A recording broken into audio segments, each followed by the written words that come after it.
Հարգելի պարոն փոխնախարար, Տիկին Նասվիլիշվիլի, պարոն Բիվոլ, հարգելի գործընկերներ, տիկնայք և պարոնայք, նախ թույլ տվեք աղետների ռիսկի նվազեցման ազգային պլատֆորմի անունից ողջունել բոլորիդ և հայտնել մեր շնորհակալությունը, որ ժամանակ եք տրամադրել այս մեծ կարևոր միջոցառմանը մասնակցելու համար։ Եվ քանի որ այսօր դեկտեմբերի 7-ը հայտարարված է հիշատակի և դիմակայունության օր, խնդրեմ մեկ րոպե լռությամբ հարգենք մեր Սպիտակի երկրաշարժի հետևանքով զոհված անմեղ մեր համաքաղաքացիների հիշատակը։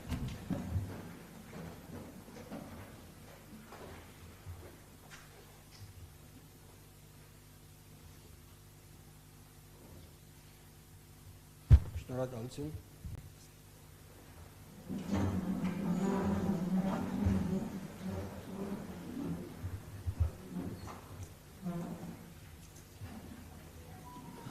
Ավելի քան 3 տասնամյակ է անցել Սպիտակի երկրաշարժի այդ աղետալի օրվանից,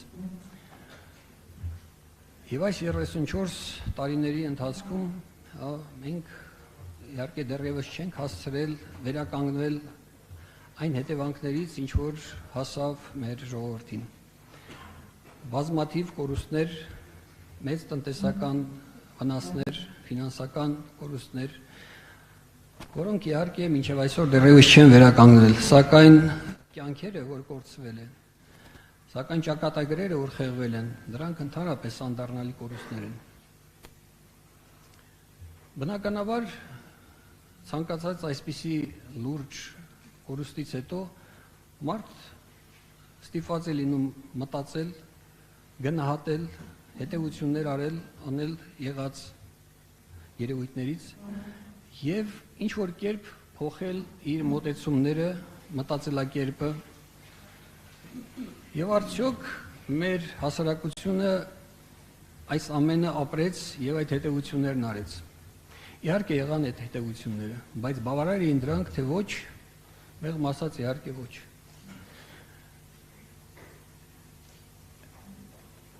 Ասել, թե ընդհանրապես ոչինչ չի փոխվել, իհարկե սխալ կլինի, շատ բան է փոխվել, օրենքներ են մշակվել, գլոբալ առումով երևույթներ են տեղի ունեցել, քարոզարշավներ են սկսվել, և այս իմաստով բավականին մեծ առաջընթաց կա։ Այլ հարց է, որ դա բավարար է, թե ոչ։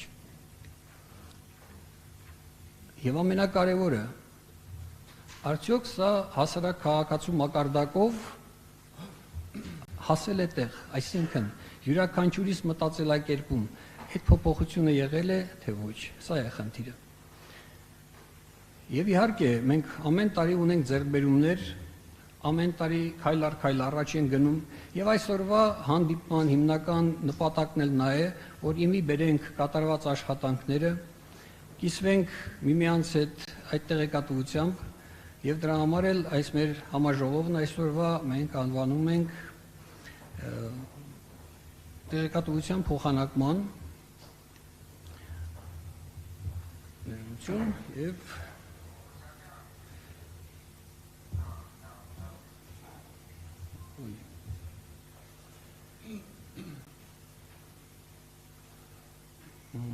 անվտանգության մշակույթի զարգացման և անվտանգության մշակույթի զարգացում խորագիրն է կրում մեր այսօրվա հանդիպումը, և եկեք ձեր թույլտվությամբ հայտարարենք միջոցառումը բացված և սիրով ողջույնի համար խոսքը փոխանցենք արտակարգ իրավիճակների փոխնախարար պարոն Դավիթ Համբարյանին։ Խնդրեմ պարոն Համբարյան։ Շնորհակալություն։ Հարգելի գործընկերներ, հարգելի հյուրեր, այսօր 1988 թվականի դեկտեմբերի 7-ի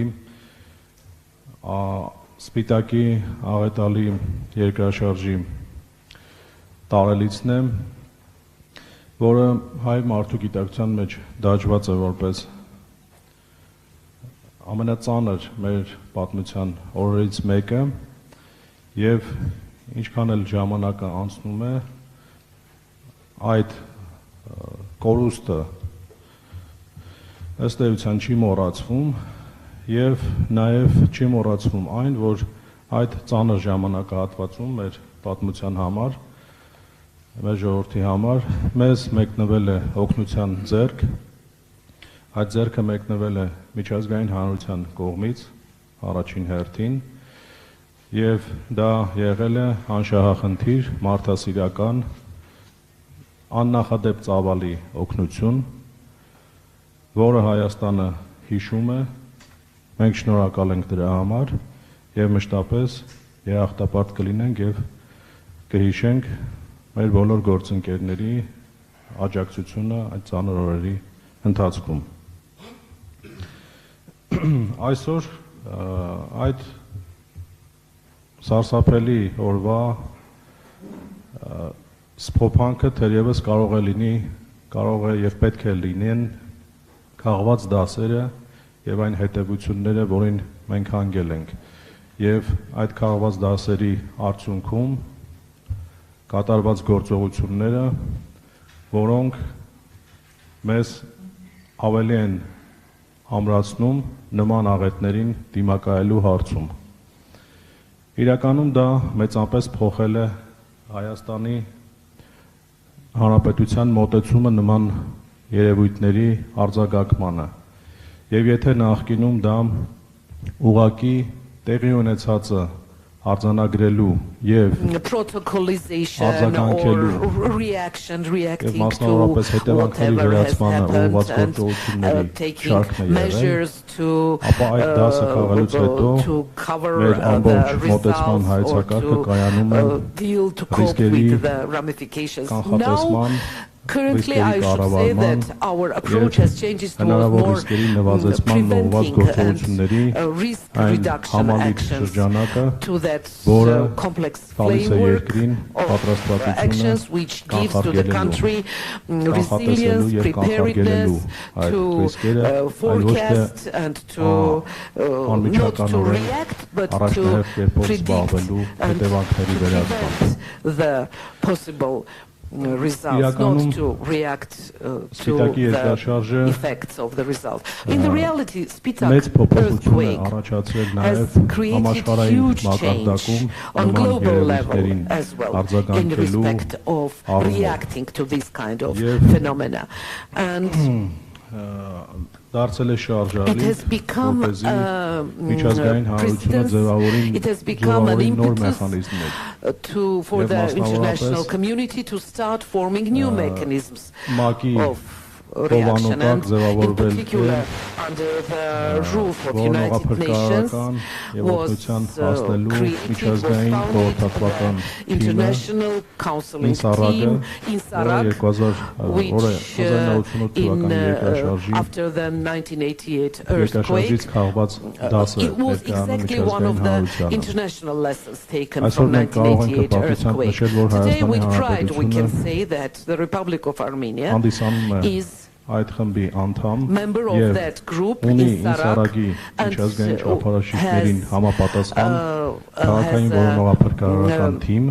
team, relief and research team, which is fully meeting the standards of Sarak, which in case of such disasters is to react and should react, not only in cases when this is happening in the Republic of Armenia, but we are currently able to assist any country if this country applies to international community with request of support and assistance.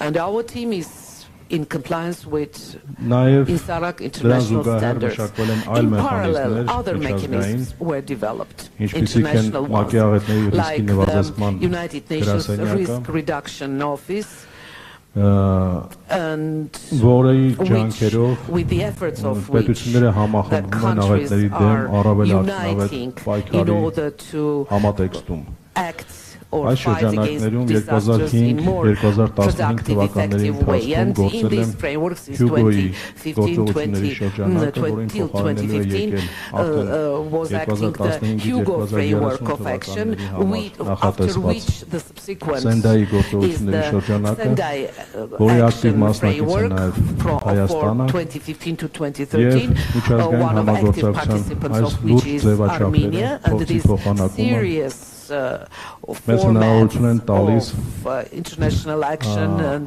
experience exchange allow us to strengthen our resilience, to have national strategy, continuously to improve, enhance it, to have a national աղետների ռիսկի նվազեցման ազգային national platform, ունենալու ամուր միջազգային համագործակցություն միջազգային կազմակերպությունների եւ գործընկեր երկրների հետ շարունակաբար բարելավելու մեր օրենսդրական դաշտը, որպեսզի մենք համընթաց քայլենք ժամանակակից աշխարհում առկա կանխատեսվող աղետներին եւ աշխատենք համատեղ մեր գործընկերների հետ դրանց ռիսկի շարունակական կանխատեսման եւ կառավարման ուղղությամբ and risk reduction of this side of events. It is very important to state today that this very symbolic day, the establishment and formation of the resilience culture starts with the adoption of the risk reduction law, preparation of the population and the strategy.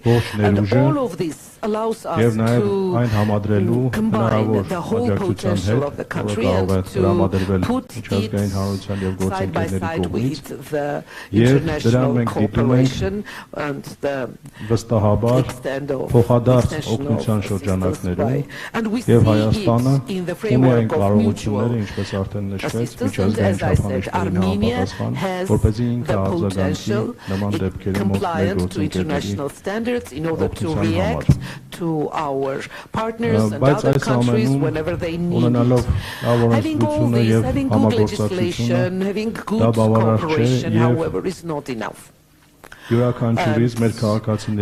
one of us, each citizen of the country is responsible for preparing, starting with elementary knowledge how to act in this kind of situations and finishing with the awareness of those risks that might occur in our country. And to continuously self-educate, get ready, be prepared, train, and this can't be one person, one individual or one organization job. This work assumes everybody's continuous perfection, continuous education, possession of those regulating norms that exist in the field, and the improvement continues increasing of the level of preparedness of our country and our population. Here in this sphere, not only in Armenia, but in all countries, there is going on continuous work and is to be done, but what we have saw in this sphere from the point of view of raising awareness, creating corresponding strategy, preparing legislation, all of this allows us to state that we have potential for success and continuous improvement in the sphere with this raising the level of safety, security and resilience of our country. I want to thank everybody for participation in this event and the organizers for holding this very important event at this very symbolic day of commemoration of the well-known facts. Thank you very much, Deputy Minister. Everybody knows that United Nations Development Program is one of the most important partners of our government, and it has a big part in the formation of disaster risk reduction and preparedness. I have to tell you that the United Nations Development Program had its big role in the preparation of our strategy and the platform, and the platform indeed is very grateful to UNDP, and with great pleasure I am passing the floor to Mrs. Natia Natsvlishvili, resident representative of UNDP in Armenia. Thank you very much.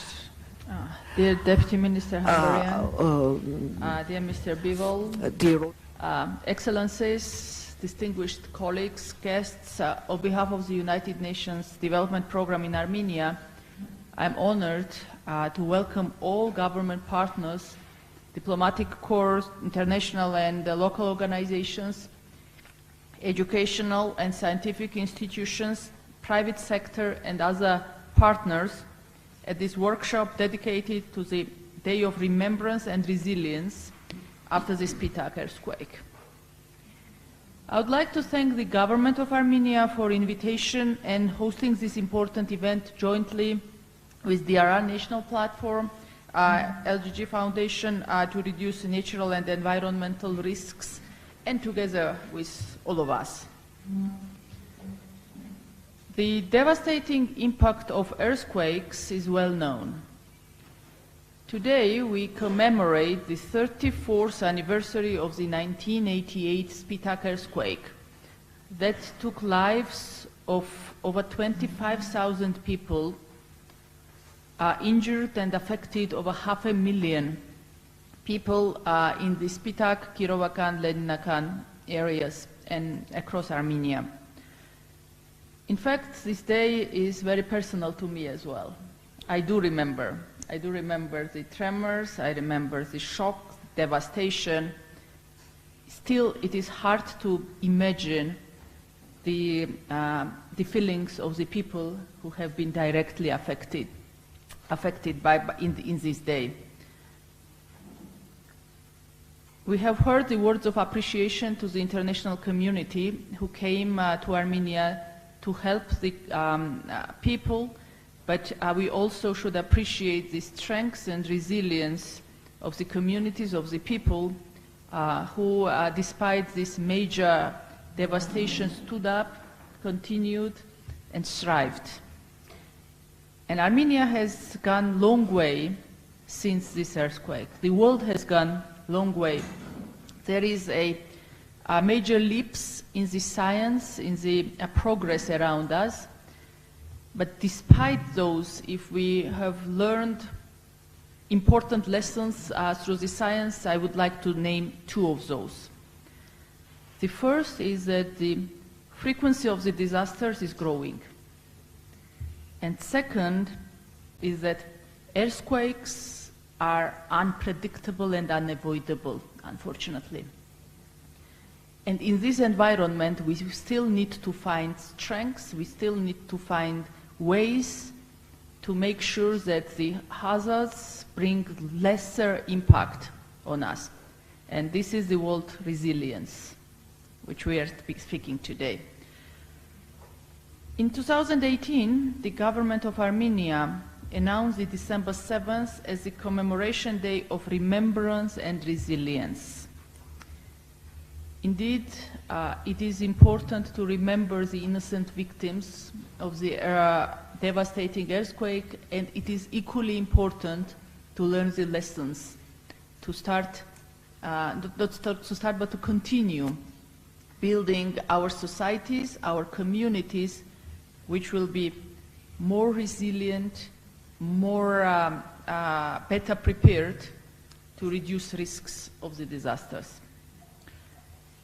We will hear, I believe, during today's conversations, the important pillars of what it means strengthening resilience and reducing disaster risks. One of most critical, though I would still touch upon this, is partnerships. This is joint efforts, collaboration amongst all of us. And in this regard, I am indeed proud that UNDP has been in partnership with the government of Armenia, working tirelessly to put every effort to strengthen the national legal frameworks, to strengthen the institutional capacities, to strengthen local communities, to be more resilient. We have been privileged to enjoy support by the government of Japan to rather continue building early warning systems together with the government of Armenia, and this is yet another pillar of strengthening resilience and reducing disaster risks in the country. To conclude, let me wish all a productive dialogue throughout this event and look forward to our continued partnership for greater resilience and sustainable development in Armenia. Thank you very much. Շնորհակալություն Տիկին Նասիլիշվիլի։ Կարծում եմ այս դահլիճում յուրաքանչյուրն էլ ծանոթ է ՄԱԿ-ի աղետների ռիսկի նվազեցման գրասենյակի գործունեությանը։ Իսկ եթե կան մարդիկ, որ լավ ծանոթ չեն, ուղղակի շատ հակիրճ ընդամենը երկու կետ նշենք, դա նախկին US If somebody does not know, let me just remind you in a couple of words that this is the UNISDR former, and let me tell you that at least one of the most important directions of their activities in Armenia is the Sendai framework implementation, and the next is, of course, Let's Make Cities Resilient 2030 campaign implementer. And in Armenia, this campaign was joined by 24 cities already, and today several communities have expressed wish to join this global campaign. Let me tell you that in the creation of the national platform, UNDRR also has a huge role, has had a huge part, not only here in Armenia, but in all other post-Soviet countries. And now, with pleasure, I'm passing the floor to United Nations Risk Reduction Office, Europe and post-Soviet territory. Thank you so much, Mr. Bersakyan. Responsible, Mr. Excellency Deputy Minister Khambaryan, UNDP Resident Representative Ms.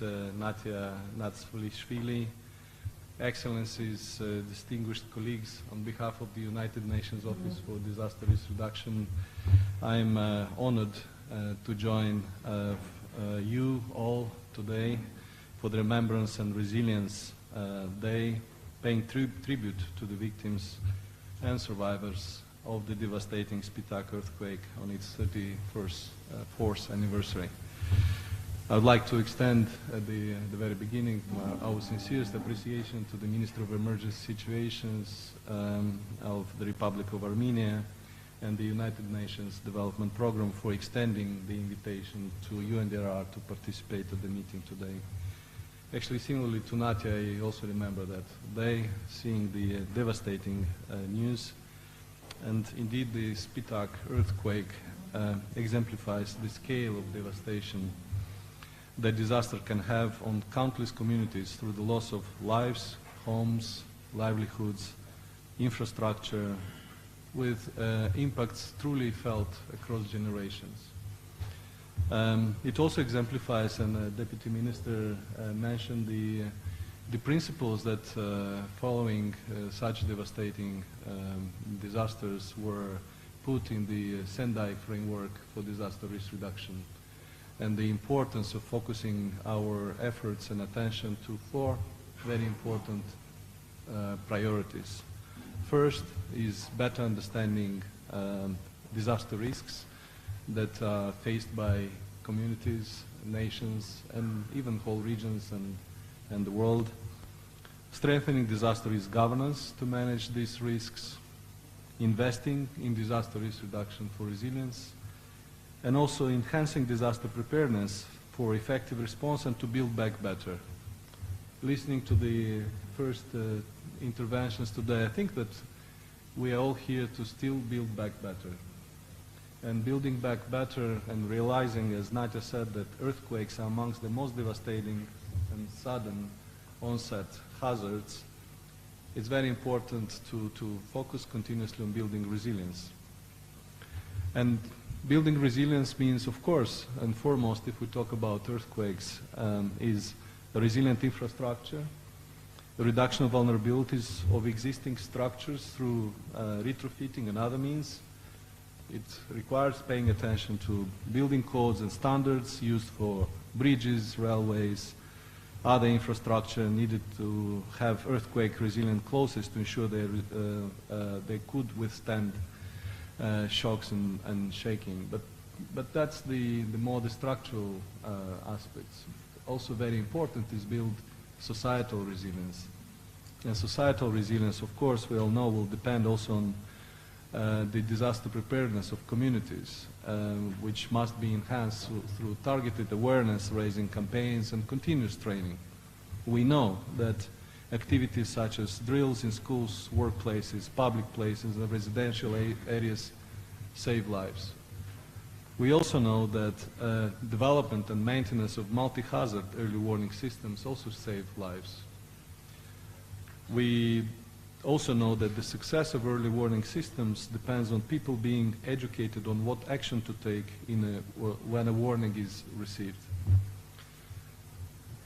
Therefore, early warning systems must be people-centered and must also focus on most vulnerable in order for all to stay safe and resilient. In this context, the United Nations Office for Disaster Risk Reduction is proud to be part of the United Nations wide effort to ensure that every person on Earth is protected by an early warning system in the next 5 years. As you may know, the Secretary General Antonio Guterres launched this action plan at the recent COP27 in Sharm el-Sheikh with very ambitious targets to be achieved in 5 years. But I think we are confident that Armenia could make further progress based on the progress made by the country over the last years. I would like to just mention a few very important achievements and congratulate all of you and also the leadership and partners, the leadership of Armenian partners that contributed to these achievements. First and foremost, indeed Armenia has a functional national platform for disaster risk reduction that brings different stakeholders together. And we know that for success in this area, we really need a whole government and whole society approach. Because the disaster risk reduction is not only to prepare and respond, but really look into prevention. And increasingly, we know that prevention will not only save lives, but also save costs in the long run that could become unbearable. Armenia developed a national disaster risk management strategy as mainstreaming disaster risk management across government institutions. We also welcome, as our colleague, the head of national platform, mentioned the inclusion of a number of cities, more than 22 cities already in the regional and global initiative of making cities resilient. Armenia also plays a very active role in the regional global agenda, which we warmly welcome. Armenia co-led together with Sweden the development of the European Forum for Disaster Risk Reduction Roadmap for 2021-2030. With that, I would like to really thank the government and partners for organizing this important event, for inviting us to visit the country, which gives us an opportunity to listen to deliberations today, but also have some other interactions to see how the office I have the honor to represent could further contribute to these joint efforts in building resilience of the country. Thank you so much.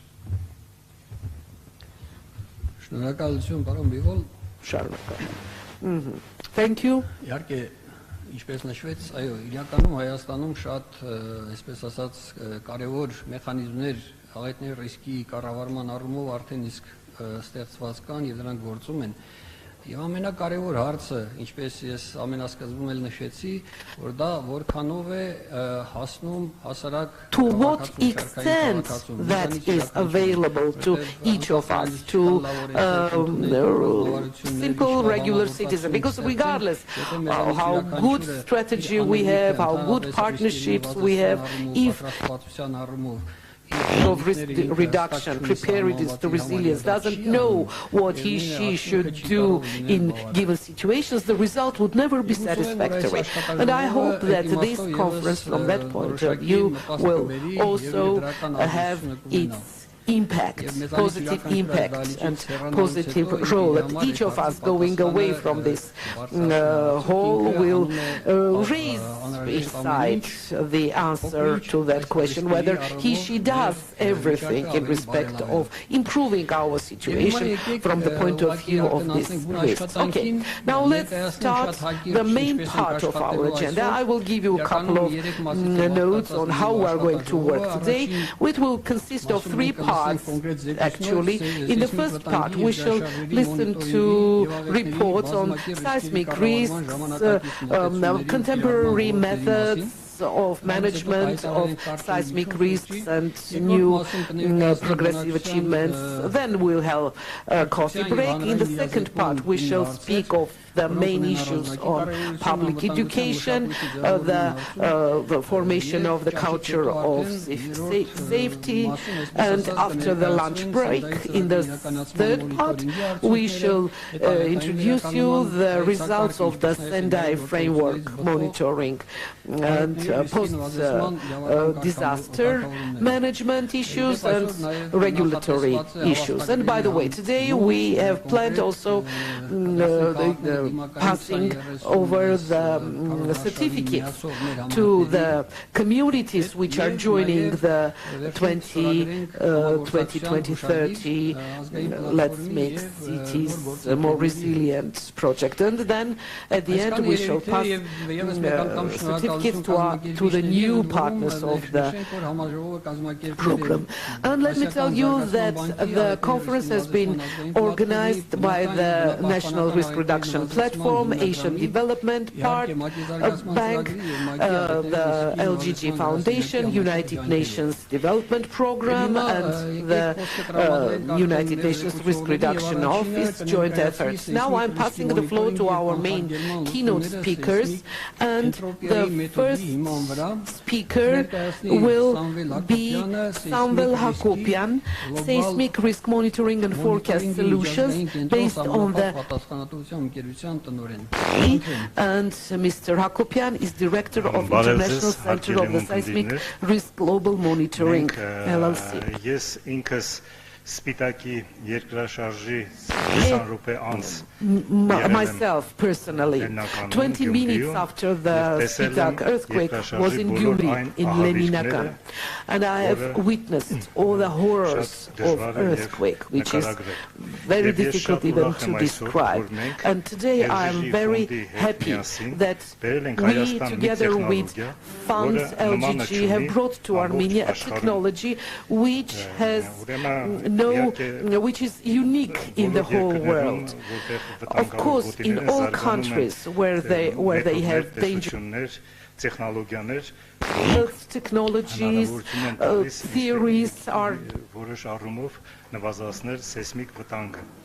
Մեր տեխնոլոգիան չի հակասում այդ մեթոդներին, որ զարգացնում են թե Հայաստանում, թե ամբողջ which are being developed in the տեխնոլոգիան հնարավորություն է տալիս ծերտ համագործակցել այդ մեթոդների հետ եւ բարձրացնել այդ մեթոդների ճշտությունը եւ us to raise the efficiency of the other methodologies and their effectiveness. Our technology is kind of active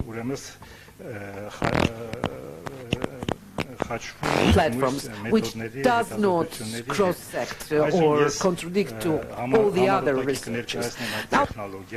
Տեխնոլոգիան հիմնված է seismic entropy տեսության հետ, որը զարգացրել եմ հիմնականում theory of seismic entropy, the author of which am I mainly.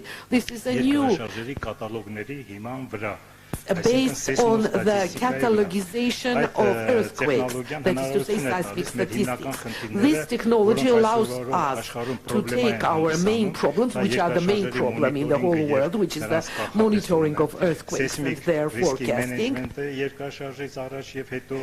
The earthquake, before the forecasted earthquake and after, the new method of developing, building dynamic maps using so-called trigger and artificial monitoring եւ նրանց control.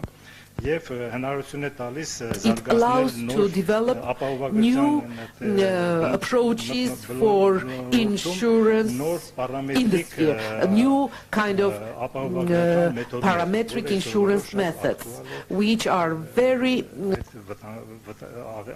today, exactly for disastrous zones. I'm now going to, in brief, describe you this new method. You see now the picture of 2000 till 2015. This is the map of earthquakes, weak and strong. This is like average size earthquakes, and these are the most strong earthquakes. This new theory allows us to find the connections between these earthquakes, and through the weak ones to forecast the most strong ones, and through average strength earthquakes to forecast the more strong earthquakes. This theory allows to reveal these connections.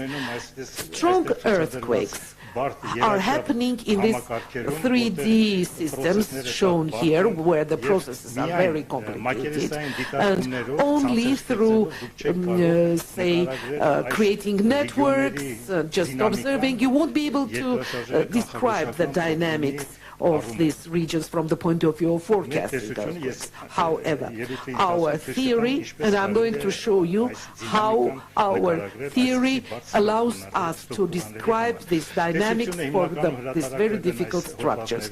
The theory was published in a number of articles. The first one in 1995-98 were based purely on empiric results, and in 2014-2015, Oxford Journal, it was proven, this new law was suggested and proven, the law of seismic entropy production, as we call it, based on that law. In a couple of words, what is the essence of that law? It allows our theory to reveal in a lithospheric layers such volumes, very specific volumes, which have configuration, surface and depth, and are occupying huge territories. And these seismic systems, we call them seismic systems, they have two border magnitudes, the upper level and lower level magnitudes.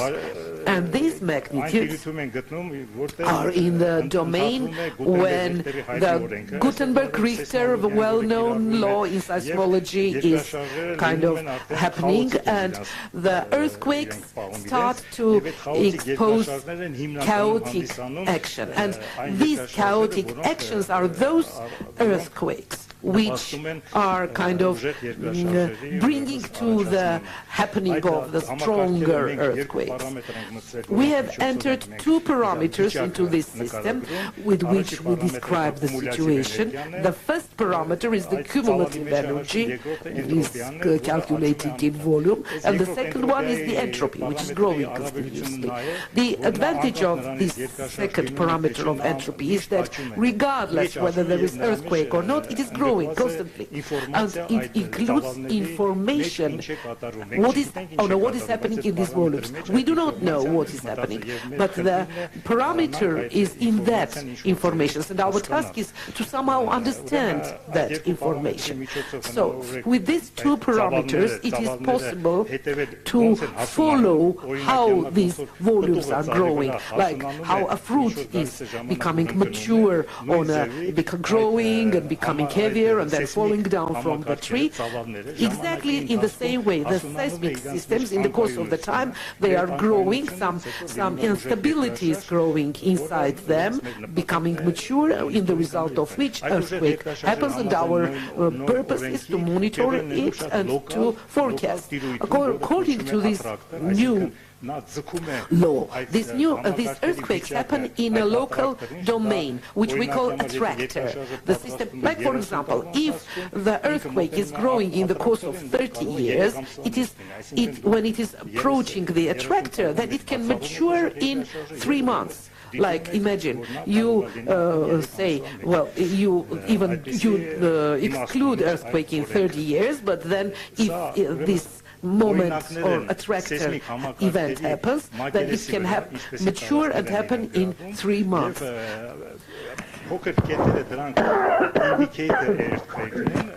So the small points here are the indicator earthquakes, the earthquakes which tell us how the situation is growing towards the strong ones, like in this 2 border magnitude, and the oval forms and 4 rectangle forms are the strong earthquakes that are forecasted within these systems. Now I'm going to show you what we have mapped for the whole world. These are the rectangular zones all over the world where we have found seismic events possible. These regions are covering almost the territory of 80 countries, which we have listed here. Today, we have found 345 seismic systems, which are covering territories of 80-something countries. In all these systems, we are preparing this for them. We are preparing this diagram. We call them trajectory, tract diagrams, trace diagrams. These diagrams allow us to follow the current situation of risk in each system, depending on their trajectory. And when the trajectory is approaching to the dangerous zone, and this is exactly the new law, the seismic entropy law, in different colors. I show here the level of the risk, the level of hazard, and when it is approaching these points, these zones, today it might be possible to develop some SOPs, some recommendations, what to do in different situations. With this approach, we managed to forecast when before the earthquake there is a still time, there is a silence, pre-seismic event silence time, then we can see trigger or foreshock earthquakes. If it is low enough, then happens earthquake indication cascade. And for Armenia, we today have found, revealed, discovered systems, well, basing on the active tectonic map, which answers to 6.6 and even stronger earthquake possibilities. Now, on this map, you see all 6.6 for Armenian plateau and northern Iranian territory map. And mechanically, it is absolutely possible to explain this picture and model the forecasting approach. Here you see all those systems which include Armenia and the territories of neighboring countries: Turkey, Iran, Caucasus, Russia, Azerbaijan. Here we have revealed 35 seismic systems in which we plan to do constant monitoring and to publish on quarterly basis information in our bulletin, what is the situation in this system. So now you see here what are the domains forecasted by each of the systems.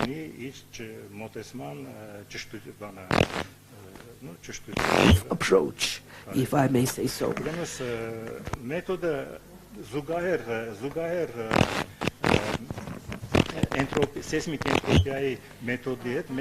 With the method of seismic entropy, in all this, whether we plan to use satellite scanning pictures, use the latest achievements in this sphere, because it is possible to develop, to process these satellite pictures and to reveal 4th category lineaments, their dimensions, dynamics of growth. These fourth level lineaments are responsible for smaller breaks, and like 3-4 months before the earthquake, these pictures show certain dynamic, and after the earthquake they recover their phone. So we have to monitor this situation and include it in all the systems. So based on seismic entropy methods in 2011 by online regime, we did monitoring, and you see here the strongest earthquake of Van earthquake of 2011, October 23, in the Armenian plateau.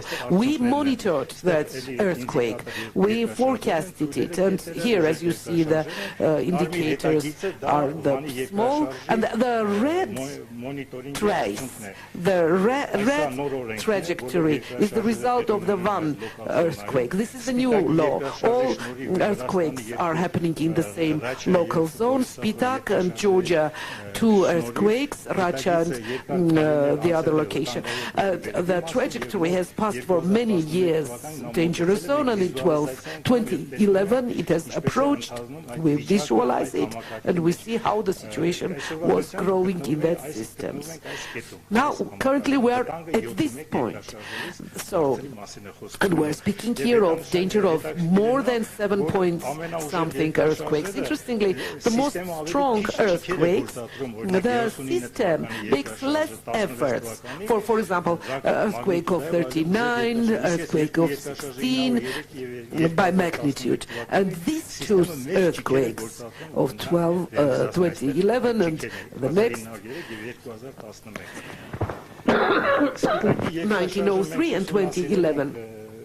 The system makes more efforts. We have studied Spitak earthquake for many years, and we have come to a conclusion that the source zone where Spitak earthquake happened was impacted much by Ahurian reservoir, by Ahurian dam, which was put into exploitation 5 years prior to the earthquake. And for the 5 years of its operation, we show here, this is the mechanism that could kind of lift the stress. It has had an impact and lifted the earthquake in Spitak. One of the specifics here, specific characteristics to which I want to invite your attention, that the Gyumri region is exactly in the Chirag alluvial basin, and this is there has happened resonance strengthening of seismic danger. 9 point earthquake, and exactly in that territory certain effects of strengthening the earthquake has happened. So this is calculated by American Shake program, which shows that similar strengthening is going on in Ararat Valley, the result of the Spitak earthquake. And as of today, we are going to prepare the 3D modeling of all Ararat Valley sedentary basin, and there, all where the biggest density of population is living. All these, for all these settlements, we are going to calculate this strengthening of these waves exactly in those settlements. Next, I want to show how we combine our technology.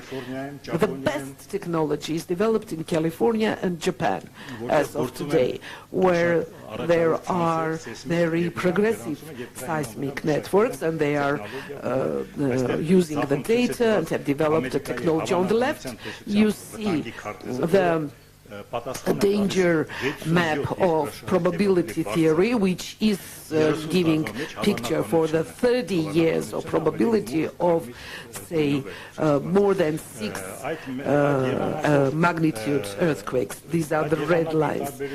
That approach, unlike ours, for the same territory, we view volumes. Their research is based on each segment and break, and For each segment, we give we manage to calculate the interaction of these segments, and we say that not all segments can be in the dangerous zone. Through our method, we managed to follow the dynamics of change in these segments for years, for months, and through monitoring, starting from 5.8 magnitude, like for 1 month, the whole California territory. Here, you see Japanese systems that we have revealed through our approach. We are monitoring and forecasting starting from 6.5, 6.6 magnitude of earthquake. You see here how our program is doing the calculations. Again, այստեղ արդյունքներն են մոնիտորինգի, որ մենք կարողացանք կանխագուշակել այդ երկրաշարժը եւ Since 2008 we were doing monitoring of the zone. I want to show you in Japan. Nobody knows like that in 2008 this danger, the trajectory was close to Tokyo capital. And however, a miracle happened. Two earthquakes kind of impacted on each other, and it happened. Why there was such a huge earthquake in Japan can be seen through our method. Starting from 1970s, this dangerous zone was in this segment, which before the earthquake, through two earthquakes, you could map that zone. And you see that the trajectory has developed with the deficit of cumulative energy, that it has passed through all the dangerous zones. And then in 2002, it accumulated huge entropic energy. And say 2 days prior to earthquake, there happened 7.2, 7.5 earthquake. Then it made a breakthrough jump, and the biggest earthquake happened. That is what I want to say, that with this technology, it would be possible to forecast the bigger shake. Here, you can see this technology. There are 3 networks in Japan which are protocolizing for the Hokkaido, Honshu Isles, but they don't see the dynamics. On the left side, we give you energetic energy and track diagrams, and the entropy shows how the danger moves on the map. On the right side, you see the traditional seismic danger maps, which do not change in 50 years. However, in these 50 years, we managed to see how the dynamic grows from A to B, from B to C, C to D, D further. This is the dynamic which is responsible for 7.8 and bigger earthquakes. For each system, we can build exactly similar dynamics. This is the same dynamics for Tibet. Here, these are the weaker earthquakes. These are the stronger earthquakes.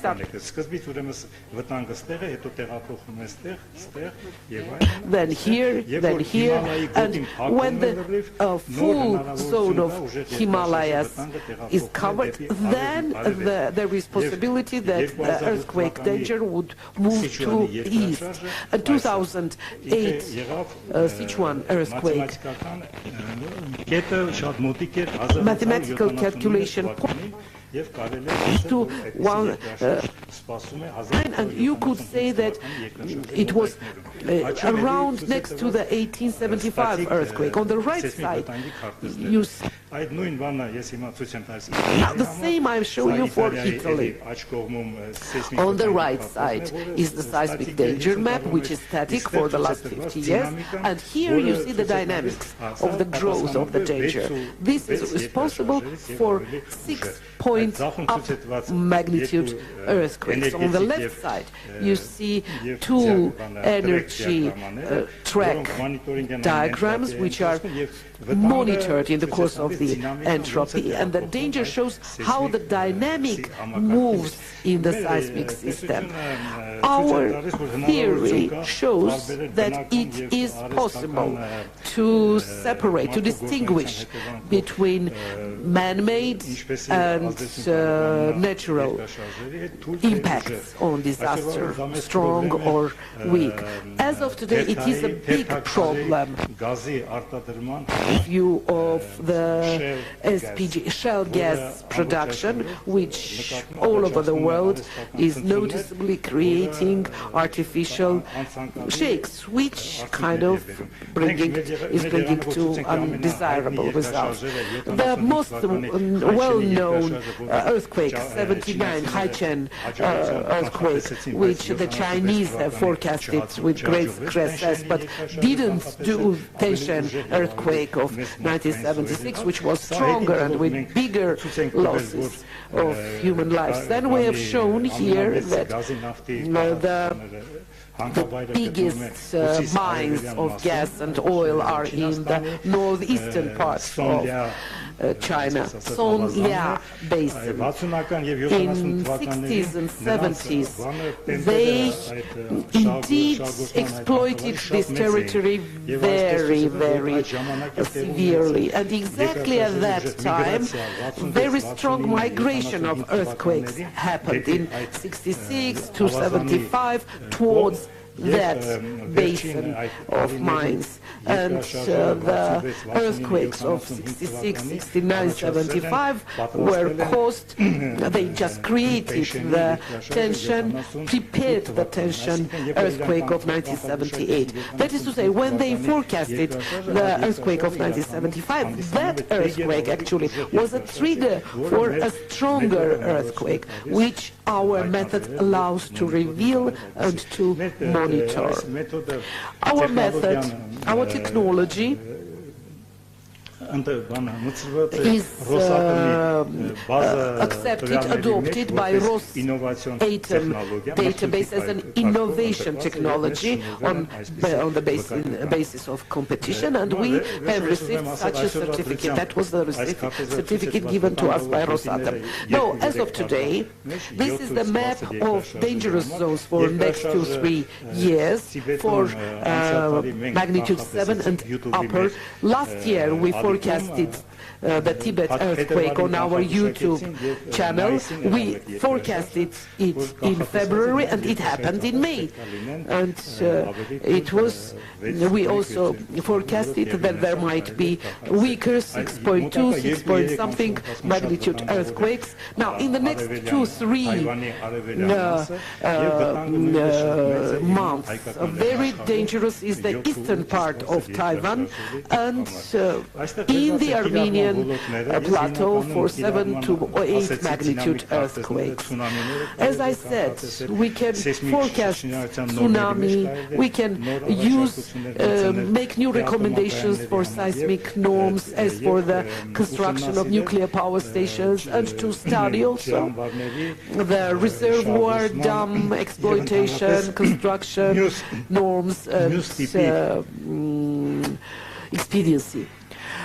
And like exploitation of other types of mines which are creating certain changes in the land relief, in the landscape.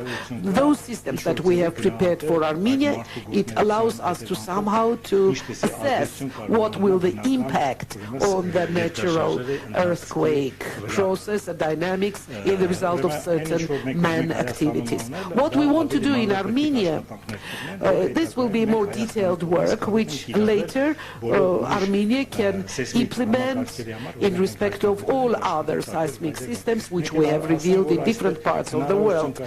And I want to say that it is possible to create an application in mobile systems very similar to weather forecast, to create an application of seismic forecast, and every day, even on weekly basis, on monthly basis, to give the forecast of the seismic picture of the world. Now, at the end of my program, I want to introduce to your attention our computer program application, which we have prepared We have developed, as they say, it's better to see once than to hear about it 1,000 times. And now I'm going to show you the application which will start working in online regime, and you will see it right now. We teach computer, we create computer intellect mind, which is CI, not AI, and it is differing from AI in that point that AI usually is teaching the system to think like a human being, but we want to teach the system to think like nature, more than a human being, and to forecast such issues, such things which are impossible to be done by human brain, by human powers. And now you see this is a generalized application. It includes all the systems in the region of Mediterranean Sea. Now I show you on the screen.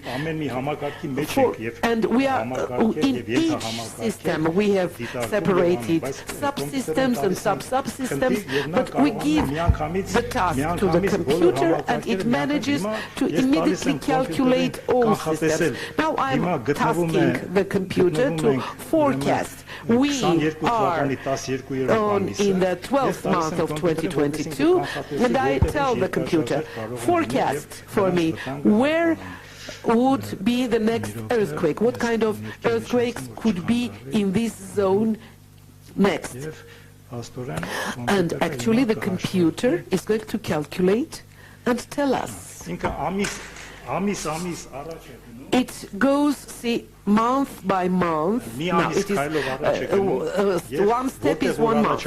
It goes month and back and month, and wherever there is a danger, it says, like, before this happening, before this event, there should be 6 point something magnitude energy. It says, like, for example, in 23 month 6, there is going to be on certain in certain direction there might be a smaller earthquake, in the result of which there will be entropic forces accumulated, and then there might be even stronger earthquake. So the system is doing this calculation, and we are going to teach computer to enter into corresponding seismic global networks. It will calculate all the earthquakes that are going to happen tomorrow, the other day, in the course of the month, and as soon as there is earthquake, in 30 minutes this information is automatically entered into the system and the calculation goes on. It can calculate for 100 years, before even 100 years. It can calculate and show you the zones of the strongest earthquakes. It continues constantly calculating. This is what we want to implement today, and these works will, of course, help raising the seismic resilience in Armenia. And we want Armenia to be able to cooperate with other organizations through doing this work and using this technology, this theory, for the benefit of the global mankind, for the whole world. We are ready to, in the framework of this technology, to cooperate as with organizations in the world, as other organizations in Armenia. Well, thank you for attention. Thank you, Mr. Hakopyan. Իրականում նույնիսկ կարող եմ ասել, երևի թե շատերի համար անհասկանալի, also understandable, because it was a quite serious scientific work, and we have yet to make attempts to understand and comprehend the full extent of what was said. And if you have questions, please. Mr. Hakopyan, I want to welcome you and want to thank you for very interesting presentation of quite interesting material. I don't want to go deep into this brief presentation. For years, for many years, we have worked together in the academic system, and it is indeed very interesting. And as far as I understand, and I have no grounds to not believe you, we have heard a very interesting presentation. The whole mankind, countries and people of the world, they say that earthquakes cannot be forecasted short term. So actually people, me at least for the first time, I witnessed in my last 50 years of scientific practice that turns out that there is such a method. And thank you very much for it. Now, my second question is more important for the topic here. Now, my question is, are you ready to use this method for Armenia and to forecast, like, for example, short-term earthquakes? If I'm not mistaken, you said 2 months? 2 months? Like, well, I don't know, 2 months, 3 months, doesn't matter. Can you forecast about the earthquake magnitude that is going to happen? That is my first question. And my second question is out of your topic. Maybe I will ask it later. Thank you. Thank you very much for the appreciation of our theory. Well, about Armenia, yes, so far we are monitoring 5.8 magnitude, and our purpose is to bring this internal volume to 5 magnitude. One of the most important implications of the operative forecast of the earthquakes, which is indeed very important. We have to այս վերջի 10 տարիներում ավելի շատ մենք հանդիպել ենք այդպիսի երևույթների հետ, որ ուրիշ մեթոդները տալիս են վտանգավոր երկրաշարժ եւ մեզ դիմում են, ասենք, պետական ծառայությունները, ասում են, ասեք, դա կարող է լինել, թե չէ, մենք շատ ժամանակ մինչև հիմա մոտավորապես 10 այդպիսի բաներից համարյա բոլոր այդ դեպքերը հերկել ենք եւ իրոք այդ երկրաշարժերը չեն եղել։ Իսկ երկրաշարժերի կանխատեսումը Isn't indeed the earthquakes have not happened. For example, and these were very important, very serious forecasts on the level of Romania. The theory of forecast of earthquakes of Russian Institute, they have given us such tasks. In 2012, government of Russia applied to us. In Kamchatka, in several days, the frequency of weak earthquakes had increased for 50 times. And the seismologists of Kamchatka have said that in 10 days there's going to be huge earthquake. I'm responsible, I'm in that committee. With our technology, we analyzed and said officially that down to 100 kilometers down, there is no danger of earthquake. However, there was earthquake registered 600 kilometers down in the earth and on the level of Russian government. Well, but we follow, you see how the danger develops. That's why all the other methods, if they are being used, in many cases, we will be able also to make short-term forecasts. Because in Armenia we have very good observations, and these observations will only support us to solve and to answer to short-term forecasting issues.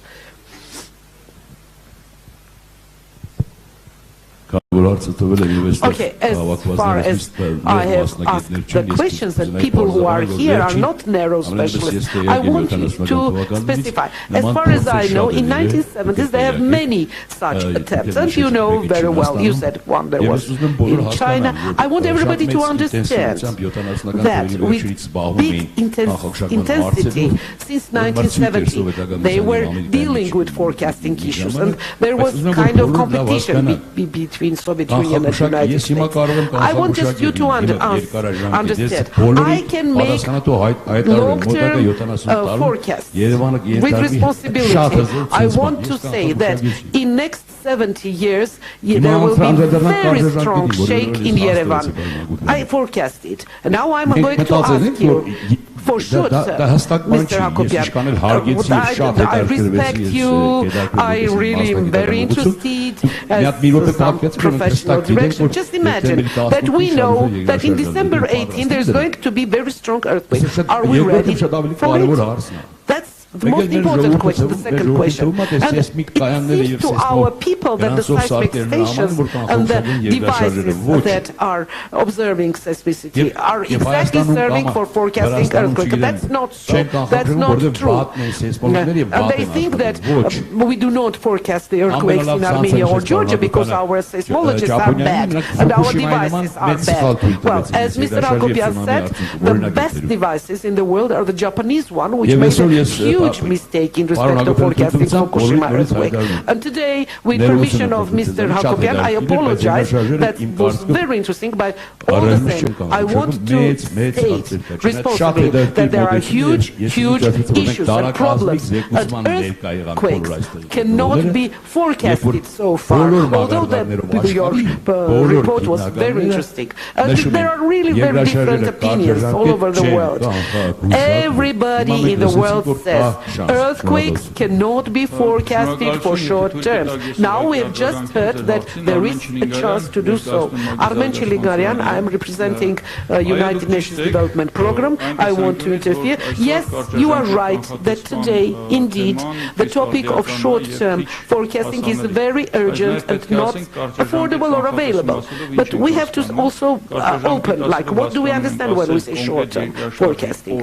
We mean the exact day, time, depth and magnitude of the earthquake. Yes, indeed, scientifically that's very difficult to solve today. In order to pass the road, you said, for long-term, from the point of view of long-term and mid-term forecast, to what extent we need them, and to what extent the methodology that was presented right now will help the countries to get prepared for the future earthquakes, to the extent that it will allow a given society to get ready for, I don't know, 5, 10, 50 or 70 years of probability of earthquakes, which a lot of countries do. And the best example is Japan, out of question.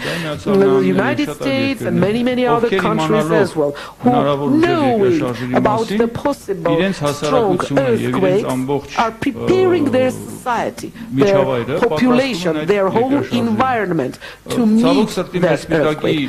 Unfortunately, the Spitak earthquake lessons, when we talk about the lessons, we do not speak of the biggest loss, biggest mistake, which was the wrong modeling of seismic risk.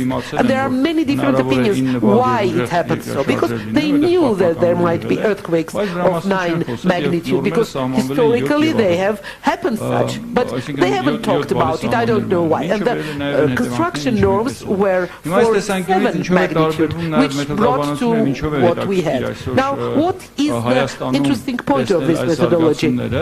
Seeing this development in Armenia, because we have a purpose to cooperate, because today we are trying to create a cooperation field through between our state, scientific, academic, private, public and other structures, and trying to give bigger possibility for testing for this methodology, and to see whether this methodology through weaker and average strength earthquakes, how it works, which will allow us to hold, to perfect, to improve, to enhance the methodology and have a bigger, a better model of forecast. I am very thankful for your observations. You are absolutely right. Yes, indeed, the forecasting of earthquakes is one of the most globally important issues discussed in the world. world, and different countries are using different methodologies.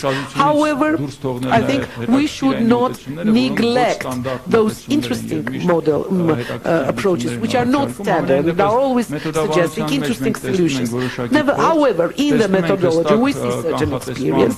We see clear forecasting modelings, if I may say so, which are provided and could be improved. But continuously we are going to test in order to have a better, more enhanced and more productive, effective methodology. Why am I raising this? Because we have discussed this issue with the national platform.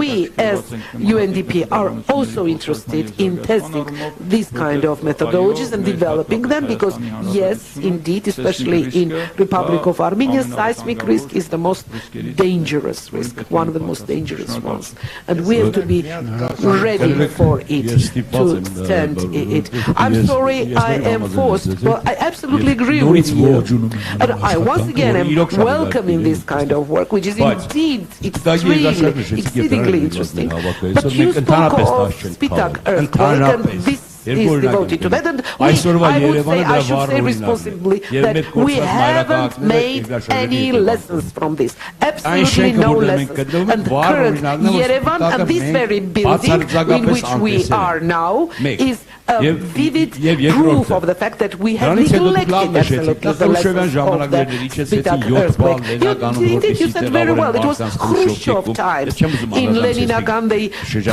brought down the construction norms to 7 in order to construct more. Well, everybody knows it, and my whole life was devoted to studying this. But I'm giving you a current example. You spoke of our nuclear power station safety, and I'm dealing with it currently, with the safety of our nuclear power station. I don't want to give you the assessments, but let me tell you, the acting laws of seismic zoning in Armenia, when a person is building a garage in Armavir or somewhere else, the resistance of that garage should be the same as the nuclear power station. We are going from one pole, one extremity to another extremity. I just brought you an example.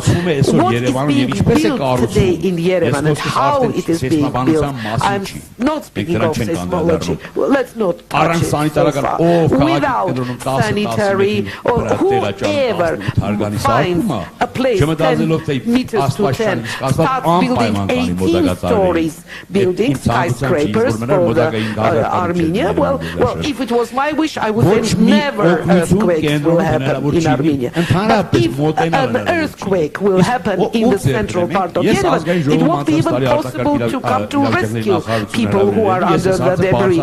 I've raised this question many times. Nobody has any tool. The Minister of Extreme Situations has no tool, the municipality has no tools, no instrument, government has no instrument, the government of the Republic has no instrument to prevent all of this in the course of the last 30 years. The government is for making rules and keeping. Who's going to keep the desires? Who's going to keep people from solid buildings next to each other without taking into account any possibilities? The problem is really very, very serious. We can speak of this infinitely. We can speak about these matters forever. But don't forget that we have a very dense agenda. I'm going to say one short thing, and this is very important. Today, we are creating only an information system. That is like meteorology is forecasting the weather. Nobody is forcing anybody to make steps in this direction. In the beginning period, our system is to be informative. That is to say, for each individual, the decision what to do is theirs. But if this theory in, say, half a year, in a year, will show that it is working productively, then international rules and norms will be developed based on which it would be necessary to make certain steps on the governmental level. Again, I want to repeat it that so far we are creating only an information system. Thank you, Mr. Rakopian. Do you have any other questions to Mr. Rakopian? I have a question, Mr. Rakopian. This information system is going to be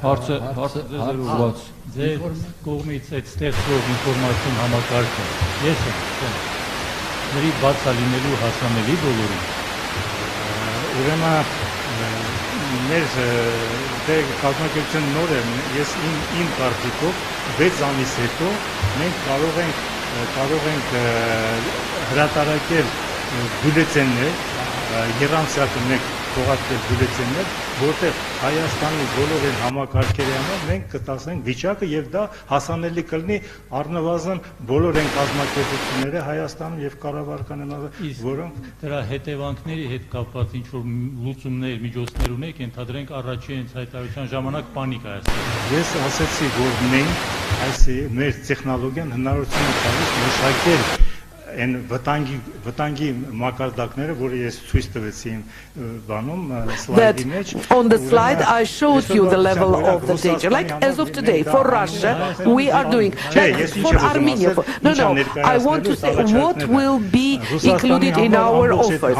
For Russia, in all the systems, only in 1-2 systems, the reliability is very, very high.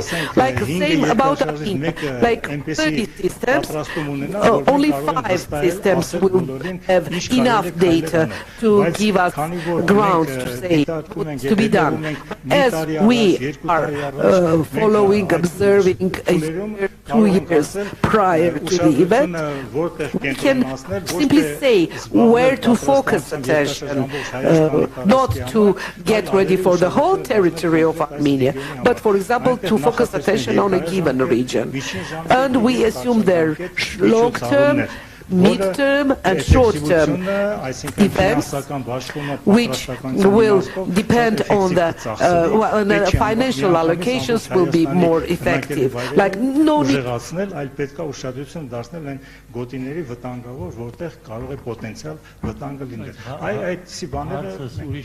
Հասարակության հետ աշխատելուց որևէ գործիք ունեք, որ հետո հաղորդագրություն կամ հայտարարություն անելուց հետո կարողանաք աշխատեք։ We have created the fund. The whole work we do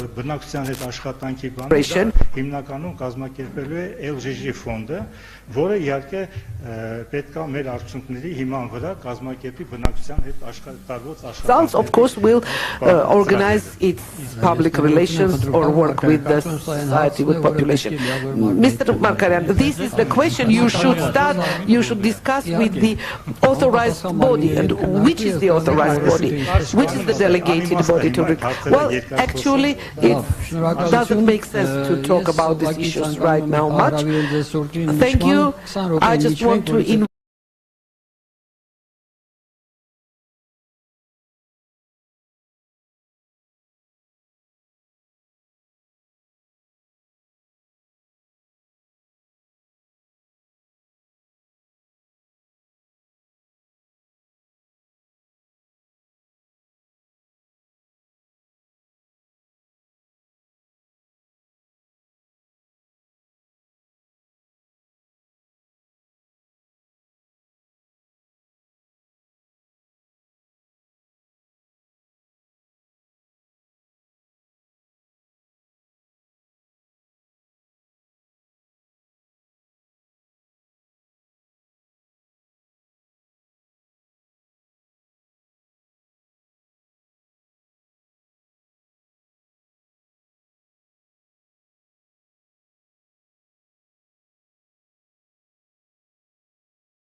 Ընկերների մի մասը մեզ լքել են։ Լավ, հաջորդ զեկույցի համար ես կխնդրեմ միկրոֆոնին մոտենան պարոն Միքայել Գևորգյանը եւ Գևորգ Գևորգյանը։ Հիմա մեզ կներկայացվի աղետների բազմակի ռիսկերի մոդելավորման առանձնահատկությունները եւ կիրառվող մոտեցումները Հայաստանում, ինչպես նաև սելավների ռիսկի մոդելավորման ճապոնական փորձի տեղայնացումը Հայաստանում։ Պարոն Գևորգյանը Երկրաբանական գիտությունների ինստիտուտի Sir Gevorkyan is from the Institute of Geological Sciences, head of the Geomonitoring Laboratory. And Gevorg Gevorkyan is a local consultant from Oyo Corporation in Japan. Please, the floor is all yours. Greetings. I'd like to apologize. Mr. Gevorkyan wasn't able to be with us today, so I'll try to present what he was expecting to present. I'm Surana Rakelian. I am also from the Institute of Geological Sciences. So today, we'd like to present another disaster, which is also very important in Armenia. It's very widespread.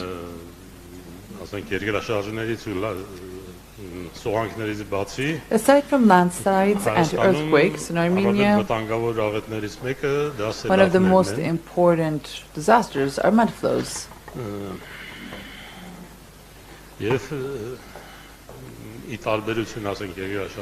And unlike earthquakes and landslides, regarding the risk management aspects of these,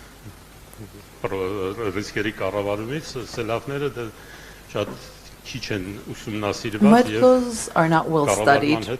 Therefore, management, risk management, there are many issues related to risk management. So, what are mud flows?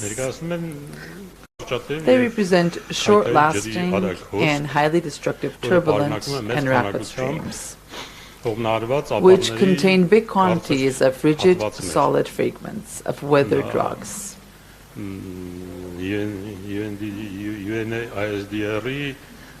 This is a definition of UNISDR. The geophysical origin of mud flows pose increasing threat depending on the intensity and frequency of hydrometeorological events. Here on the screen you can see the mud flow hazard-prone areas in Armenia, which are around 30% of Armenia's territory.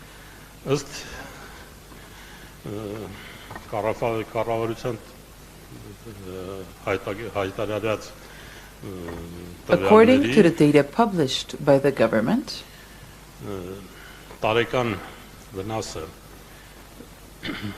the annual damages caused to the population and the socioeconomic system, they make up on average 2 to 2.2 million Armenian drams annually.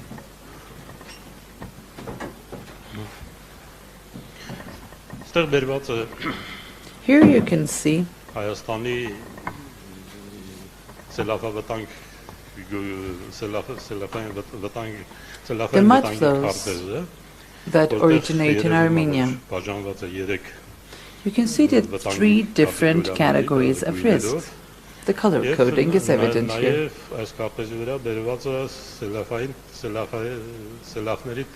And also you can see the types of mud flows here, whether they are from muds, water rocks, or a mixture of these two. The typology structure.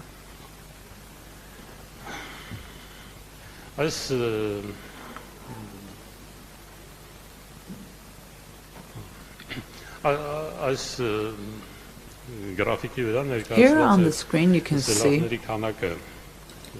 The number and frequency of mud flows throughout the course of the years in the territory of Armenia. Starting from year 2000, as it is obvious,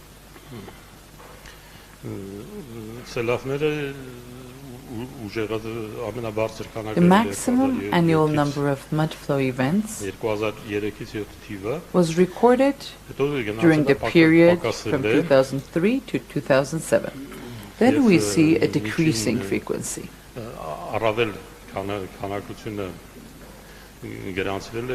And the average amount has been during that period of time.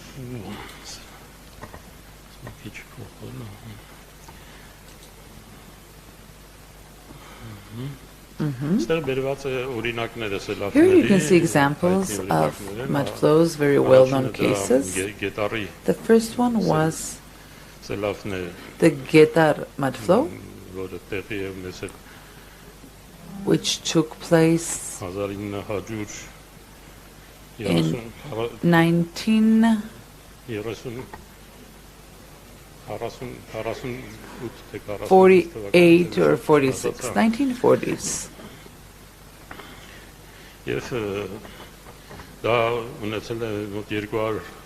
It was a disastrous mud flow, 200 cubic meters second capacity. It caused more than 200 casualties in the city of Yerevan. The other one, the most recent, strongest mud flow, occurred on June 26 in 2016 in Artik, you remember. The city of Artik was flooded. It was full of tough mine waste. Tufa is an Armenian rock stone. The issue of paying special attention to counter mud flow activities and to undertake appropriate complex measures is more than urgent, especially considering the increasing intensity and frequency of hazardous hydrometeorological events associated with climate change.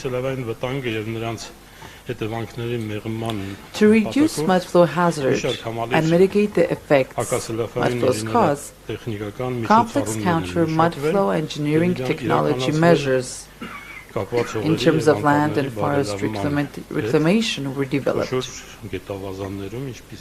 and realized for the mud flow hazard-prone areas of the country in the water basins of Hrazdan, Debet, Arpa, Arax, Borodan, and other small rivers and mud flow channels. However, the required rates of quality and technological economic parameters have not been warranted everywhere, leading to current emergency or insufficient technical conditions of the majority of the created structures. Overall, regarding the legislation, the lack of clearly established approaches and regulations are the main cause of the existing mud flow risk management problems. There aren't any conceptual approaches like the ones that are available for landslides, landslide managements.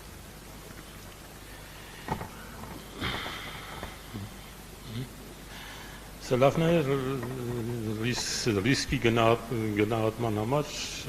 the risk assessment of mud flows,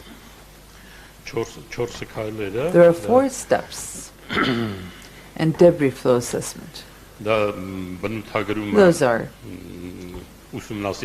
determination of assessment scope, hazard assessment, vulnerability assessment, and risk calculation. The core parts of debris flow hazard assessment and vulnerability assessment are the most important.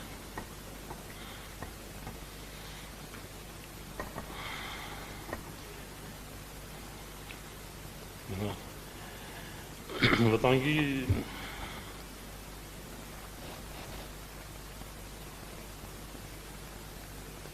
վտանգը կարելի է գնահատել չափելով վնասը, որը Debris flow hazard is a measure of the degree էքստրեմալ of threat of extreme events,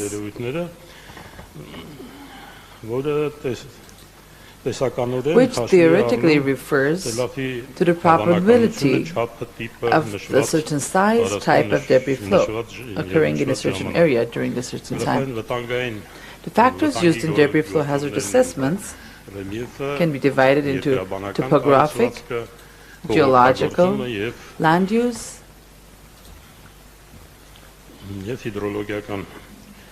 and hydrological factors.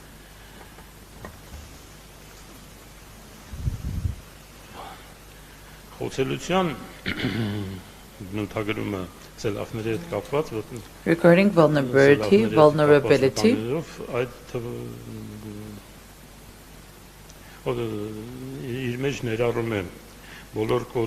includes losses for all aspects of individuals and communities. Our understanding of regional vulnerability may be improved using various indicators and scenario building approaches. Now, most studies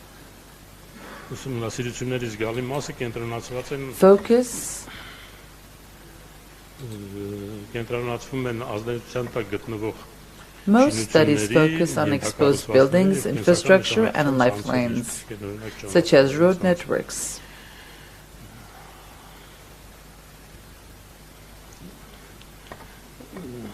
In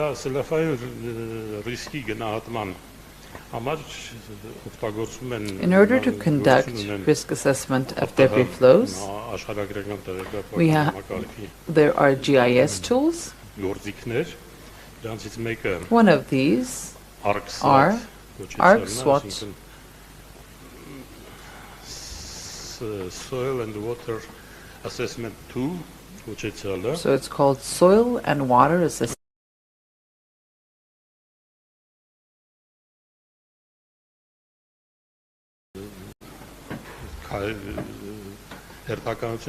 The steps of the tool is presented on the slide.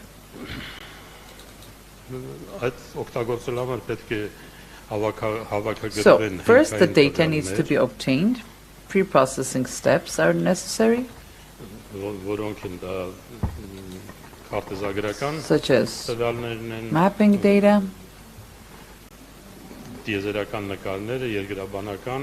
remote sensing image, topographic data, geological, disaster, number of disasters and data on disasters, rainfall, soil, land cover, and socioeconomic data, which include road and settlement data, among others.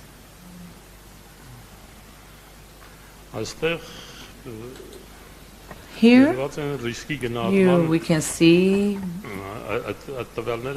the factors for risk assessment in these tables.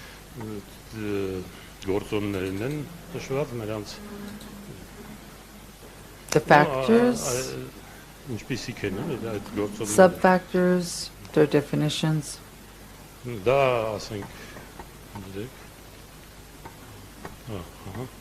It can be geomorphological conditions,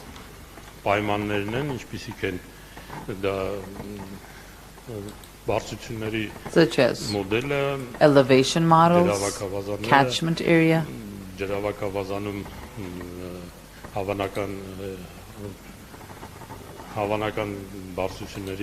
relative height difference, average slope. The geological structures are landslide density, lithology, river density, խզվածքների խտությունը fault density, seismic ալիքների արագությունը and peak ground acceleration, the maximum. նաև դա մակերեսային Also surface բուսականություն vegetation and հողի soil. կազմը, ինչպես նաև դա անձրևտեղումների քանակը Rain conditions. խոցելիության Indicators for vulnerability assessment դա include ազդեցության տակ գտնվող exposure, դա ազդեցության տակ գտնվող շինություններն են buildings, and their exposure. The denser, կառուցապատված տարածքը ինչքան the more buildings on the given area, բաներ են օգտագործվում ինչպես է օգտագործվում how is the land being used, etc. եւ իհարկե նաեւ And of course, տարածքի եւ բնակչության պատրաստվածությունն է the preparedness level of the territory and the population.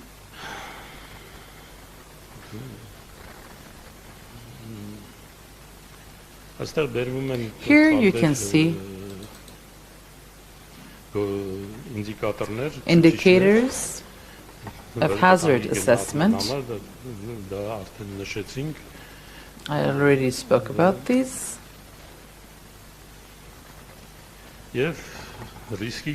And about risk assessment. Risk assessment is conducted using the following formulas here on the screen. That risk is lambda times hazard times vulnerability. Lambda is the regional risk coefficient. For Armenia, lambda is 1.1. Hazard and vulnerability indices are different dimensions. Therefore, it is necessary to normalize the data to convert the original data. Here you can see examples, details,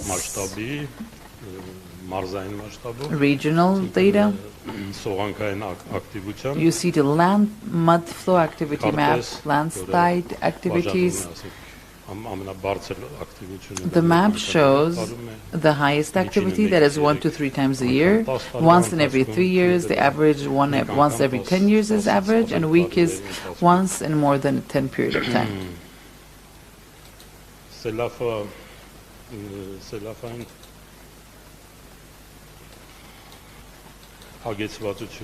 So mud flow saturation with solid matter,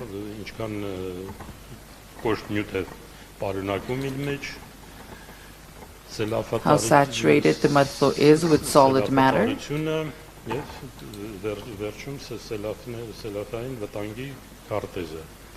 and mud flow hazard map, taking into account all the above-mentioned factors. Here you can see Davush region map of mud flow hazard and map of landslide hazard for Davush. However, in Armenia, aside from natural mud flows, we have more important dangerous hazards related to reservoirs, dams, and the existence of waste in the area. A large number of dams, reservoirs are in a very crucial state, and the fault of the dam probability is quite high, which will lead to mud flows, which will cause heavy damage to the population. The speaker after me will go into details.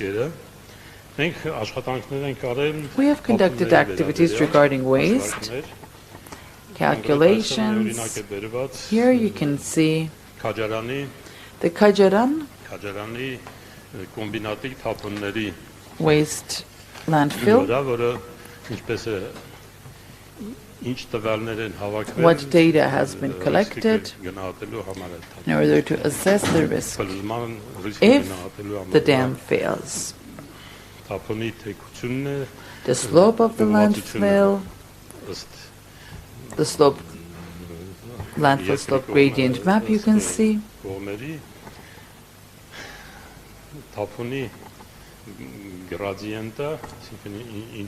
The gradient of the landfill slope, the speed, and the angles of the slopes, and hazardous geological processes, where you can see the surface flows on the landfill surface, and the cracks and gaps and eroded zones. And below you can see the landfill three-dimensional models. And this complex assessment is used to calculate the sustainability of the landfill. And if there are strong rainfalls, we have the assessment to predict potential mud flows. And such landfills, especially in Sunik Mars, are quite a few in Kapan, Kajaran, etc. This is the final map, the scenario, the movement of the waste, what area it will cover, the dump slide scenario, if the disaster occurs. That's all. Apologies for my not best presentation skills. Thank you. Thank you, Mr. Arakelian. I would like to invite Gevorg. He will go into more details about the dams.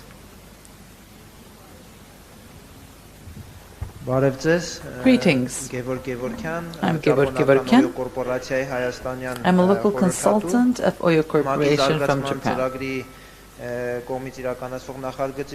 Within the project implemented by UNDP, a Japanese consultant, Mr. Matsuo, has been involved in this project, who has conducted Japanese experience localization, mitigation of mud flow risks. However, the emphasis was on dam failures and the risks mud flows created as a result of dam failures. Since Mr. Matsuo is not in Armenia, I will be presenting instead of him. First, I'd like to mention what is the issue, what is the importance of to pay attention to the mud flows as a result of dam failures. Dam aging risk reports by UN universities come to prove that tens of thousands of existing large dams have reached or exceeded an alert age threshold of 50 years. And many others will soon approach 100 years. Another study comes to prove that by 2050, most people on Earth will be living downstream of tens of thousands of large dams. So the large proportion of people will be exactly under the risks of dam failure. A vivid example of the above mentioned is 2020, May 1st in Uzbekistan, the dam failure of Uzbekistan Sardobai. As a result of the dam failure, a serious mud flow occurred not only in Uzbekistan, but also in the neighboring country. So what is the similarity between the dams of Armenia and Uzbekistan? The issue is that both of the dams here and there are created using the same norms. Therefore, the same risks prevail in Armenia as well. The same norms have been followed, and these are already outdated norms. New dams, based on new norms, are very, very few. Therefore, what is being done in Japan? First of all, a preparation of a long list is made of all existing dams. Second, the most important dams are selected based on their importance and their risk levels, so it's shortlisted, and then water reservoir passports are created, including the main data, basic information on the water reservoirs. The second step is in two directions. First, A detailed inspection is conducted of the water reservoir, and decisions are made whether renovation of the water reservoirs are a necessity, and then implementation of the renovation of water reservoirs is conducted to ensure that future disasters are prevented.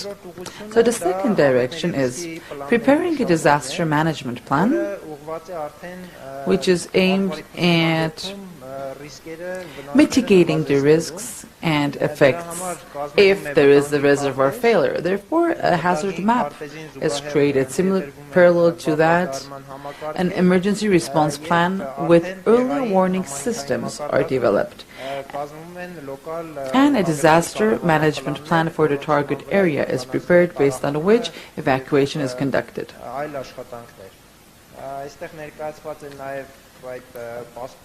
Here you can see the passport, and a sample of the reservoir passport, the kind of data that is collected. I will not go into details. We try to profile Armenian reservoirs. For example, here you see Geria Reservoir, which was built in the Soviet times. And of course, there is a high risk of dam failure. Within the framework of another project conducted by the UN, there is a software developed called FRAT, F-R-A-T, which allows us to model the situation when the dam fails. What speed will the currents have? What kind of flooding will they create? Where will they reach? What will be the distance from A to B? There can be different approaches, and we have used an average data. In order to apply specific data regarding the current, we need to conduct geological studies of the whole current pathway in order to understand what is the speed, what is the magnitude, to understand the magnitude of the speed, in order to be able to clearly model the current flow. Nevertheless, even when using average data, the difference is not much, so the accuracy is quite high. Regarding Geria Reservoir, we have done our estimates, and you can see that if there's a dam failure, after 4 hours the water can reach Hamlet Avan community, and it will reach Gapan after 8 hours. You might think it's quite long, but it's very, very short to conduct evacuation activities of the whole population and to mitigate the results and risks.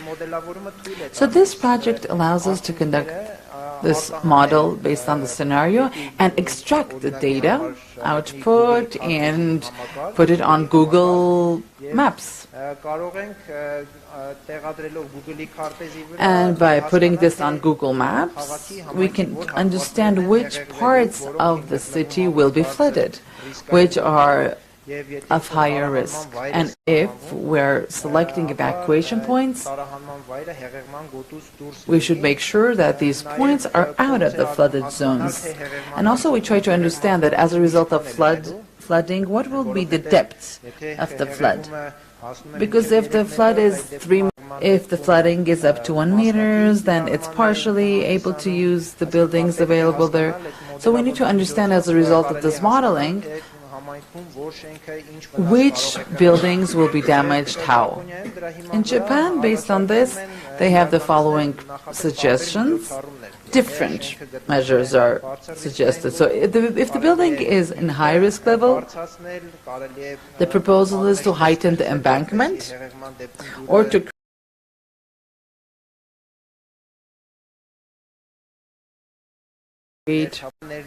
Of course, this requires initial investment, but in the future it will mitigate the effects, negative effects. And Japanese experience comes to prove that it's better to invest up front to ensure that we don't have severe damages at the end. We have also developed a training module which can be implemented, for example, hand in hand with the MES, Emergency Academy, both with bodies of local and international crisis management bodies. And we have the second module for private sector engineers. We envisage, according to this curriculum, to present basic knowledge on mud flow and flood and dam failures, dam assessments. How are these conducted?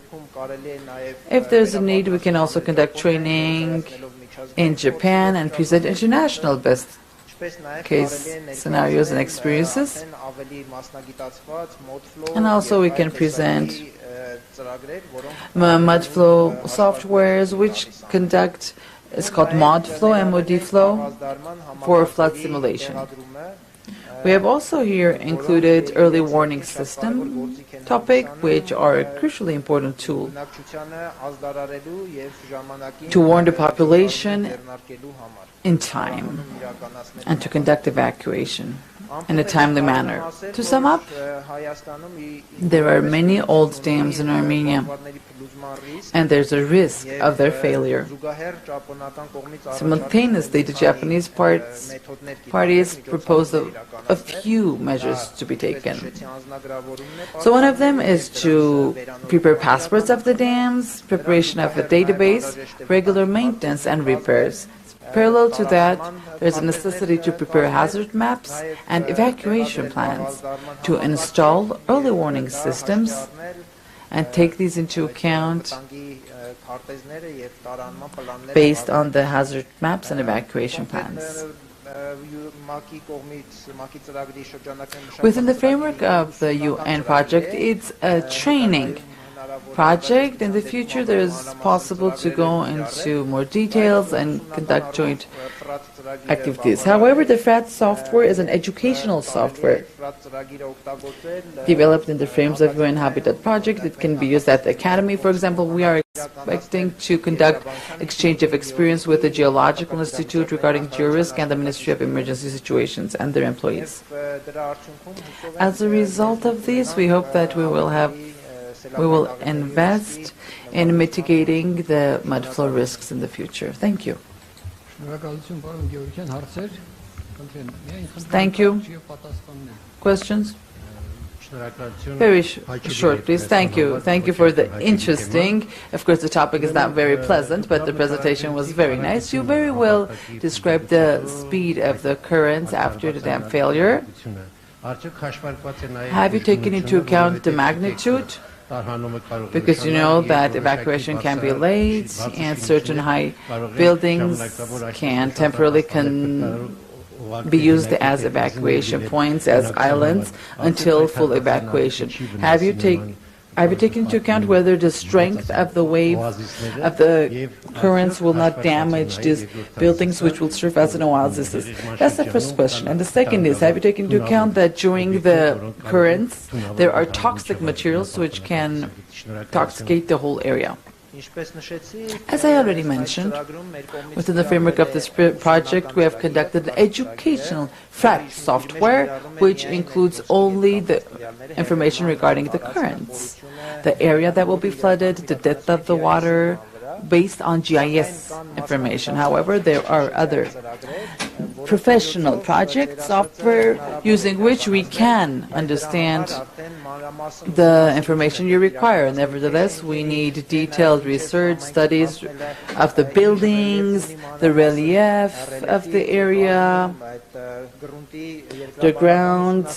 Geological study is required in order to understand the data related to the contact force of contact, to understand the volume of the water.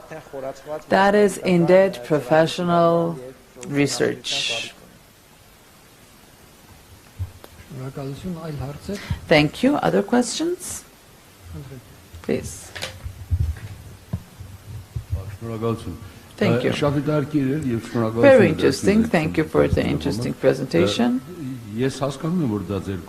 I understand that's none of your business, but do you have any information whether the practical application of such studies, the results of practical application of such studies? What would you propose? Because for many years I have many experience. I know that such good studies later, they just remain in certain drawers, remained on paper. And honestly, please do believe me, nothing is done when something happens. If you do not have the answers to this, I understand, but I would like to raise the issue nevertheless, because there are many, many such studies that after 10, 15 years, they just remain in their drawers and on paper. Nobody uses these documents when planning or whenever something happens. They say, yes, we told you about this. Yes, of course, if we're speaking about Armenia, I cannot say anything, I don't have experience, but I can mention that in Japan, when certain studies are conducted, what they say directly has an application on what they do in Japan. So it's not like that. If you realize everything that you knew, you mitigate, reduce all the negative impacts. But experience comes to prove that it does reduce, significantly reduces the damage. I wouldn't have spoken, but very briefly, okay, we understand. We're speaking about Armenia. But the Japanese also, being so accurate and disciplined, they did such a big mistake regarding Fukushima, about which I'm very well aware, so let's also mention that. Thank you. Of course, everyone can make mistakes, and disasters already means that we have not been ready to it. That was a result of human mistake. Thank you. All disasters are as a result of human mistakes. Thank you, Mr. Georgian. Thank you. So now let's go back to the seismic risk topics. Seismic risk, and let's invite Mr. Stos Markarian, the Director of Seismic Protection Territorial Survey, SNCO, from the Ministry of Emergency Situations. He will present the peculiarities, features of the seismic hazard in the resilient development of communities and the state. Here you are, Mr. Markarian.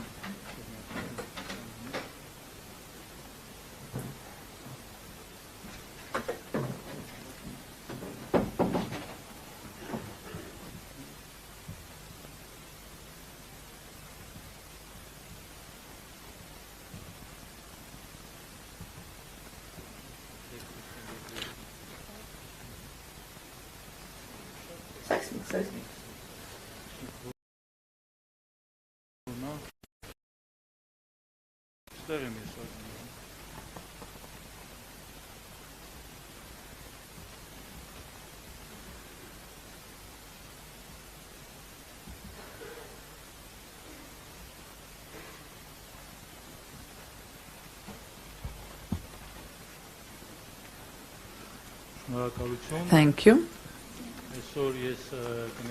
I'll be speaking about seismic hazards, features of seismic hazards, and the resilient development of communities and the state.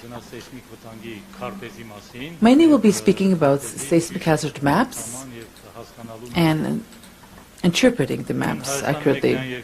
Armenia is one of the countries, the area of which is all the territory of which is on a high seismic hazardous level.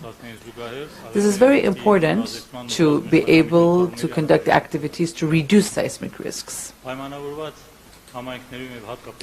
Taking into account the fact that we have a wide scale of construction taking into account the communities and especially in the capital, therefore we should pay attention to existing seismic hazards, because during an earthquake the negative impacts can have an impact on the whole country. What we did have in Spitak. So allow me to present the maps. Let's go back to 1978, the first map, where we clearly can see the 7 and 8 magnitude zones separated, as you can see, with the beige and brown colors. That was Soviet Armenia. But the reality, in 1988, we noticed that it was totally different, as a result of which in 1994 we had a seismic circulation map here, which was in the foundation of the seismic norms. And in 1998, our own department worked on the first probability assessment map, where we had 10 and more magnitude zones, unlike the other maps, which was only the maximum was 0 point up to 9 magnitude. So the zones here you can see is totally different. And from 16 to 18 years, thanks to the World Bank technical and financial support, our services arranged seismic hazard new map, which was conducted by an international consortium. Now in 2020, the seismic norms are based on this, and you see the dark red area is the area that is prone to the magnitude of 10 earthquakes. After the first report, there were some discussions. I would like to mention that the seismic risk map is the long-term prevention. Now I will go into details. In 2 words, seismic hazard. In order to assess seismic hazard, we have 3 input data that we use. Historical time frames of earthquakes, gaps based on seismotectonic models, and also the probability assessment allows us to use as many models, as many opinions, which we have. For example, there are certain experts that believe that there is a gap here, others think that there isn't a gap here. Both of them can be used with the weighted averages. And also we use the seismic waves models. So when on a certain depth we conduct monitoring activity and there's an earthquake and we assess the result, we say it's 3 magnitude is 4 points, but using the tools, we use the weight of using G. So seismic hazard assessment results in seismic construction is used for both buildings for residents, public, industrial, transportation, hydrotechnical, and other business in order to improve the construction, all the above mentioned infrastructure. So again, coming back to our seismic hazard maps, in the title of the maps you see we have such a sentence: the maximum horizontal acceleration exceeding 10% probability during the period of 50 years. So this is a probability forecast map. Around the world it is used 2 approaches. One is probabilistic and deterministic. So probabilistic is used in many developed countries, because it allows us to forecast the probability of exceedance. It allows us to use all the data that we have. So 50-year, I made this table to make it clear that when we speak of 50 years, this is the lifespan of the building that usually we envisage, right, for resident buildings. It's 50 years. So 10% probability, when we make a function, it turns that 470 years with repetition cycle. Very often they say that when we present 475 years, they say, what, 475 years, nobody knows what will happen. We're speaking about 50 years. The 475 years is the mean return period. It's saying that at the center, we're speaking about 70 years, 100 years time span. This 470 years is just the center repetition of events that can occur at the given center. Also, if we want to be more conservative, we can use a 5% probability of exceedance, and from the same map we will see different results. We'll have, instead of 0.3 G, the black line, the black curve, the same conditions, but we'll be more conservative. We will have 0.4 G. This is a more conservative approach. We can all the way go up to 0.6 G on the right picture that you can see, the last curve up here. About seismic hazard maps, while conducting the assessment, we have the opportunity to take into account the ground category about which we spoke. And as you can see here, it can have a very, very significant impact on the results. The blue here It is for rough ground with the same magnitude, main depth, hard soil. For medium soil or soft soil, you can see around there's a 0.1 G difference. Another aspect that when conducting probability assessment, we can take into account and understand what are the centers that are more dangerous. Is it those that are moderate size earthquake a small distance from site, or more larger earthquakes at large distance from site? We need to know this data in order to interpret the map accordingly.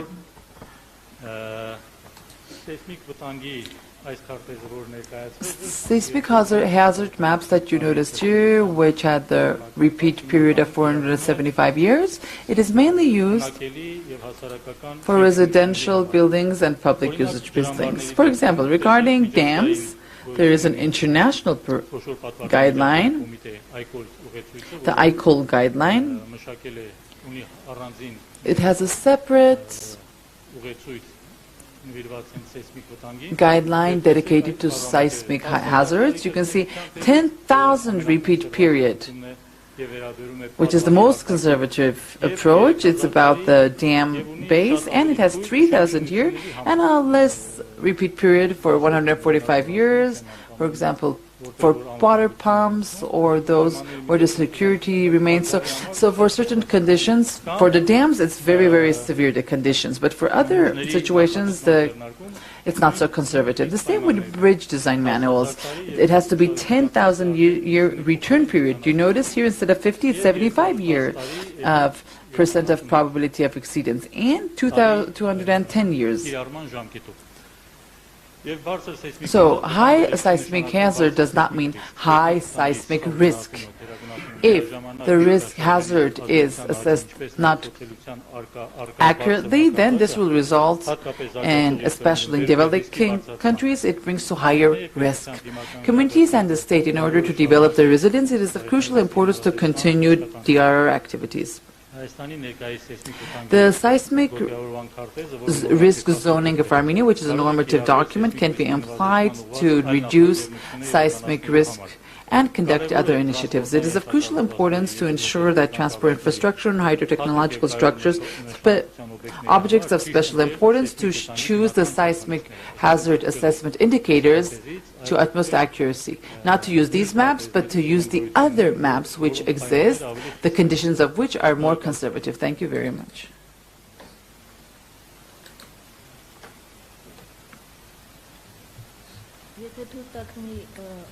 If you'd allow me, if I may.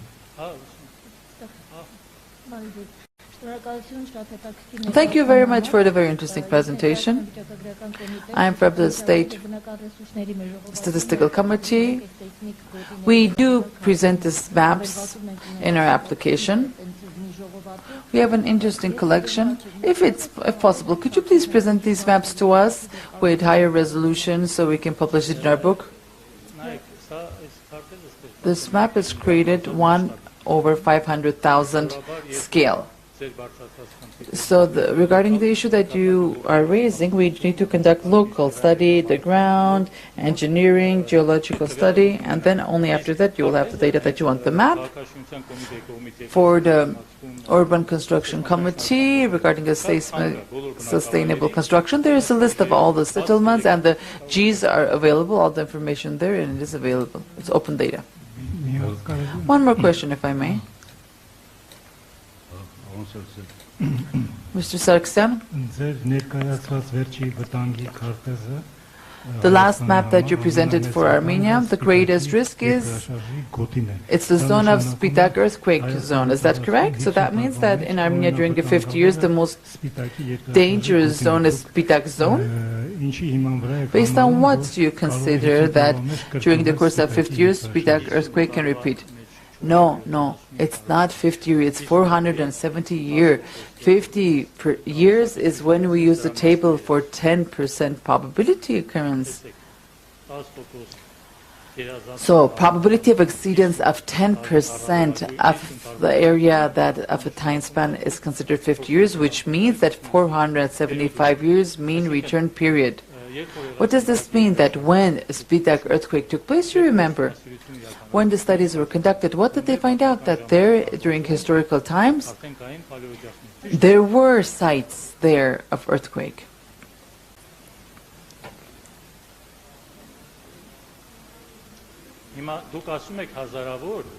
You are saying thousands of years. There are studies published, very well-known, reputable journals, that you're saying thousands, but they're giving exact the years when they say 475 years mean return period. So the basis of the mean return period, you don't have that. If you're saying it happens once every 2,000 years, that means during the next 50 years there's no probability. I don't know who told you 2,000. I'm saying the publication. I'm bringing the data from geological site studies, which came to prove, Karakhanyan-Arkadi studies came to show that the paleo sites, the paleotectonic movements were noticed there 2,000 years ago. So for 2,000 years, earthquake can occur after 2,000 years. The same seismotectonic model that was used by Karakhanyan-Arkadi and the Institute, based on that data, these assessments are conducted. So the mean return period is like after 2,000 years. It's not 2,000. Apologies, I have to, as a moderator, I have the right to intervene, and I am using my rights here. So today, these very hot debates, I have a proposal.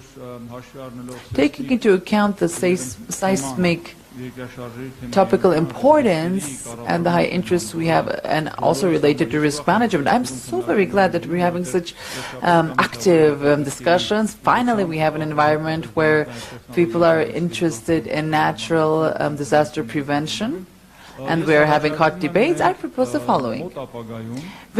In the very near future, why not we have a scientific conference during which we'll be able to conduct, present, hear various experts regarding methodologies, to have discussion and scientific presentations, and understand what are the most efficient models, sustainable models, which can be applied in our country and all over the world. I believe if we succeed, we can propose these models to the whole world. Why not? Because earthquake and other natural technological disasters are an issue that threaten the whole world. Let's not make this just like dialogue discussions here, because many people here around the table do not have such scientific experience or knowledge as you do. So I believe we need a scientific conference. It will be the best environment where we can have such discussions and come to a common denominator around scientific topics, if you are not against. If there are other questions, please.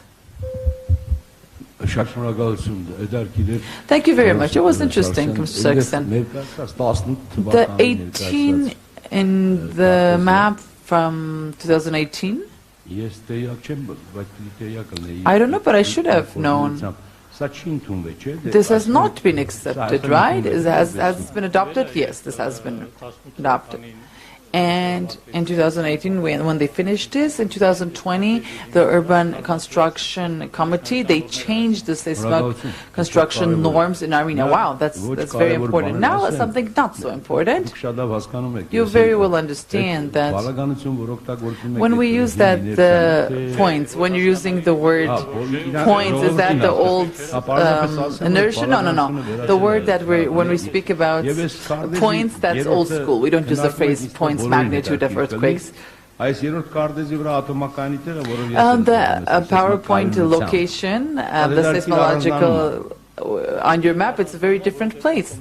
Yes, because the nuclear power plant, there is 10,000 or 20,000 here. Yes, I am very well aware. So 475 should be different. So just for your information, that nuclear power plant seismological issues are under my supervision. There has been 14 missions starting from 1993 up to now, and now they are forcing us. But I believe that it is important, just for your information, that now from 033G, it was considered the draft Անցնում ենք 042-ի։ We're going to 0423. Այսելի գիտություն, այո, չնայած այո, մեզ ստիպում են մենք էլ They're forcing us, and we very gladly are moving to the higher G. So our nuclear power plant should continue its operations even when there is 042G acceleration earthquake. Just for your information.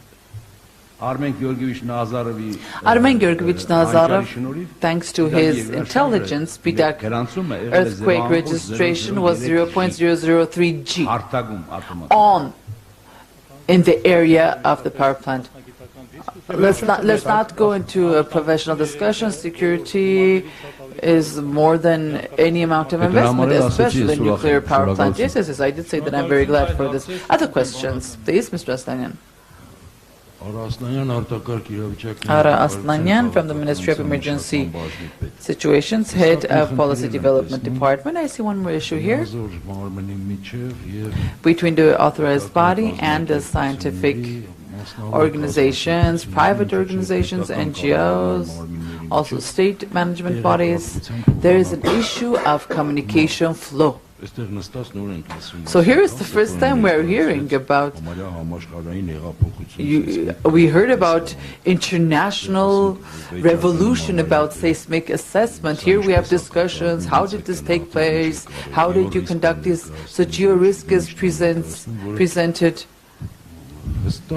Here we can see a very clear gap. The authority bodies authorized for this should be aware of this, and I do believe we have our fault too. So it's a wonderful proposal to organize a scientific conference or a scientific meeting. This is wonderful, good idea. I think the state government bodies should also, a platform needs to be created for all of them to participate.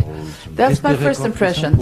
We need to exchange this information, and we need not only to exchange, but to know it inside out. Not only such meetings should be all of a sudden be aware of what is taking place in our country. Thank you very much, Mr. Aslanyan. Yes, I do agree. I totally share your opinion 100%.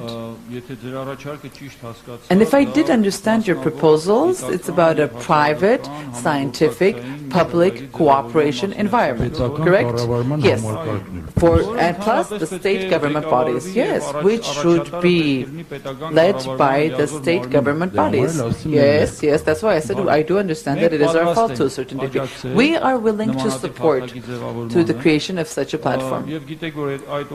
And you know that a number of steps are being taken towards this direction, and we're very glad to present everything that's being done. The information that we heard today is also yet another opportunity to create that cooperative environment, increase the synergies there, and I believe that the seismic service, the GeoRisk,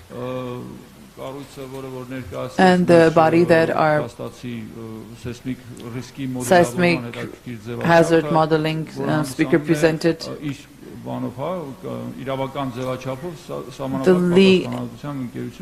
an LTD, so they are from the private sector. We are willing, and also the foundation, who supports the development of all these processes. We are willing to cooperate and to push forward this. The UNDP is willing to support this as well, because yes, indeed, private, scientific, state, cooperative platform is the number one issue which will solve a number of issues. These discussions, we can move to that platform as a result of these discussions, find the best model for our country on how to move forward. Thank you very much. If there are no other questions, thank you so much. Our next presentation, I would like to ask two speakers, let's listen, and after that we'll go to the break. Two more reports.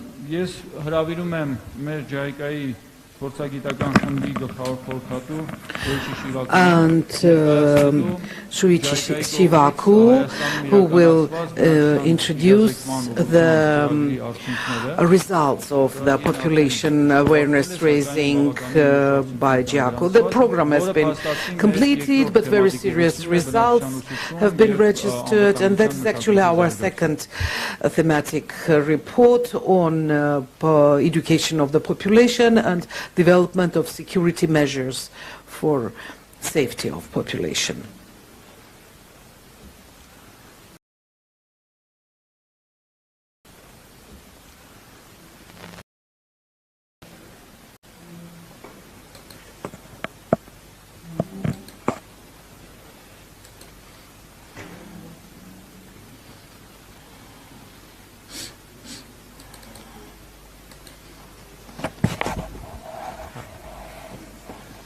Thank you very much, Shiriman.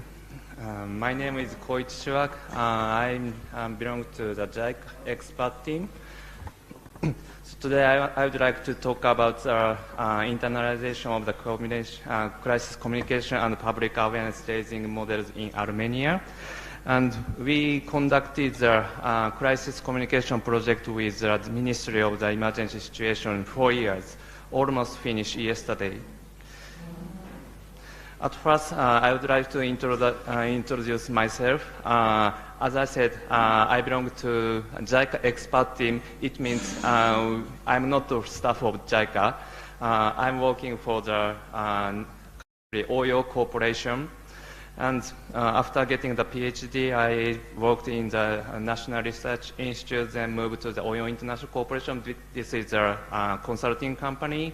And then I moved to the Kyoto University as a researcher, and then I came back to the Oyo International Corporation.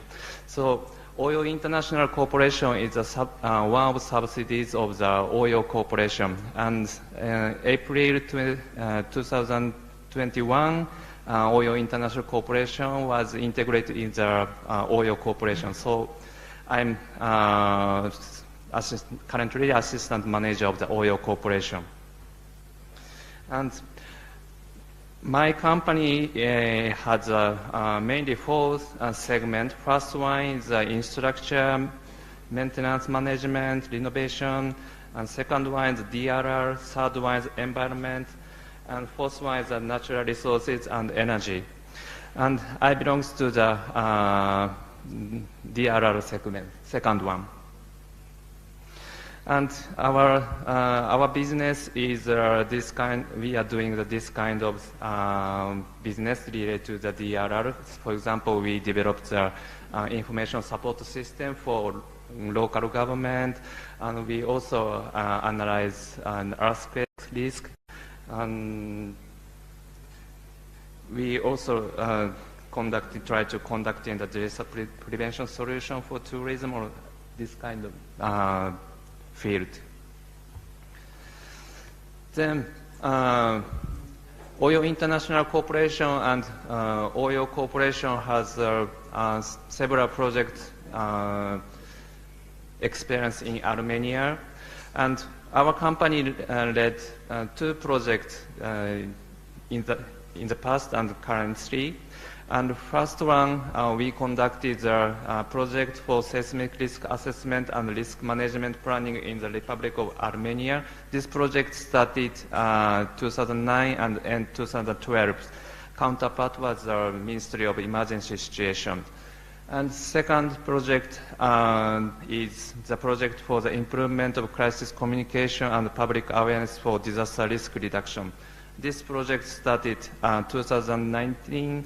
And yesterday we have the final meeting with the Ministry of Emergency Situation to conduct our project achieved properly. And our project was a 4-year project. First year we conduct here output one and output two. It means output one is to understanding the crisis issue of crisis communication, and second output is to formulate the plan for next 3 years project. So our project purpose is to strengthen the crisis communication capacity of mass and media by creating collaborative environment to provide correct information on emergencies in a timely manner. So to achieve this project purpose, we try to develop SOP, which is a standard operation procedure for mass, and guidelines for media. And output 4, we developed training plan, training module, training program for crisis communication. In addition to this, we conducted the outreach activities, such kind of development of website and material development. So when we started the project, at first we considered what is the terminology of crisis. So this photo shows the earthquake in Japan 1995 occurred in the Kobe area. So when we had a big earthquake, vulnerable buildings collapsed.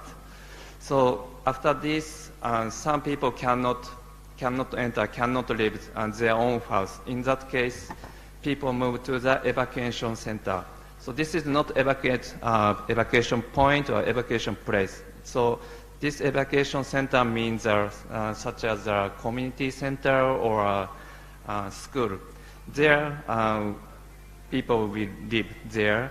So after government provide temporary housing, some people move to the temporary housing, and some people move to the original house.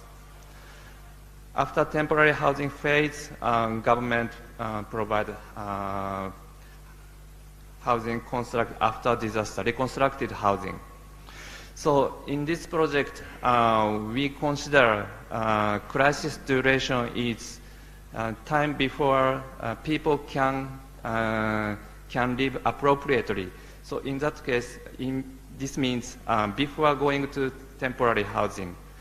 And in case of disaster, we cannot give warning beforehand. But in case of landslide, forest fire, we may provide some warning beforehand.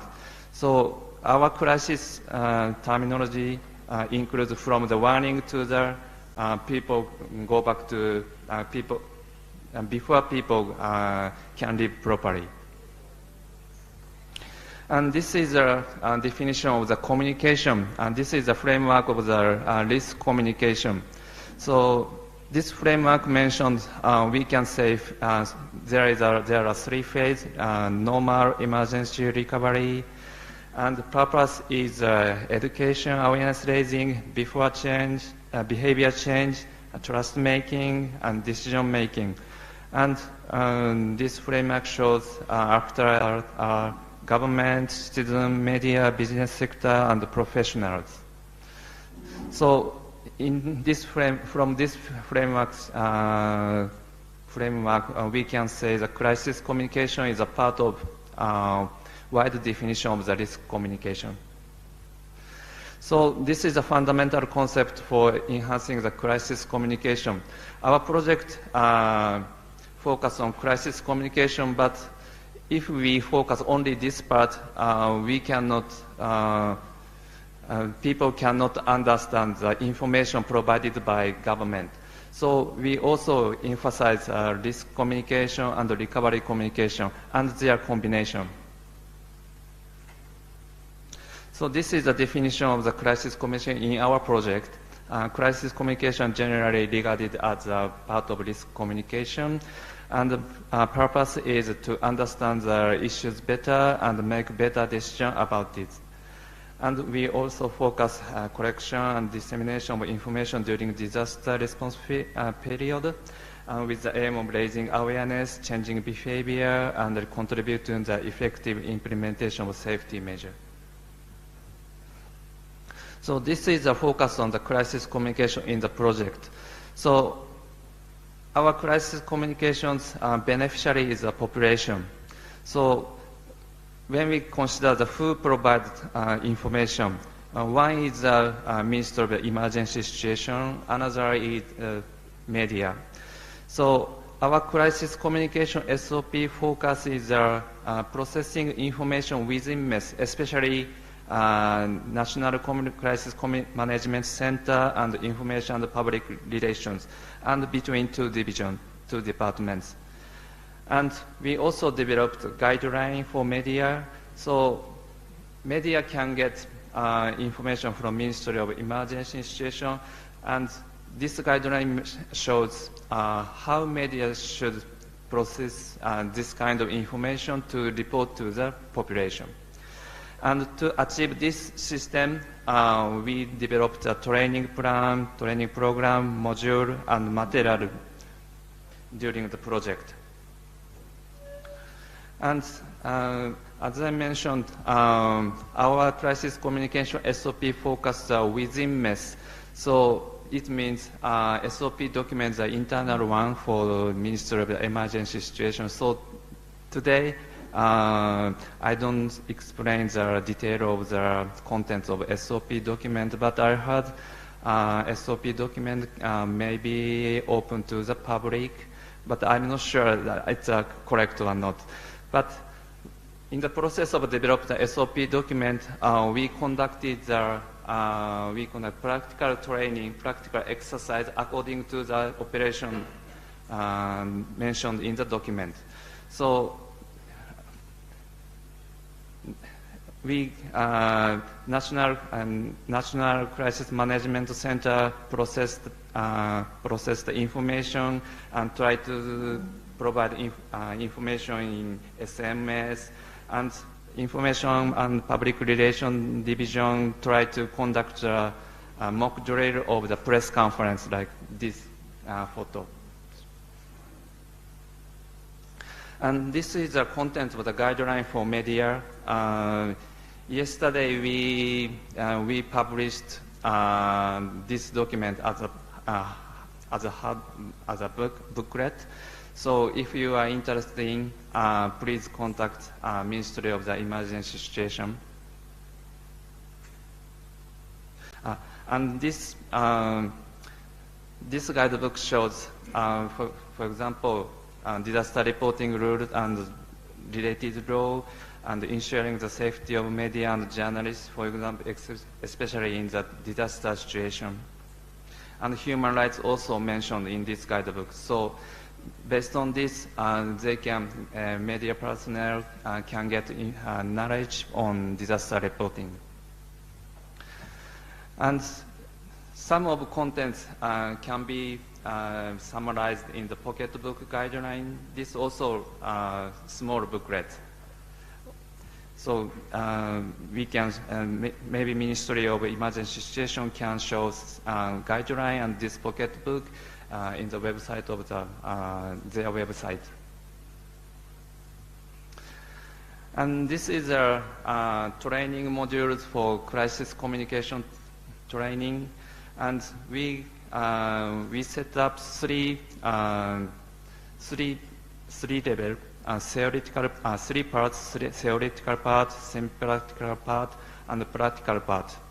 So theoretical part includes a lecture on crisis communication overview and SOP developed in the project, and we also introduced a guideline for media. And in semi-practical part, trainee learns some crisis communication example in Japan and Armenia, and then discuss how we can improve the crisis communication in the future. And the practical part, we are preparing the program or role playing for crisis communication drill, and in addition to this, we proposed media campaign.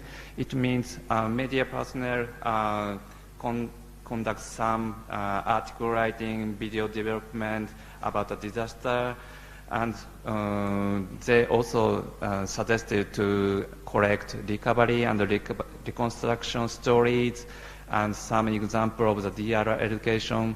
Then when we had a media campaign, all related ministry and university and media company can share their result.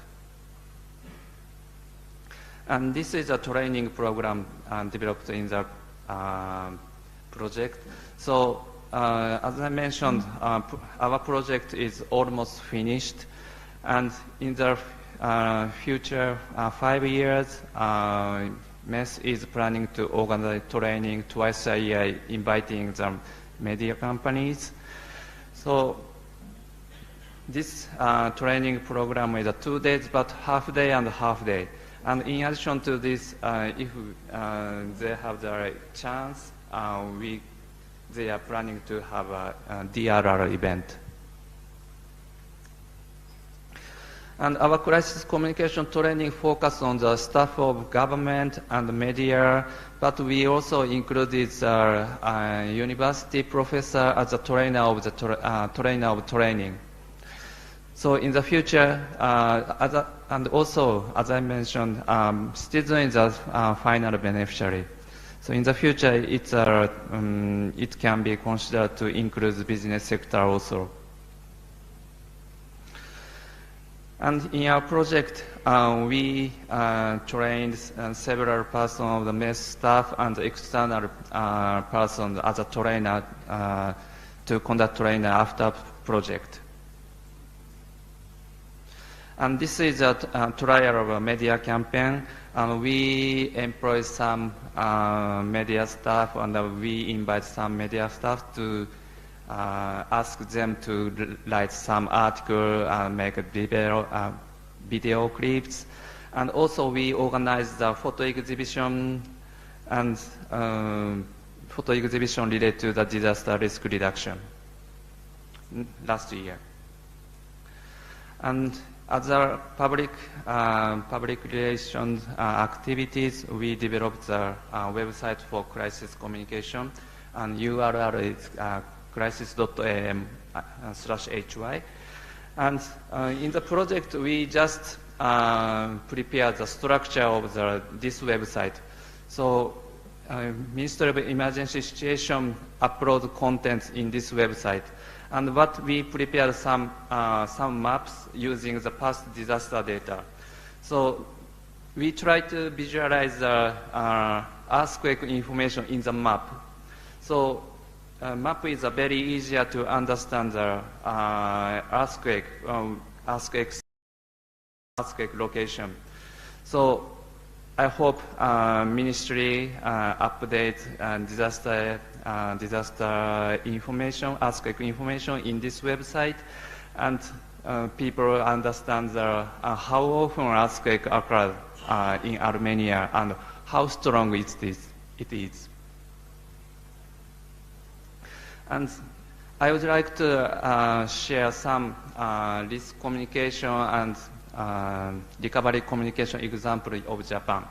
So as I mentioned, in 1995 we have a big earthquake causing more than 6,000 deaths. So left article is a news, online news published by the news company and issued on January 16th this year.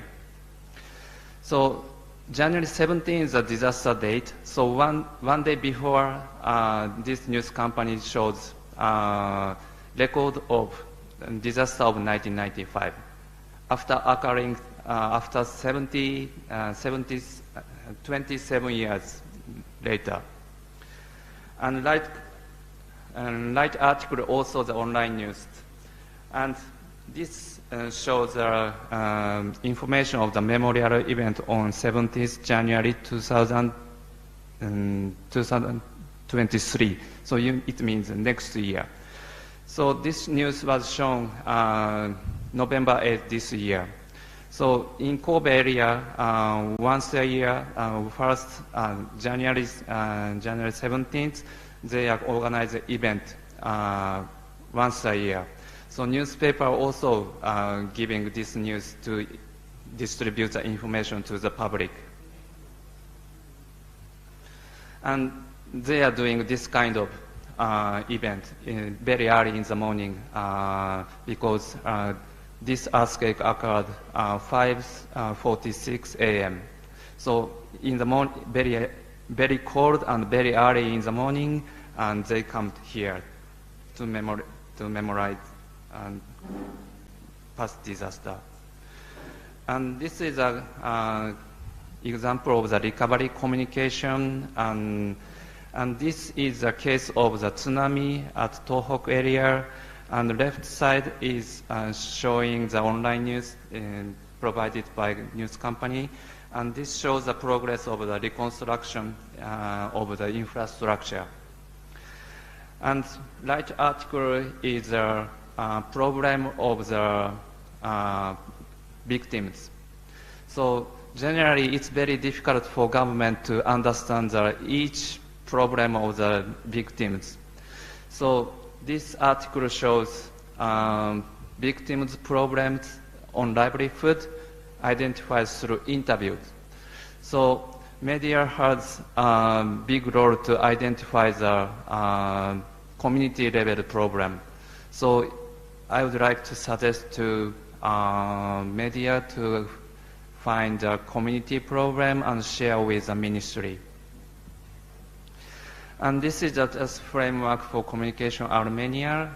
And as I mentioned, it's better to consider the disaster management cycle, mitigation preparedness phase, response phase, recovery phase. So each phase, we have to consider the communication, risk communication, crisis communication, and recovery communication. And main actor is Ministry of Emergency Education, but if necessary, it's better to include the other ministry. And media are also main actors. And I also would like to suggest to add academic institutions and such as a university to improve the disaster risk communication, crisis communication, and recovery communication. And this is a suggestion on enhancing crisis communication. So in our project, we prepared some documents, guidelines, and training program for Ministry of the Emergency Situation to work after project properly. So, but it's better to develop a collaboration network between media and MES, and implementation strategy and funding also a big issue in the future. And if necessary, if in the future, it's also suggested to be developed information communication technology system to enhance and to more accurate and more fast crisis communication. And I also try to peer review paper, and I submit to the Crisis Management State Academy led by Hamlet Mateboshan-san. And I also is me and the university professor and title as Improving Disaster Reporting in Armenia.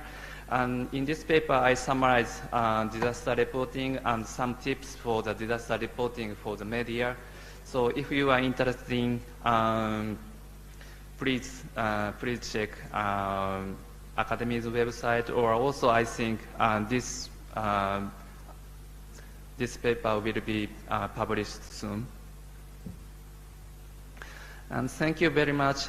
And our project is not directly related to the DRR, but this communication is a very important a part of the DRR, because people need to the risk, and they have to enhance their knowledge level, and they have to conduct DRR measure directly.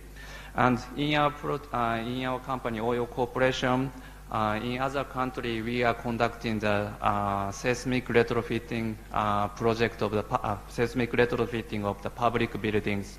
So, in case of earthquake, building safety is more important for DRR. So, this time we conduct the crisis communication project, but I hope JICA or other donor promote building safety project in the future. Thank you very much. Thank you very much, Mr. Shivaku-san. Indeed, the risk communication is a very important part of the risk management, and we'll make sure that the presentation that you presented will be well communicated. Not only the Ministry of Emergency Situations, but also the other relevant stakeholders, including the media. Հարցերի համար գործընկերներ համեցեք։ Բոլոր մյուս գործընկերների համար։ It was very interesting. Ինձ համար Of course, I am supporting for this project between the Japan and Armenian Emergency Management Ministry. But my question is, as a person who last 34 years has an experience with the work and have some knowledge about the disaster management or reporting of Japanese system, in your projects, which you begin in 2019 until now, are you taking consideration mentality and behavior in the same situation of Japanese and Armenian, which in my opinion is just on the contrary of each other? And how you organize this training? Do you take in consideration that the people whom you are training has a just different mentality? This is my main question. Thank you. Thank you for your question. Honestly speaking, there is a very big gap between Armenia and Japan. But because we had many experience of the big disaster, and media also knows how to act, how to provide disaster reporting gradually. So currently, Armenia is a very first step of the crisis communication, especially on the disaster reporting. But we try to, we invited some of media personnel to the Japan, and they learned how we can do crisis communication in Japan. And when we work here, we share some good examples of the crisis communication and disaster reporting of Japan and share with our ministry and media. So it's it's not easy to solve directly and fastly, but I would like to ask Ministry of Education, Ministry of Emergency Situation conduct training continuously. So we developed a 5-year training plan. Thank you. Այլ հարցեր ունենք։ Լավ, եթե չունենք, thank you very much. Thank you very much. No other questions. Mr. Matevosyan, before our lunch break, we have one last report. Mr. Matevosyan will do it. After that, we shall have certificate delivery process. I'm going to speak a little bit differently. I would like to infuse you with some energy. I will be speaking about education because I have been in education for the last 3 decades. Education in our sphere, because whatever we are speaking about now, all the questions that arose, all the questions are related with our mentality. We do not have a safety culture in place. We do not have a safe environment. We do not have all the elements to create a culture, safe environment, which will help us prevent all this. I believe one of the most important directions is to create this environment of safety. That is education and training, which will allow us to develop such an environment. So that was just for a start, but all of us are very well aware that everyone throughout their course of activity, each person can contribute to new disasters, to the occurrence of risks, increase existing risks, and depending on the origin of their hazards, they can obstruct rescue and recovery operations or during the process of mitigation of the effects. So, in other words, we're speaking about an extremely serious issue. Do we have that mentality that people who are here, I would just like to share and tell you, and not only you, me, myself as well, we ask our children their lessons, their grades. None of us care whether our children are in a safe environment or not, or where are they, or whether that environment has this or that impact on our children. It seems as if we are not interested in it at all. Nevertheless, once, if we are in another country, immediately we will face a situation where we cannot violate, we do not break the law because the environment in another country does not allow us for such violations. Shouldn't we create such an environment as well? The most interesting it is that the higher the level the person in the management system, these qualities have higher impact on others. So our global issue should be to ensure that the next generation, in 20 years, 25 years of time, they are not what they are today. They do not have the same mentality that we have. They should indeed have a mentality of safety, should have the safety culture, should be able to integrate in that environment of safety. This is why I would like us to take into account that in other countries maybe such issues are less indeed, because in our small country, which is just 28,000 square kilometers, and the difference between the heights is 3,500, more than the highest and lowest points, and we have almost all geographical zones in our country, and all the dangers, hazards and threats related to these geographical different zones. How do we take these into account? Every day there are new hazards created. I can bring such an example that if we go 40 days ago, if we consider the landslides maps, we will see that we've had 2,800 zones. Now we have 3,000 zones. So how did these occur? Did they just happen out of thin air? No, it's because of our beautiful approach. It's because of our steps. I would like to raise a question. The very interesting idea here, I apologize to all of you, please, I apologize. Have we considered whether today our accidents, how many people die as a result of the accidents we are in charge of? Now it's 350 people dying because of the accidents that are within our liabilities. If we take into account 100 years, we have lost 335,000 lives. 80% of them are young people. How do we consider this phenomena? How do we approach this? Why these cars accidents, the girlfriend doesn't tell the boyfriend, this is wrong or that wrong? Why the father or the mother don't say that who are driving? Why doesn't the teacher say this or do that? Do you understand? It is on our shoulders. The level of losses is just an unaccepted level, just because we do not have this mentality. This is what it should become an integral part of the education system. What should we do to ensure for us to be able to make this safety environment a mentality, and that each step that the person does, each and every step, the person should see the risks inherent in it and try to ensure that he or she can mitigate. On paper we say this or that, of course, the projects that you do, development projects, all of them should have a safety component. They should have risk component as well, but they do not have it. They don't have it. So now Mr. Kiragoysyan raises the issue. Why? Is it not directly related with that? That our mentality is out of our mentality, all of this.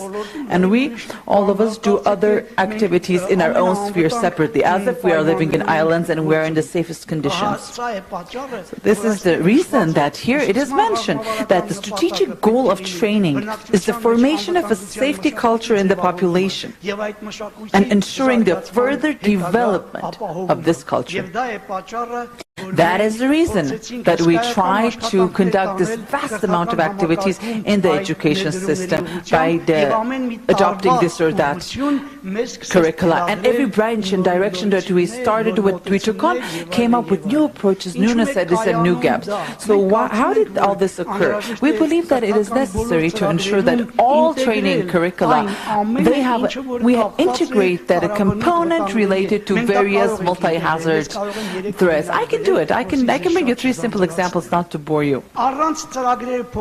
Without changing the training curricula, without changing the books, for example, in the 8th grade, Armenian language course, there's such an example.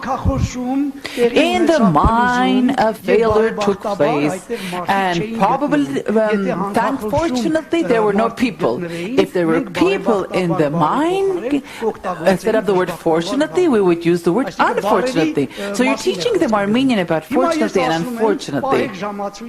So now I'm telling you, time yourself pause and see how many seconds does it take if the teacher says the following. Do you know, dear students, that in the mine, if there's a failure, it can be caused by a wave impact, explosions can occur, a fire can burn out, there can be intoxication. This is why we say that fortunately there were no people in the mine. It didn't take 30 seconds. But the child, all of a sudden, we taught them some information about this. In the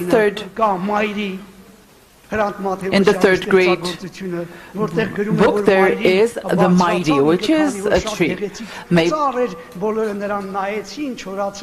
Everybody looked at this tree, the cedar tree. It was a beautiful tree. It went up, and all of a sudden, the flood and the storm came and broke down the cedar tree. Why don't we speak a little bit about the storm? If we take history, if we take math, where children can more visually see everything that there is. For example, in the mathematics, there's a problem to be solved. The boat from this side up the other side is going from the river one bank to the other bank. We can say here there is a wounded person, and here the rescue team is going to help this person. This is enough for the child to already envisage the rescuing boat, rescue services, the mentality. We're developing, promoting the mentality. Everybody thinks we need a new subject, new training curricula. No.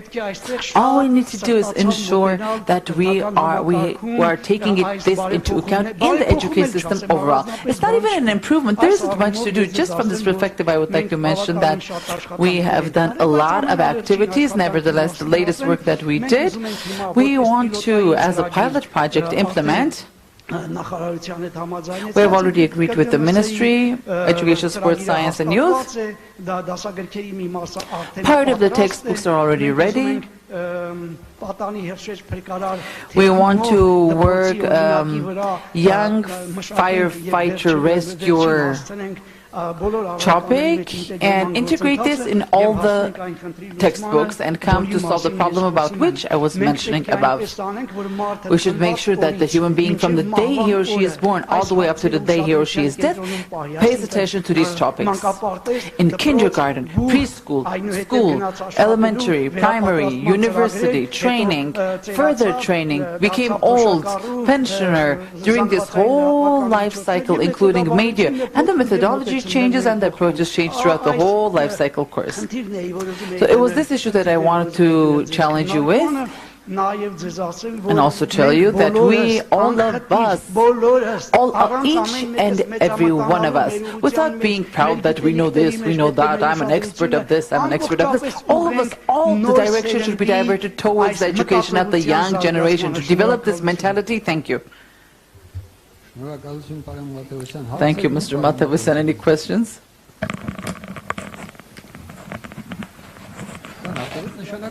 No questions. It means that we agree with all your ideas and the concepts that you just voiced.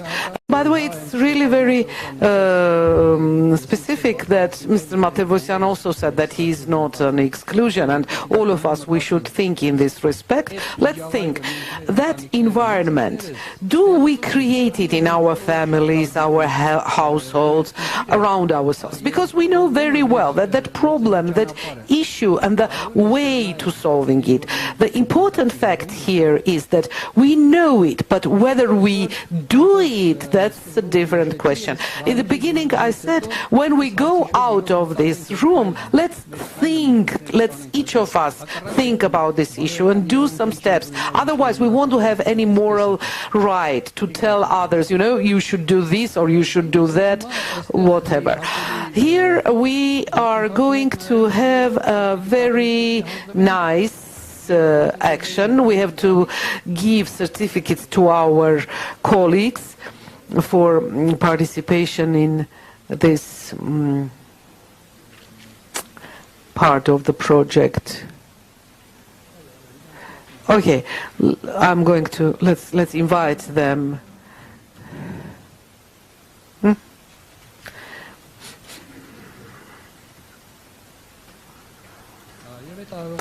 And after that ceremony, immediately after that, we shall go have a lunch. I suppose you know where we are going to have a lunch. If you don't know, you go out of the room. It's just in front of you on the left. And after the break, we shall come back and continue. For the lunch break, you will have 1 hour, colleagues.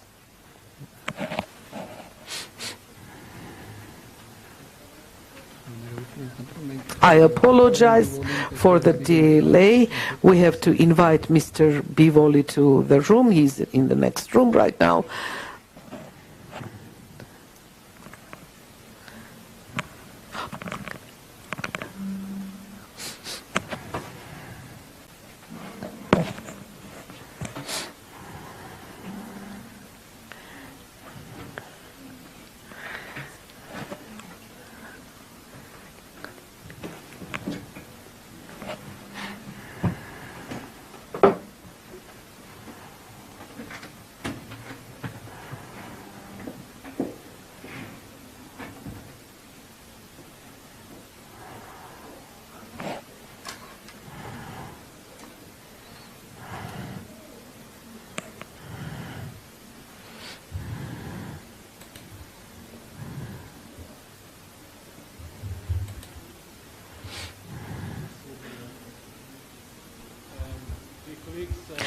Արգելի գոլեգաներ, տիկնայք եւ պարոնայք, ինձ համար մեծ հաճույք եւ պատիվ է Միացյալ Միավորված ազգերի ԱՌՆ գրասենյակի անունից փոխանցել այս սերտիֆիկատները քաղաքներին։ Մենք գիտենք, որ քաղաքապետարանները նույնպես մասնակցում են աղետների ռիսկերի կառավարման ԱՌՆ գործողություններին։ Մենք այսօր շատ ուրախ ենք, որ Հայաստանում 22 քաղաքներ միացել են, դարձնեն քաղաքները դիմակայուն մինչև 2030 թիվ նախաձեռնությանը եւ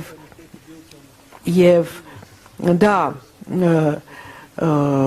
կառուցվում է ծրագիրը նախորդ ծրագրի հիման վրա եւ արդեն այս ծրագրի մեջ մասնակցում են բազմաթիվ հայ քաղաքացիներ։ Մեզ շատ հաճելի է, որ այս նախաձեռնությունը միավորում է քաղաքներին հորիզոնական տարածաշրջանային ենթատեքստում եւ մենք ունենք արդեն մի շարք դիմակայունության ակումբներ, դրանց մասնակցում են այն քաղաքները, որոնք արդեն իրենց ապացուցել են, արդեն ունեն փորձ կուտակած եւ այդ առումով եւ նաեւ ուզում ենք շնորհավորել ձեզ, որ այդ նպատակով միավորում եք Հայաստանի քաղաքացիներին։ Օրինակ, ասենք Մանչեսթեր, Բարսելոնա,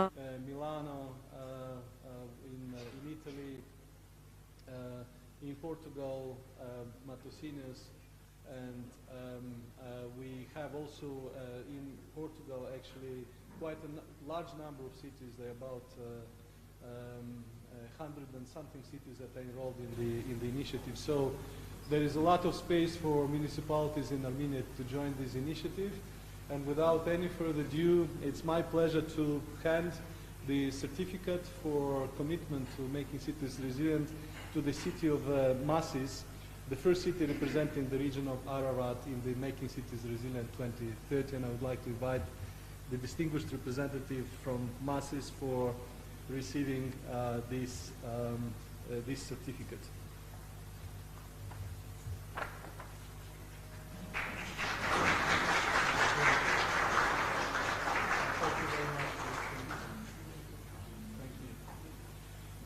It's also my pleasure. I have two certificates for partners because the initiatives is also built on a very broad range of partnerships, and the two partners joined recently the initiative, the global initiative, and are registered in the list of partners of this initiative, and that's the LGG Scientific Research Foundation and the International Center for Seismic Risk Global Monitoring. So I'm very pleased to represent you.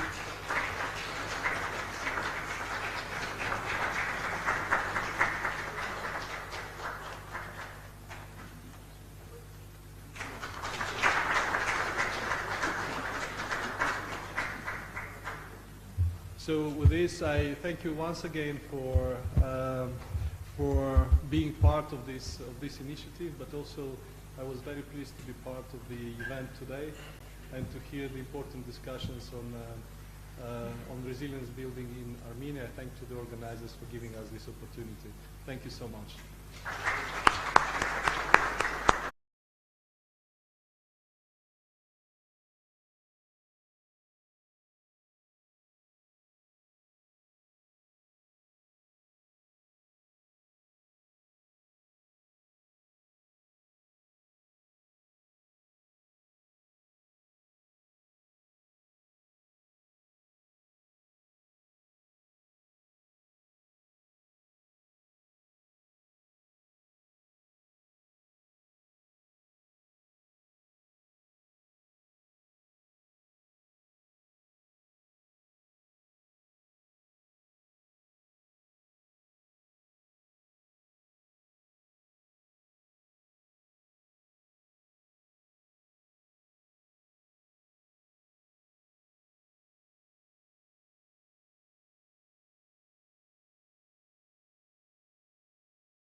մենք էլ ճաշեցինք, հիմա պատրաստվելու ենք քնել։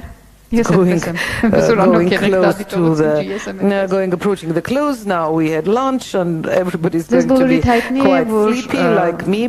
2015-30 թվականների should know that for 2015-2030 United Nations Risk Reduction Ձևավորել, մշակել եւ ներկայացրել է միջազգային հանրությանը անդամ պետությունների introduced to international community member states Sendai framework by the name of a Japanese city, a Sendai action framework, which is divided into 4 priorities by each program, and with all the advice and recommendations is a comprehensive guidebook for disaster risk reduction, like what to do, what directions to move, and what else. Whoever has heard the Hugo framework, they know that before Sendai program, Sendai framework, there was Hugo framework, exactly for risk reduction. That is to say, here, it might seem that only the area location names have changed, but that's not the only change. Usually the changes in the framework are connected with the challenges of a given period. That is to say, what we face as a problem for international community, countries, states, up to the lowest level of management are to be involved in this framework. All the issues should be reflected in the framework, which means that the framework written for 15 years can't be something petrified for the whole period. It should be revised, reviewed, changed, modified. Its regular changes should be reconsidered and included. And in particular, I have to say that Ես իբրև օրինակ կարող եմ ասել, այստեղ քիչ ավելի վաղ մեր գործընկեր Արգարժան Օկտալյան Բիվոլը նշեց Եվրոպայի եւ Կենտրոնական Ասիայի տարածաշրջանի համար 2021 թվականին մենք մշակեցինք in 2021 we have developed and I have had the honor to be co-chair միջազգային հանրությանը իբրև նոր ուղեցույց ավելի կոնսոլիդացված նոր հղկված ձևակերպումներով ըստ էության դրանք չեն շեղվում Սենդայի գործողությունների ընդհանուր շրջանակից, բայց ավելի են a new framework which is not going away from Sendai framework, but is polarizing certain issues, tasks. Last year, the United Nations Risk Reduction announced 2022 and 2023 as a certain period.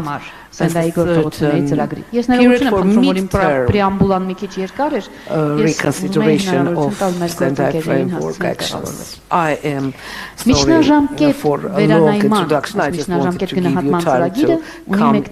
The midterm review plan has one purpose. Actually, the countries are called to reconsider what advances, what progress, what challenges have been faced by the implementation of Sendai Action Plan in the course of the past 7 years, and whether that process is, and how is that process assessed by the countries themselves. That call was not a mandatory call, it was just voluntary action. More than a dozen countries participated in it, including Armenia. Modern calculation, indeed modern, we have partnered with Arnab Foundation, the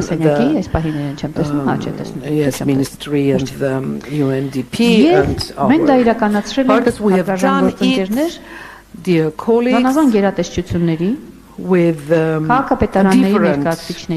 representatives of municipalities, organizations, together with, they did not know what was going to be the result, and that is why I am going to introduce this report to you, and we have done this work. This by the end of August this year, and after that started the phase of analysis. So how we did it. On my slides you will see some material that will give you understanding what meant this midterm analysis in a couple of words only, because there is not much to say. I'm going to just introduce to you on whether where from comes the material for our analysis. Usually, naturally, we report about the country results only based on official data, and these official data are the data of the Ministry of Emergency Situations and other branches of the government, like the National Center of Disaster Management and regional centers, and I'm very happy that they are here. And naturally, we give high importance to the National Statistical Service data. Our close cooperation with the Statistical Service actually aims to improve even more the quality of the data. So as the dream there, we have some anticipations on or plans on how we are going to do this. It does not depend on us, it depends on the policy of each government branch or institution, and also on the quality of the information collected on the level of communities. That is to say, there are many different components, and among these components it is necessary to find a possibility to provide a productive, efficient, effective report on all communities and regions of Republic of Armenia. Well, of course, the administrative changes have their impact on our data. I wanted to say a couple of words about this. The thing is that whoever of my colleagues deal with these matters, you know that in the framework of Sendai framework activities, we are presenting monthly reports to United Nations office, and when we make this data digital, when we had 700 communities, this data looked differently. Now there are 76 communities. Well, it should seem that there might be some percentage decrease in the data, but I have to say that not always the figures will give you the precise picture. Today we shall speak a little bit of the figures and data. Currently, I am introducing to you the methodology with which we have used to do the midterm assessment, and which was the requirement of the United Nations Disaster Risk Reduction Management. Of course, you can ask different things of the countries, and you can ask, assess, see what you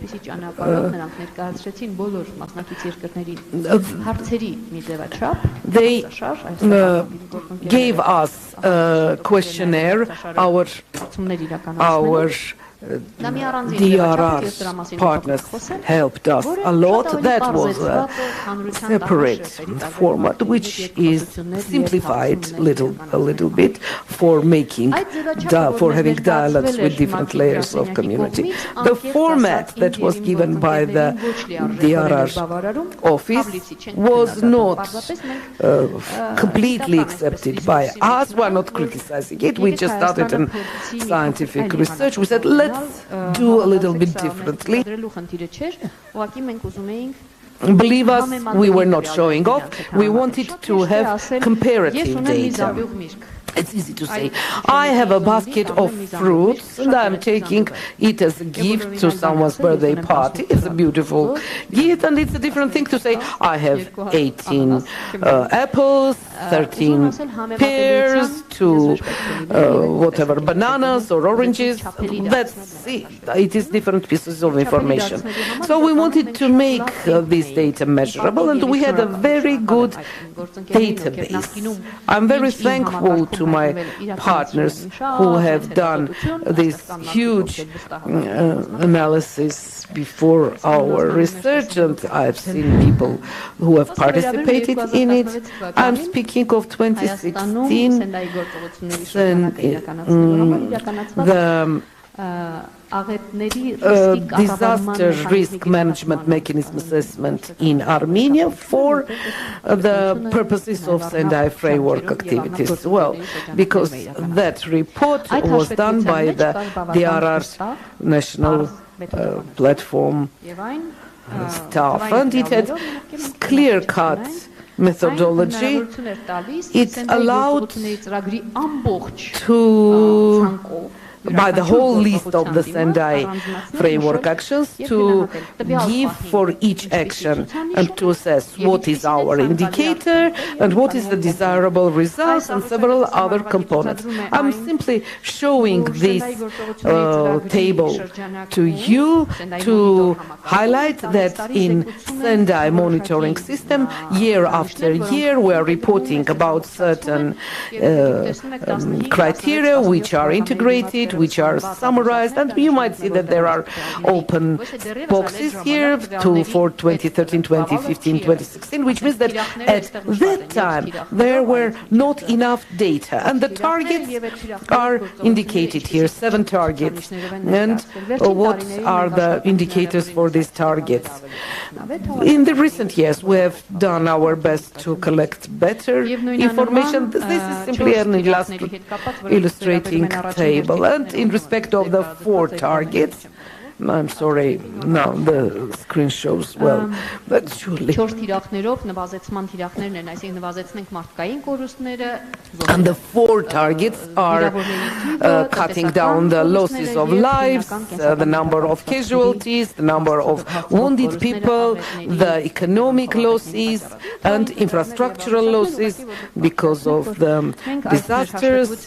Like, for your information, so as you will imagine that we've included in this report certain activities. But that was not the task. The task was that we had to compare what was done as of the current moment, what is the progress, and how do we assess it. And we have chosen the following methodology. We decided 2 directions. First of all, we decided to adopt the 2016 methodology approaches, the results of the methodology used for the survey of 2016 to ensure that we can use the data of 2016 baseline data so we can compare them. So now you will see this comparison here. Naturally, all the stakeholders, or the stakeholders who are working with us very actively, we did mapping of the stakeholders, we know them. It was the DRRM national platform. We have various discussions with them, they know me, they know them, and all our colleagues and partners. So, we worked on the first report framework. So, the comparative analysis of 2016 to 2022, I will not torture you with all the data and nitty-gritty data, but the results were presented in this manner. First of all, the questions were assessed for capacities of the DRM system, the current situation of the indicator realization. So we have 4 priorities, only out of 1 hour.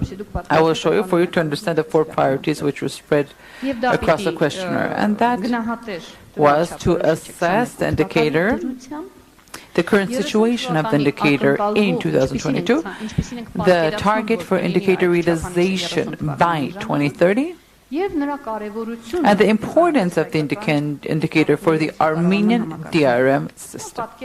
So you understand the situation, most of you might know this. So this table is not for you to read, I will just go over point 1 to 15.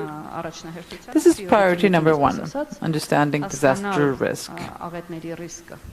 To understand the disaster risk. And in essence, it is about policies and practices, regulations. Each and every point here, whether we have or we don't have, pieces of paper were given to each and every participant, and on each question they input their personal ranking. So about the 3 points mentioned above. So they did it on paper based. We did it on paper to be able to fulfill the data with other. So all of these were input in the computer, we had the average data, and we had the following tables that you see on the screens here. It was interesting to notice that from the very first beginning, that when we started inputting the data in the computer, there was a very obvious 2 groups of questions and answers. First, the answers from the state, they had a certain groupthink situation, and the international sector directly just jumped out. We did not have this issue set before us, but as a result of our internal analysis, it was quite obvious to notice how is it that our international partners, how do they assess the same work that we have done? How do our local partners assess the same work that we have done? And if there is a difference, and if there is one, why is it so? Of course, there are certain points where the results are different, and there are other places where difference should not have been. We should understand and be able to identify the difference. In the green and red boxes, you can see the first box is the state perspective, apologies, international perspective, and in the green box is the public service answers. It's not important which is who, I just want to show that the results are different. The mechanism and methodology of analysis, you can criticize it, God forbid, because any analytical approach, of course, surely can be criticized. So here we conducted the following analysis. We did not assess each and every point of the all 15 points to understand how are each and every one of these items assessed. No, we just tried to see what are the differences between, in this case, certain points. You see there are outliers. Those who have been ranked high, why are they ranked so high? Who has ranked them and why have them ranked so highly? Not who personally, but the group's categories, because there are certain polarization occurs here. And second, why have they received the lowest ranking possible? It was interesting that from the very first point, it turns out we were thinking that it was by chance, but then we noticed a pattern. That the high ranks, those points were assessed with high points, which at that moment of time are in process. Steps have been taken towards that direction. It was very interesting that the person who was the respondent, we should remember that the respondents are human beings who have changed. The respondents in 2016 were a totally different group of people. The sample population was different, and now the sample population are totally different of the respondents. So between 2016 and 2021, totally different situations have been recorded. In 2016, we were doing our baby steps, and we were analyzing, assessing the situation at that point of time. Now we're assessing the current situation now. It's very weird. It was very weird to notice that regarding all directions, or even the same, or we had a regressive. There was a regression trend. If we consider this from a business perspective, from a linear perspective, it says, oh, very, very bad. We're just in the same place. We haven't moved forward, no improvement. But knowing very well aware of the system inside out and the processes that were taking place, for me it was very clear to understand the secret. The situation lies in the fact that from 2016 to 2022, the knowledge base, the requirements has changed a lot. Our perceptions now are totally different. So the same output, the result we had, the same cup bake in 2016 could have been good, wow, maximum full, but now it's not enough. not satisfactory anymore. Why? Because our perception has changed. We can think that this cup is nothing to be happy, nothing to be proud of. It should be here, it's mandatory, nothing precious. So when conducting all this interpreting tasks, we have given our opinion that these situations can be interpreted from this perspective as well. As a comparative analysis, there's just 2 blocks for 2021. You can see in the left window and in the right window, right bottom corner, you see the retrospective comparative analysis. The same survey, same blog, same method used for you to understand. That's why we selected the same, so you can visually see it very clearly. There are certain points that the trend is quite obvious, that there are certain items that are more successful, and there are others that, regardless of the time zone, you can see it both in 2016 and 2022. These are points we are successful in, and these are points that amazingly, well, not amazingly, but there's a pattern we are good at. That's about more legislation drafting, this and that.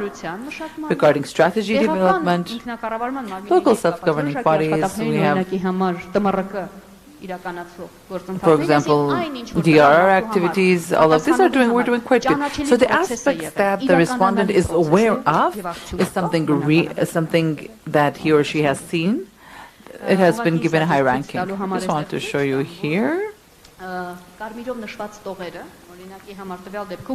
The red points here, priority number 1. All of this is one continuous cycle. For one priority, for example, point A and point K, they have received the highest values. And we have interpreted them, analyzed them. Why is it like so? So this is the method that we use. There is the reference, the direct line. What is this about? To ensure that in the report we don't have a misinterpretation of the item, and if a person is reading the report who is not aware of anything about the Sendai framework, well, they will be able to understand the analysis. And last, the last block, which was analyzed, it was the pattern of importance. You remember that the 3 components we spoke about, what importance do the respondents give to this item? There weren't any very big difference, but I would like to emphasize that the highest rank values were given to those components that are in process, which are current and are noticeable. And the lowest rankings have been given to those, not those where nothing has been done, but those that there is the highest need for these.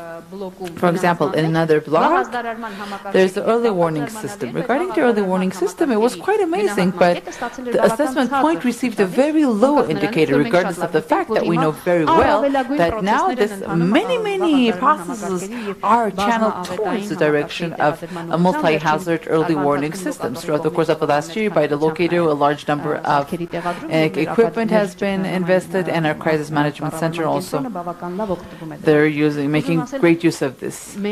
So, because now we believe it is more important, our standards are even higher. So the last task we did was comparing the 4 priorities with the data we received from 2016. At the bottom is 2016, at the top is the 4 priority diagrams from public the sector and internationals. It's amazing that the internationals, which are the blue, the 4th priority, if you know, that is built back better. Internationals think that we're doing better than what we think. Again, that's an issue, matter of interpretation. So, such method for analysis was applied, used. And yet, so far we have good results. We will see the interpretation later, and at the end, finally. So, what did the UN list require? We did go over the list, and we decided to implement it in the following manner. Since the state and international organizations answer to each of the questions one by one, Sendai Framework Agreement blocks, so let our community level NGOs and expert group, may they speak about and interpret the results of the survey. That That is why we took the expert opinion as a third group, so we were able to compare the community and NGO results as a reference to use how do they cooperate with the response of the other groups. And through this way, we broke it into 3 groups and we went over the survey which the UNDR section gave us. There were generic 27 questions about just a retrospective assessment about the contextual shift. How do they assess the transition, changes in the approaches, and what are their expectations? So the results of the surveys interpreted as the participants of our survey participated, we grouped them together and we used them in the report. So that was all. Thank you for the midterm report. That's what we could do. This was the capacities we had mentally and our skills. Thank you very much in all the languages I know. And if you have any questions, please do let me know. Any questions? Questions to Ms. Ayrapetan? Mr. Barsarian. One of the most interesting reports are at the end, huh? Okay. My name is Aslanyan Herair. I am from the R Foundation and one of the consultants. Speaking about 2014-2017, I used to work at the Ministry of Health, and we did a similar assessment of public health services. But we had a tool which was drafted by the World WHO. 2,000 questions, but very intersectoral groups were formed. So to ensure that we have experts from different professions. Interesting. Have you done this as a result of cooperation with them, or your agency and other international agencies? Have you cooperated? Did the other ministries or bodies cooperate, or is it just something you came up with? I know about the we can speak a lot about cooperation, but creating cooperation is difficult, even though it's very easy to speak about it. So interagency cooperation is not something that it's easy to make in a day. Don't take this as criticism, but being in the head of the public health department throughout the course of 3 years from your agency, I have not received a single phone call, a single invitation from the Ministry of Emergency Situation. I don't know. We have not received anything. So now this tool that you have come up with, you have drafted, or maybe it's an internationally accepted tool, instrument, I do not know. Are you going to publish it? Are you going to present it to the other service providers, to the other agencies to ensure that it's a joint assessment? Or do you have any mechanism like that? Just not write it on a piece of paper and say interagency committee. I can mention a dozen of agencies that after 3 or 4 years, they just called once. Hi, and bye, and that was it. Thank you. I myself am very thankful for the question and the comments as well. Indeed, I'm very thankful. Let me not forget any of your components of your questions. Please do remind me. Your comment is very well received. Starting from 2018, I'm working in this system, and 2019, I work with the framework of Sendai. I'm the coordinator, so I know most of our partners, even each of their faces, because when the statements come from the ministries, we have approached the Ministry of Healthcare many times. We have requested them to provide us those contact persons who can specifically, with this or that action, have comments. We needed experts continuously. As a rule of thumb, in our country, there is a very real perception that the Ministry of Emergency Situations should be coordinated only see the first level. We're speaking about the mobilization department. We understand each other very well, very well. I am a previous military service. You can never be a previous military servant. I am a military servant always. I know very well what mobilization is. So our mobilization partners, I have wonderful friends which have been integrated, participated all the way down to details. They've done everything they could.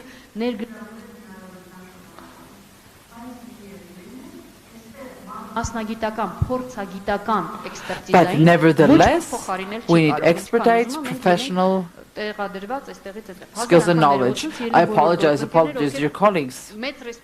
I have great respect towards all of you, except I bow all the way down to the floor. I have received the support from all our colleagues from all ministries, but we were in need. Honestly, believe me, I needed experts like you to join us, especially regarding healthcare, especially regarding the recent changes during the pandemic, a number of discussions.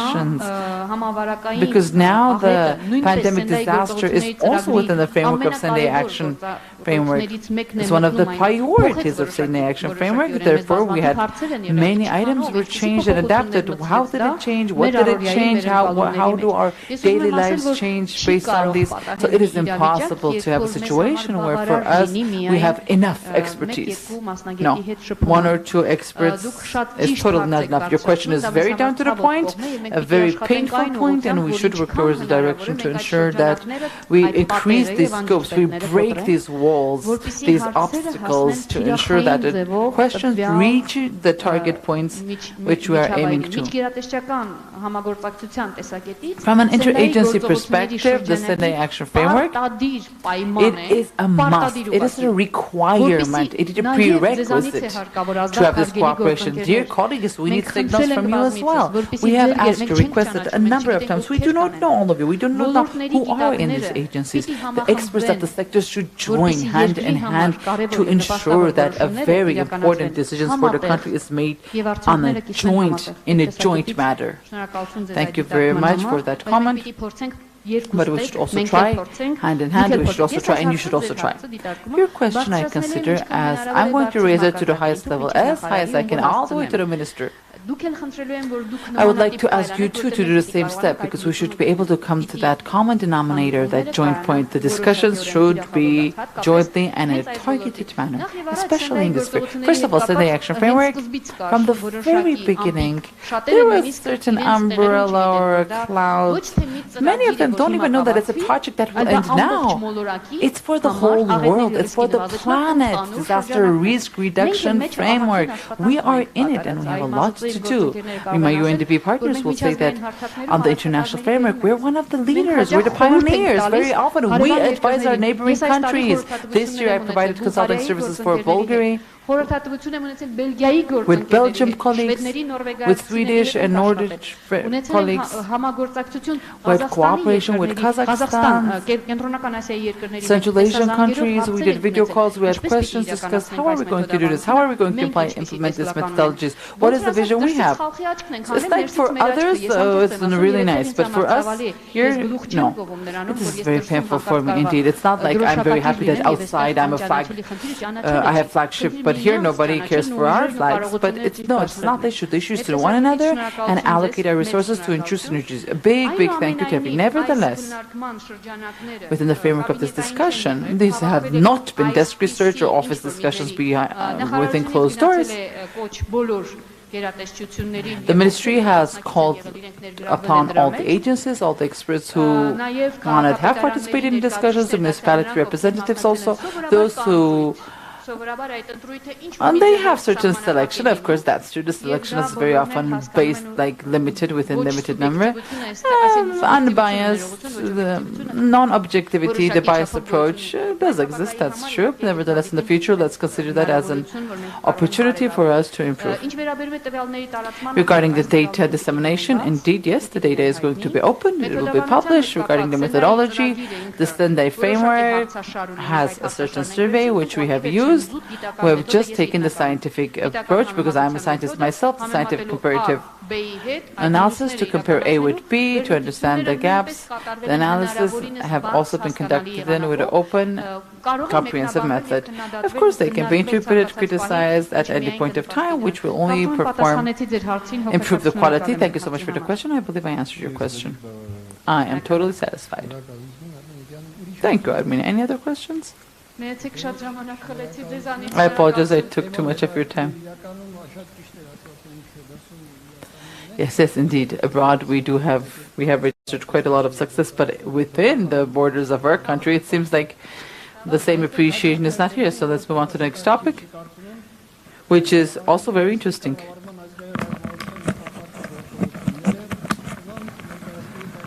Okay, the next keynote speaker is Mr. Aslanyan, who is the head of the Policy Development Department of the Ministry. Well, thank you very much. I most probably should start from your question, or should try to answer to your question in respect of the cooperation with the Ministry of Health in our sphere, from certain steps and very concrete steps, as you said, in the course of the last 3 years. Like, for example, let's take I'm going to introduce the strategy. Twice the national strategy was circulated, was distributed among all state government bodies, and by all means to the Ministry of Health as well. And as far as I remember, we did not receive a kind of recommendation or offer, but as long as a task was commissioned by the Prime Minister's office to touch upon the results of COVID-19 and to include a certain point in the national strategy, especially from the point of view of the program or framework of cooperations. So we were in very practical relations with the Ministry of Health, and now currently, of course, it is only a draft. There is a point included in this policy, for example, like emergency situations in the sphere of public health, the raising, enhancement of the productivity, efficiency of measures for public health in respect of controlling the diseases, and the Ministry of Health and the National Center of Control of Diseases and Infections, development of a rather long title of the program, development of an action plan in that respect, as one of the points of the implementation of the strategy. Next, in respect of cooperation, I should say, like last year, the two ministers, ours and Minister of Health, together have approved the methodological guidelines about the implementation of plans on disaster risk management in health institutions. I'm speaking only of the biggest things. This year, at the end of, by the end of June, let us say from June 27 to July 1, the expert group from United Nations Space Office, if I'm not mistaken, had visited us, and us, we had 10 of us. We had visits to the government and talked about how we can use space technologies for disaster risk management, and especially in the sphere of health. With your permission, now I will talk about the... Wow. Now, as a prehistory, let me just tell you a couple of words, not just read it, because this is not new, something new. The function started, my colleague said, in 2015 when the Sendai action program started. This was a global, regional policy on risk reduction. 86 countries participated, Armenia included. All of them accepted, and that was March 2015. Since April, we started disaster risk reduction management strategy development. And I have to say that we had a strategy of disaster risk reduction since 2011, I think, or 19. Well, it still acts because it was adopted by the government. But we put aside the reduction and passed to the management, because reduction is only one phase of the management cycle. And since 2015, we started drafting the work, circulated, collected opinions, comments, and it took 2 years. In April 2017, by a protocol decision of the government, the strategy was approved, and since 2017 it was in force. Simply in 2020, by the end of 2020, it was adopted that the government adopted a decision that starting from that, from 2021 January 1, all the protocol decisions of the government are void, to be void. That was why we were forced to again submit this as a government, that is to be adopted by the decision of the government, and it was another yet chance to reconsider it, because we had new challenges: COVID-19, 44-day war.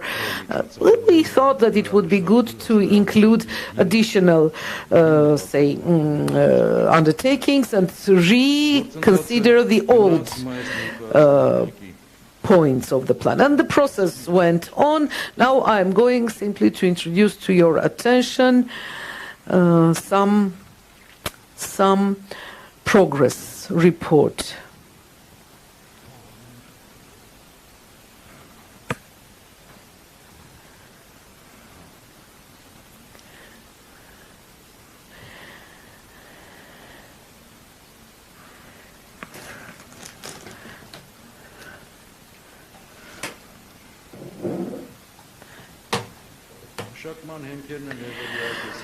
So the basis for this development was the United Nations Climate Change Framework Convention, the Sustainable Development 2030 agenda, a number of governmental programs, the strategy of reconstruction of Armenia till 2030, the legal framework regulating the disaster risk reduction. And about the letter, I have already told you what process we passed through. So what is our vision in this respect in the draft of the new strategy?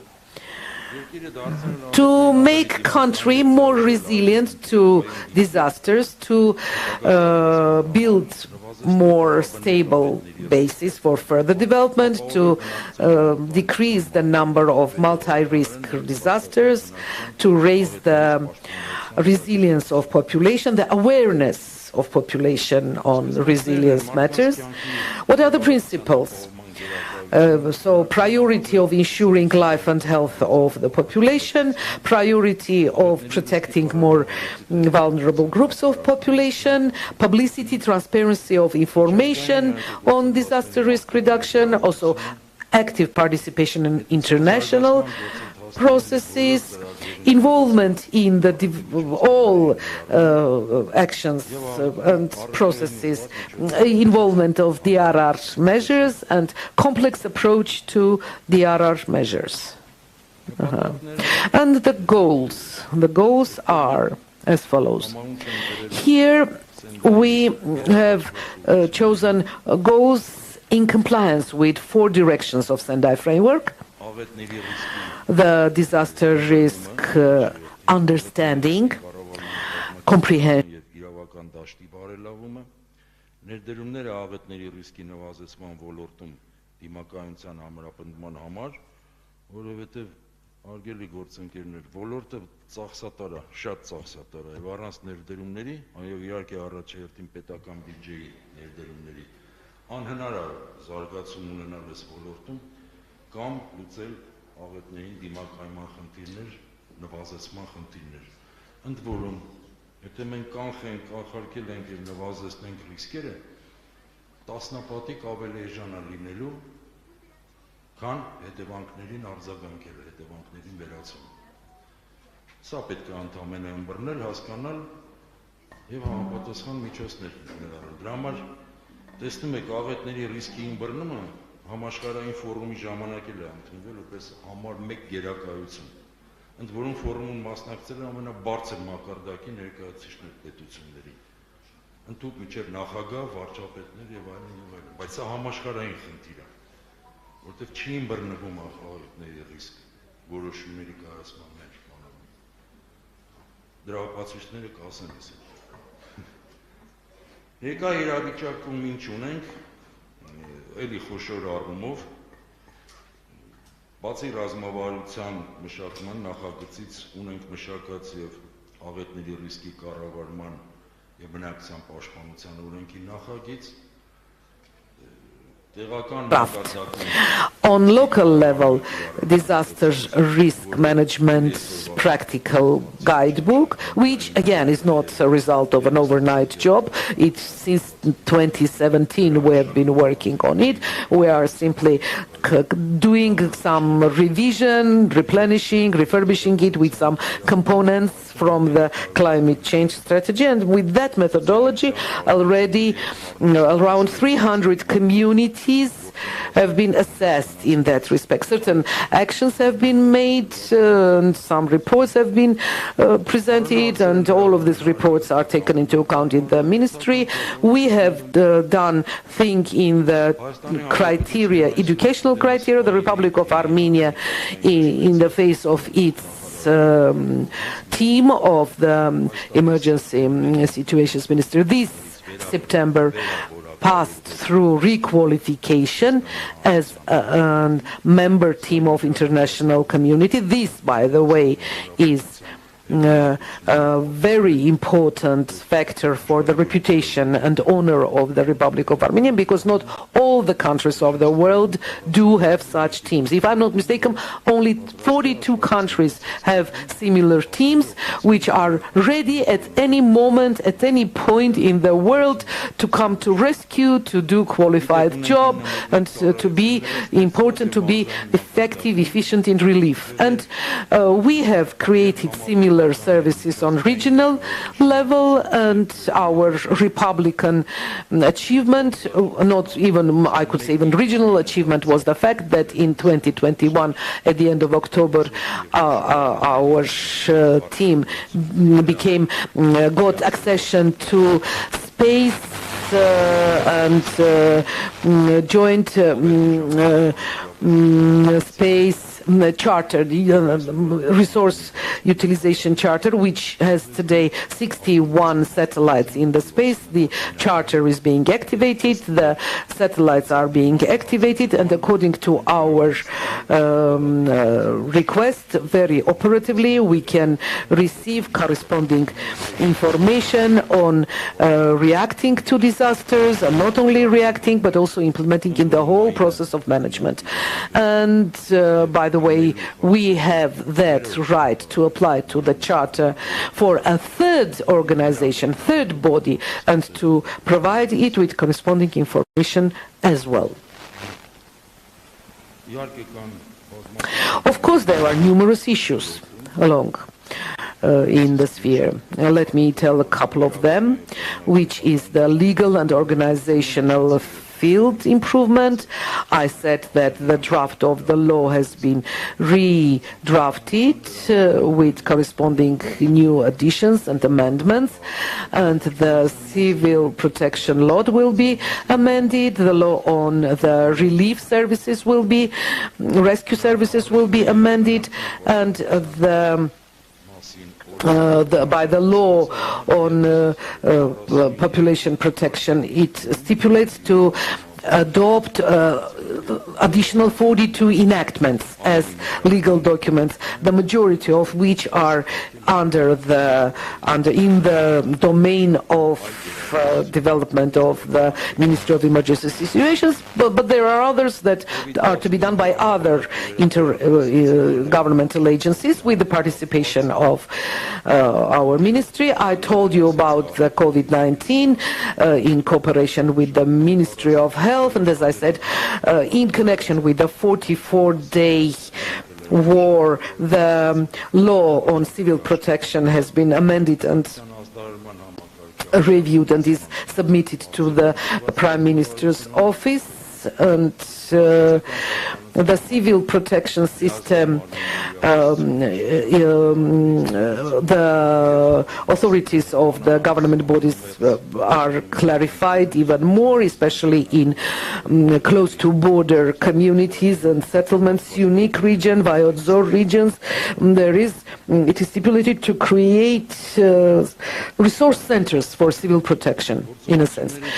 And about the action plan, because the strategy is a document would be a document of declarative character if it is not provided with action plan. It has an action plan. We have 21 goals and 35 actions for reaching these goals. As I said, twice it has been circulated among the bodies of the government. 20 bodies are included in the drafting of the strategy, the bodies of local self-government, international research organizations.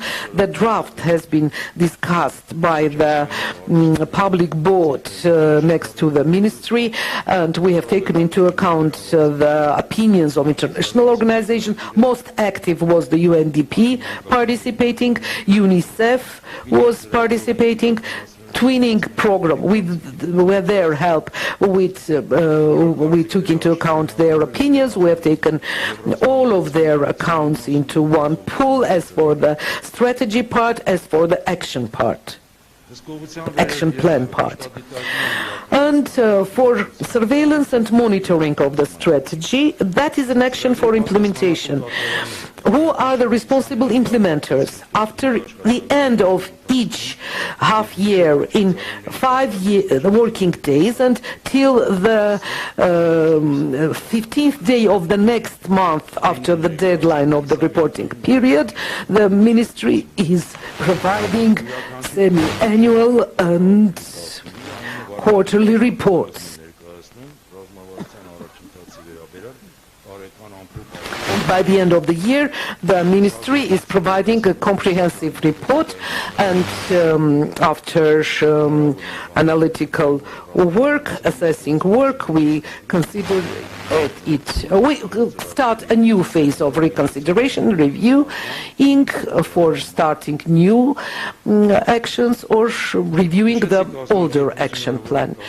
I listed the organizations which have participated in drafting the strategy. I forgot to mention the DR Foundation and a number of international experts whom I am expressing my deep gratitude once again. Now, why do I show you this slide? This is disaster risk management cycle.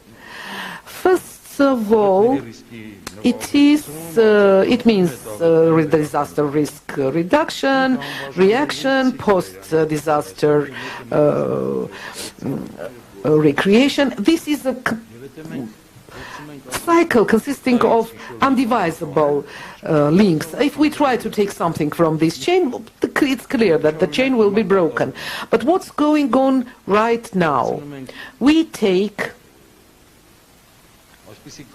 there is such an opinion, a wrong opinion, I have to confess, unfortunately, that I would like very much the state bodies to listen to what I'm going to say, because they were sent these documents. And there is this wrong opinion. So what is the ministry doing? They are, when there is fire, they come and they close doors, they extinguish fire, and that's all they do. And these are functions of the reaction phase, actually. So what's going on? The functions of the Ministry of Emergency Situations are done by the rescue service, and not of all functions of rescue, only reaction, together with reaction activities of rescue services. Let me show you one more slide. This is disaster risk reduction, United Nations official assessment of our strategy and its action plan. Where you see, I suppose, you see the figures. The strategy and the action plan, 50% is devoted to prevention, 38% to preparation to disasters, and only 12% is devoted to reaction. And if we say, so what is the ministry doing? It's just reacting. So what about this 80-something percent, 88%? Who's coordinating the prevention, the preparation? My answer is the following. The Ministry of Emergency Situations is exactly doing this. It is doing this 88%. It is doing also this 12%, but it is doing exactly this 88% of job. So the next question I'd like to touch upon. Again, there is wrong opinion, wrong understanding or misunderstanding that the Ministry of Emergency Situations is actually not developing or drafting any policy.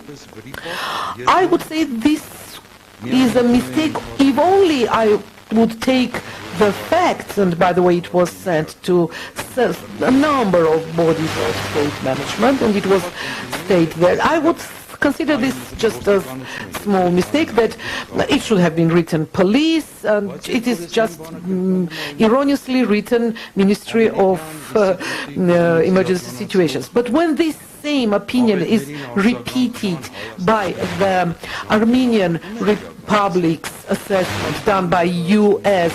disaster risk reduction something, and the same thing is being presented there, that our ministry is not prepared drafting any policy, and they put a comma and said, and if there is created a Ministry of Internal Affairs, then this policy will be drafted. And even more than that, the same thing is said in the parliamentary listening hearings from the National Assembly. Then it is not a mere mistake, it is not an error, this is a misunderstanding that is sitting there in our state governing body, and on the highest level.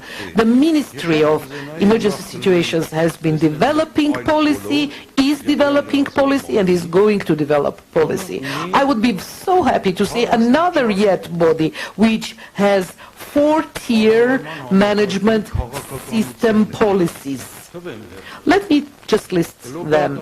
Global, regional levels. We have Sendai framework.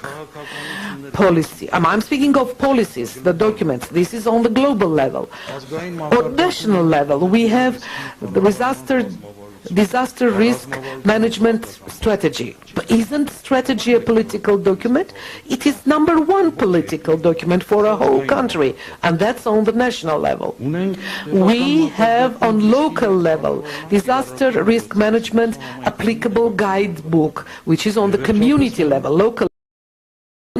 We have a local level of policies. What we have done, we have developed and approved by the order of the minister the development policy of directions of development policy of the Ministry of Emergency Situations, and accordingly action plan of 2021-21.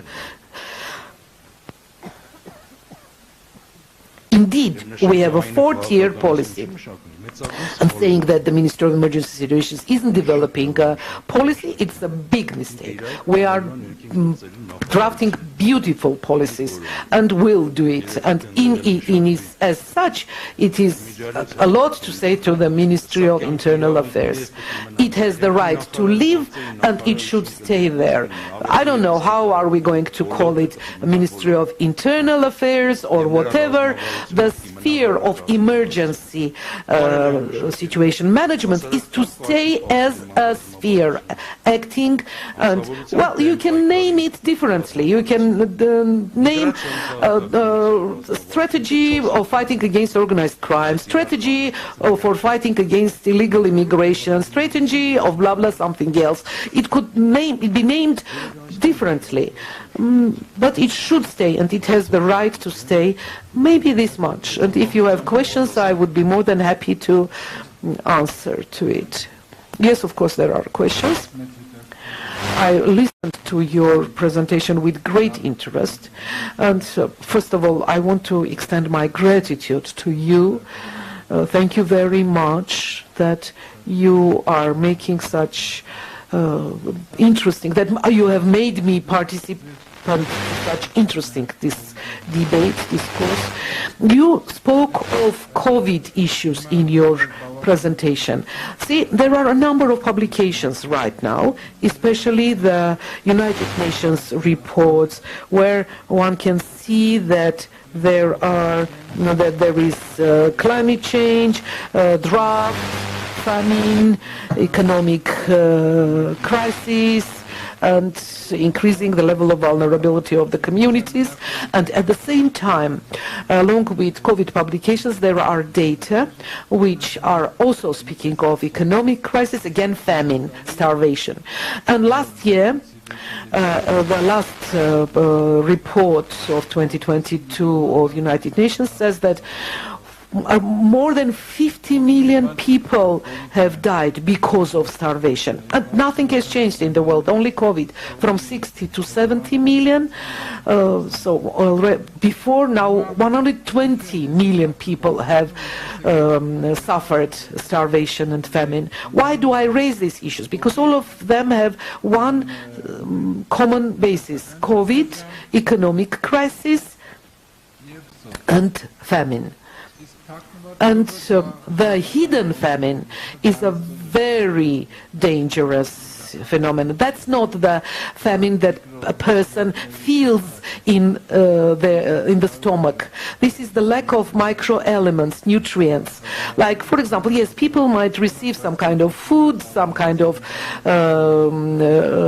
nutrition, but it is lacking a lot of important, significant vitamins. And because of the very unstable economic situation and unstable prices, people will face this famine. And on the level of newborn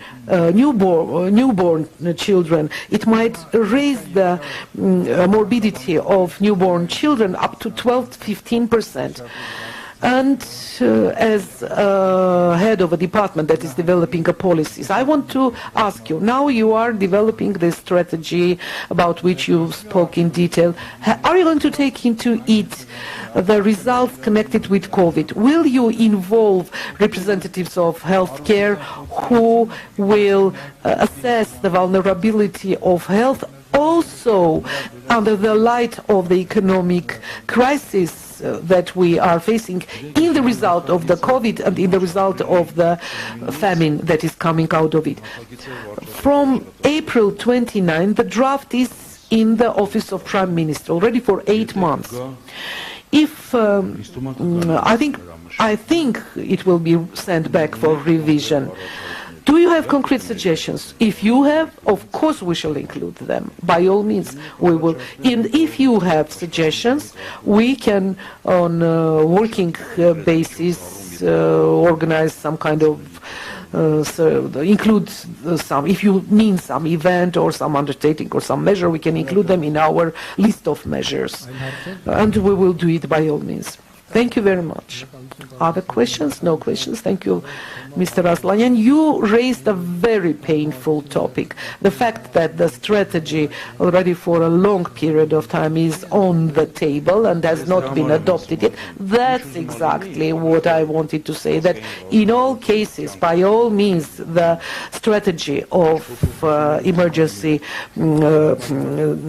management must leave, regardless of any changes. So for 8 months it is on the table of the Prime Minister. So does it really have any connection with the creation of the Ministry of Internal Affairs or recreation of it? Well, it was not adopted till now simply because of a mere reason. The law is not adopted yet. As long as the law is not there, no, we have passed it. We have passed it very painfully, with great difficulty. We passed that phase. Simply, it is to be suggested for the next session for adoption and confirmation. Next topic, which we'd like to introduce to you, not less important, not less interesting, is in connection with the campaign Let's Make Our Cities More Resilient, the achievements of Republic of Armenia, and Margarit will talk about this. You didn't speak of the most honorable part. You didn't say that we are member of the family of Minister of Emergency. No, I'm sorry. I think all of us are members of Ministry of Emergency Situations. We can't say that we're all one household.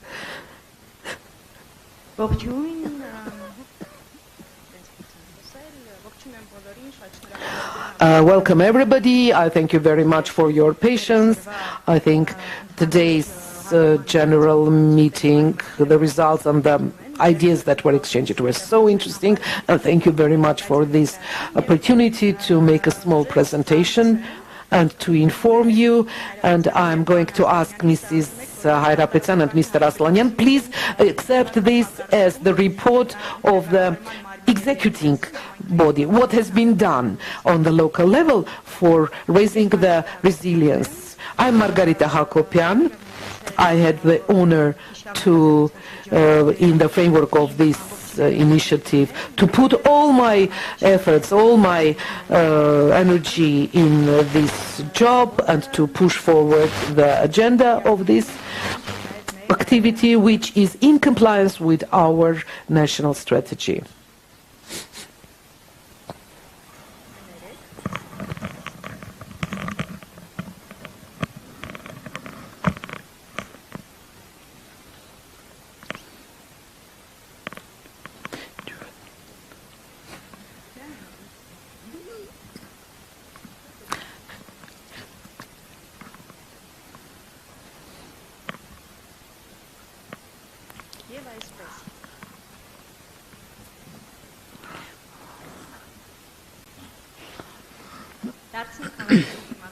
Making Cities Resilient 2030. Today morning we had the opportunity to hear from UNDR office representative of the region, the person who was in charge. It was Mr. Octolio, and Making Cities Resilient, this initiative, once again it is within the UN Disaster Risk Reduction Initiative component, which is being implemented throughout the course of years. It is aimed at supporting communities and on the local community level, strengthen their resilience in the national context. So the agenda is going to be the following. We will speak a bit overall about the agenda of this disaster risk reduction. The previous speakers mentioned these. I would just like to present how are all these an MCR 2030 agenda? How is this related? Making cities resilient. So we're speaking about the initiative, what are the principles it has used, what are the main guidelines, and what do they have to offer to the communities. We'll speak about the achievements of Armenia, and what main directions are envisaged for us in the future. The global agenda was spoken about a lot, which is the Sendai framework, and the fact that all this initiative, it has been converted, and it is reflected in the national agenda. We also have a regional framework, as I already mentioned. Armenia is in the European Forum, where they have 55 countries. And in reality, Ms. Hayrabetian, I don't know if she was very modest to say that this framework, Armenia already with Sweden, they are the chair of the European Regional Roadmap. And on the national level as well, we have the relative frameworks, and they are converted to direct actions. We have our national strategy. I will not separate the three sections, maybe risk reduction or management of risk, or even a document which yet is not ratified and has not been put into action. All of these are important because these are the main framework that predestine our main actions, even by the strength of tradition. It's just international terminology. So what is very important here, that the state strategy action plan, the approaches here, it is important that we have ratified the necessity of decentralization efforts to ensure that all actions, especially emphasizing the capacity of the country, development of mechanisms to ensure more dynamic activities locally and regionally. So it is important to mention here the fact that the UNDRR office, aside from the Sendai framework and international framework to push forward this agenda, acknowledging that all states in the long run have the same issue, that is community level resilience, they have initiated 2030 MCR framework, which is open for all countries to join, for all communities. It's an intranational platform for various stakeholders to ensure that everyone can make use of these instruments and the rest. So MCR 2030 is a very interesting initiative. By the way, I would like to mention that. If we consider the Sendai framework, there are 7 targets. All of us know about that. And the most important 5th target, which we are highly interested in today, that is the national strategy. Having it, developing it, and implementing it. There's also the E2 indicator, which speaks about the number of countries with national and local disaster risk reduction strategies. MCR 2030 is directly related with this target. And it is parallelly correlated with the SDGs, Sustainable Development Goal number 11. Making smart cities, resilient cities. In the long run, all agendas are cross-cutting in this context. The climate agenda is important here, and 2015-16 all important frameworks are truly cross-cutting. Sendai framework, SDGs, and Paris Climate Agreement. So MCR 2030 initiative, it's not new. There was the acknowledgement that we do need a framework. And throughout the course of 2010 to 2020, this initiative was called the campaign. It emphasized raising awareness and political commitment implications. So from our perspective, the Republic of Armenia, the cities which would participate in this, which have worked with the resilience agenda from this or that perspective, they take upon a commitment, or they have a political position that they want to join this agenda and they want to make their cities resilient. So 25 communities, we are so very glad, that have joined. But unfortunately, the memory was very short because the political statement just remained on paper. Or when elections take place or we have turnover of human resources, we lost this. So on the UN level,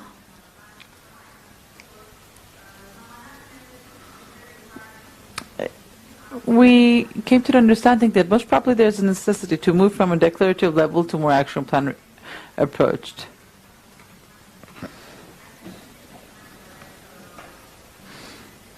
So now we see here the new slogan, and the slogan was from words to work and from work to action. So they rebranded it, and the Making Cities Resilient campaign, they made it to an initiative.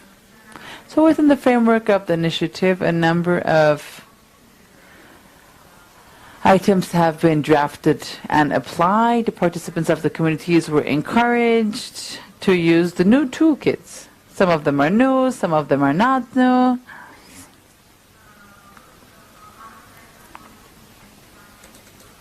Which can lead to tangible results. As I already said, throughout the course of 10 years, the lessons that we have learned, this is how the rebranding approach occurred. So I would just like to mention the most important ones. Within the framework of when studying any context or any community, one thing becomes very clear, that not a single community, not a single NGO, not a single organization, the state is an organization as well, cannot work on increasing the level of resilience, cannot push forward any agenda solely alone. Synergies are necessary. We need efficient cooperation, not just any cooperation.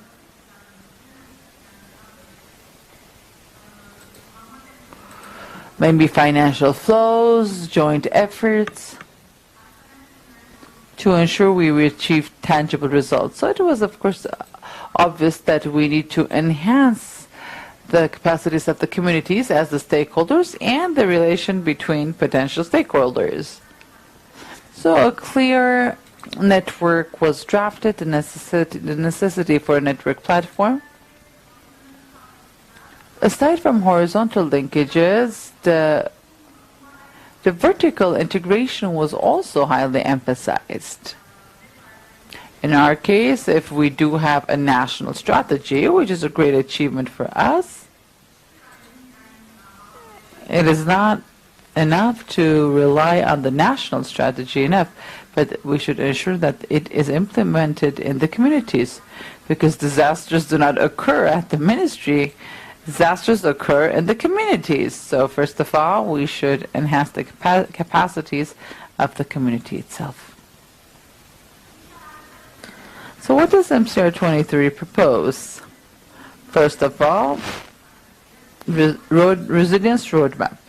Each of the communities, if they use this self-assessment tool, they are able to decide whether on this path towards enhancing their resilience, where are they on this roadmap?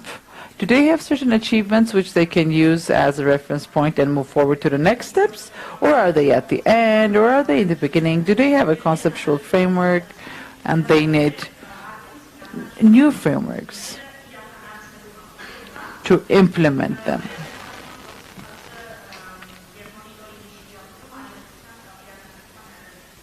And whether there's a need to reassess the situation. In the regional network, creating of a cooperative network, what do we say about constructive approach? What do you mean? So it is about managing the situation where risk awareness is high, there is a knowledge base, skills, instrument available to the communities, which would allow them to conduct self-assessment on a better level, and to understand towards where are they aiming to go. That is, risk assessment instrument. We're so very glad to say that we already have this instrument. It is about risk assessment framework, LLRM, local level risk assessment system. It's again as a result of the national platform of DRR, and it is being successfully implemented. Also about the resilient measurement instrument, this is also important, self-assessment and assessment tool, which allows the communities to assess based on 10 different components their achievements, and then to understand which areas do they lag behind and where do they have to do more improvements. They're quite comprehensive. If we go over the resilience agenda concept, we will clearly understand that this is about any shocks, the capacity to combat any shocks, which give the community the opportunity to continue their day-to-day activities without any serious obstacles or cascading effects. Of course, this component, both the management potential of the community is evaluated here. May it be a blueprint of the community, ensuring that the construction is done according to necessary norms of construction, ecosystems, grassroots potentials, infrastructure, continuity of various processes, etc. It's a very interesting tool, and it's very interesting to notice that no community can be like an A student, and they don't need to try. According to the self-assessment, based on the results, any community can decide what will be their step they would like to implement. Their next baby step, what is it going to be? It is totally up to the community, and they can set forth the goal to reach one step higher for their own community's resilience. That's all that is required. In the long run, we spoke about the fact that this is a new platform.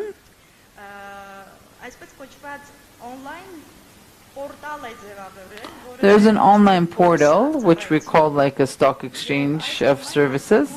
And in this online platform, the communities that we register, they quickly understand, assess where did they start their resilience path. There are 3 stages. We'll speak about that. Very quickly they understand the 3 points.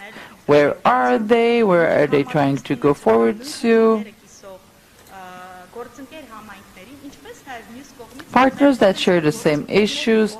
How can they share potential partners who can offer certain services and come up with synergies?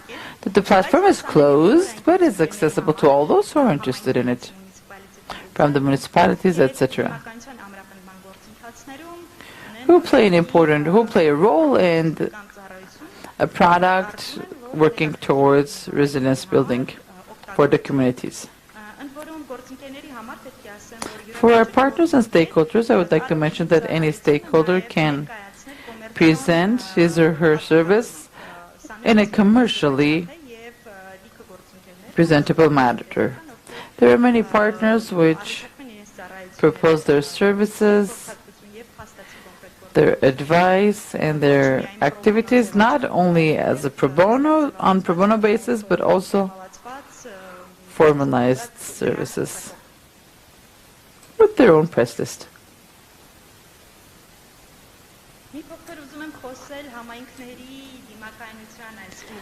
Let's speak about the community resilience path. Communities are very different. Some of them are very first class. The others, as I mentioned, they move forward to here and there. But overall, we can categorize the municipal communities to 3 phases. Communities in stage A, B, and C. Stage R are those communities who have awareness raising on DRR and resilience. They have this awareness. There are stage B communities who have conducted certain activities, improving their risk analysis, they're improving diagnostic skills for planning, and they're improving strategies and plan working on a document. So the DRR plans, they're already developing the DRR plans. And stage C, cities where they are working on increasing their access to finance, ensuring resilient infrastructure, and they're adopting nature-based solutions. They're working towards with the DRR plan and the implementation of the DRR plan. As I already mentioned, the following steps are mentioned. First, stage A, to know more, raise awareness. For stage B, to plan better, and stage C, to implement better or more efficiently. Simultaneously, as I mentioned, on this platform, aside from the communities, also participating organizations can identify their services, who can use those same filters and the same tools and find those communities which have identified certain needs, and they can network with other service providers and come up with synergies. Allow me to speak a bit about Armenian achievements. Throughout the course of our campaign, we had 25 communities. Some of them, as a result of consolidation, now they are not separate communities. They do not have the decision-making administrative bodies in the communities, only the administrative heads. During the first stage of the project, goal we had was to remind the communities and to lobby for the MRC 2030 and try to encourage their participation in this framework. The works have been conducted not only within the 25 communities, but within all the communities.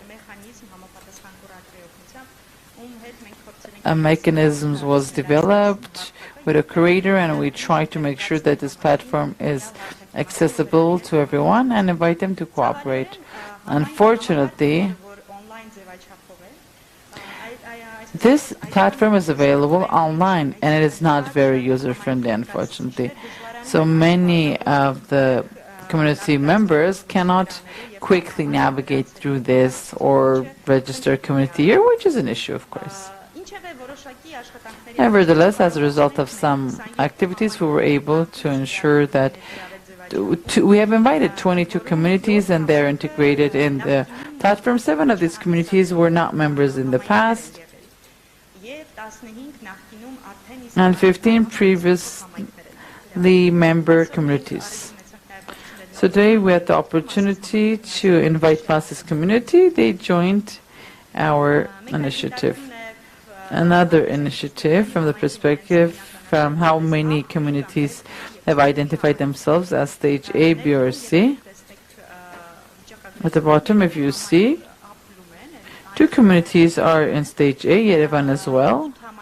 8 communities are in stage B, and we're so very glad to say, or something that we should consider, 13 communities have mentioned that they have their DRR plans, which means that the given communities, it was a priority. Now a priority for them is implementing the activities in the DRR plans. So in this stage, the given communities do not need consultation for working on DRR plans. Regarding the instruments and tools, as I already mentioned, the Disaster Resilience Scorecard instrument has very successfully been used in 4 different communities. And Stepanovan, Sisyan, Megheri, and Kajaran. We expect to implement it in 4 other communities as well.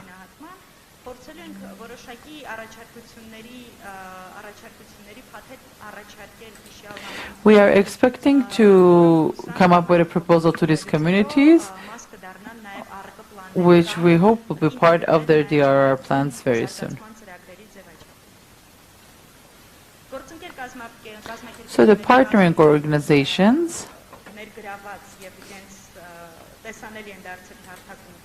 and who are visible on our platform. It is Crisis Management Academy, ARNAP, Disaster Risk Management National Platform, and two of them is LGG Foundation and Seismic Risk Monitoring International Center, as well as the Ministry of Emergency Situations as a curator.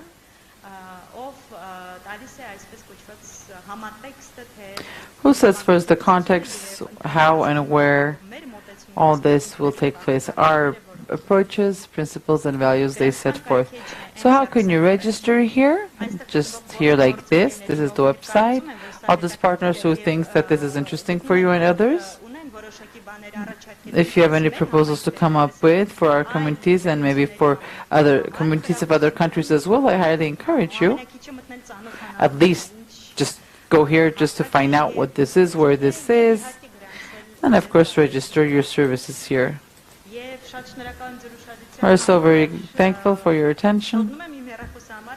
My phone number is here, my email address, just in case you have any questions. Or if there's anything you'd like us to discuss together, I'm more than willing to listen. Any questions? Hello, thank you very much for the interesting presentation. Indeed, it was very interesting. The website was also interesting for those organizations, those which are conducting various activities in the disaster management. I am from the Armenian Red Cross, but I have one question. You said that it's a closed platform.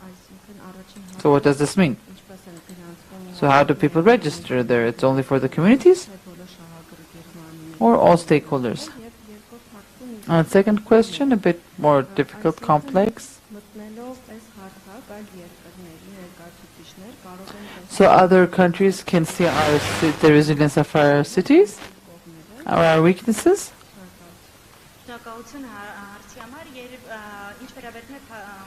Regarding the fact that it's a closed platform, I mean closed, that it is only about those participants who are related to the resilience agenda, not just anybody who wants to. If you are, so either you should be a municipality, if you're interested in our state profile, you will see that just general information is available there, which have been uploaded from open websites. For example, number of population, which the given community thinks that it might be interesting for finding new partners. On the website, it's very intuitive, the framing. It's already there. You just have to choose and select.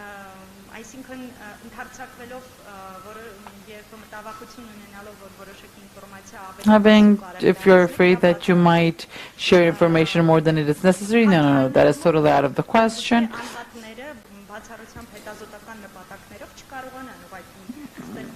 Maybe participants might not be able to create their own profile. So it's like a diaspora stock market, so to say. It's joining various participants together. And other partners can find one another and start cooperating in the future. If you'd allow me. Second question, if I may. I understand that we have certain fear when we exchange information. But the questions that have been in and the survey that is on that platform do not contain any secret information. And the community can decide themselves what document to disclose and which document not to disclose. So if we're speaking about the 10 directions, as a result, we can surely share the results of the assessments. You just see A, B, C, D. The community is A, B, or C. Regarding the action plan, it's just an opportunity for cooperation.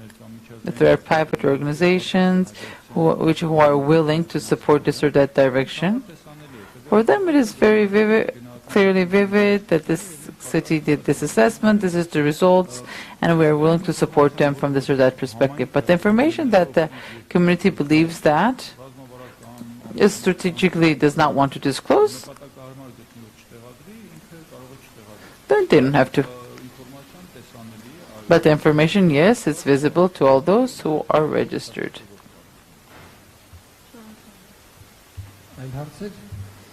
Other questions?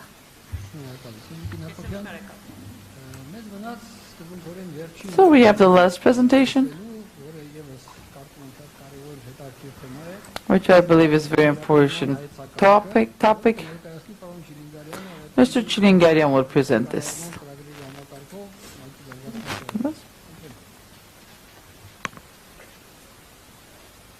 Mr. Chilingarian from UNDRR. First of all, thank you so much for your great patience. I hope the presentations were interesting. Some of those results are reports are a result of 1 or 2 years of work.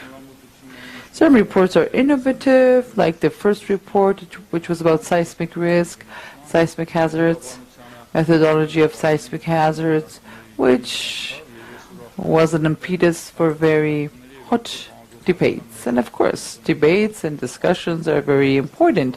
They promote good products. So, I present a small project which has been implemented with the funding of the Japanese government and the Asian Development Bank hand in hand. The name of the project has been implemented in 4 countries, and Armenia, unlike the regional countries, was selected as a country for piloting the project. If we consider that the countries with Armenia are Cambodia, Fiji, and Sri Lanka, where this project has implemented, we can notice that we are very far geographically from this region. Nevertheless, taking into account the fact that our donor organizations and the UN headquarters decided in New York that Armenia should also be part of this project. Taking into account the fact that Armenia has had great achievements in the past. The purpose was to localize certain indicators, develop post-disaster recovery plans based on thorough consultation and needs assessment. The issue was lying in the fact that if we consider Spitak earthquake and the activities to follow that for the development of our country, we would notice that the main emphasis was put on response capacities. So intensively worked on the rescuing services, and if any disaster was to happen, we would respond to it. But in 2013, just the landslide that came to prove that our full rescue potential was there over one object to conduct rescue services there. Unfortunately, this was the wrong route,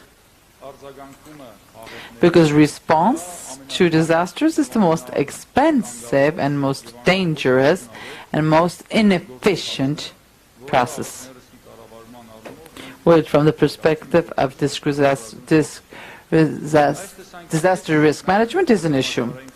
A lot has changed from this perspective. We're so very glad to say that the policy around the world has changed, and also the policy in our country has changed a lot too. We've had the process of disaster risk management, which was done with UNDP and the government and cooperating with the World Bank. Now, if we consider these differences of these two, post-disaster needs were mentioned here directly. So from this perspective, we were able to move more towards from being a responding country towards a country which aims to reduce the disasters of the risk. the risks of the disaster. And the legislation we have has clearly comes to prove that. So from this perspective, the purpose of the project was directly to localize, adapt the methodology and that framework. So for Armenia, we had two main directions. That was housing and housing construction, because most of the catastrophic events which took place in Armenia, as a result of which we would need response potential post-disaster, that was earthquake. So from this perspective, because earthquake, from this or that perspective, also the military situations, the results are similar. So collapsed buildings,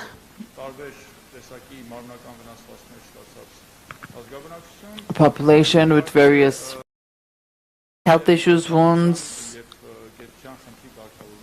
and the need of housing, which in both cases we would need. So from this perspective, we had the following question was put. Okay, so what is post-disaster risk planning? So why do we need it?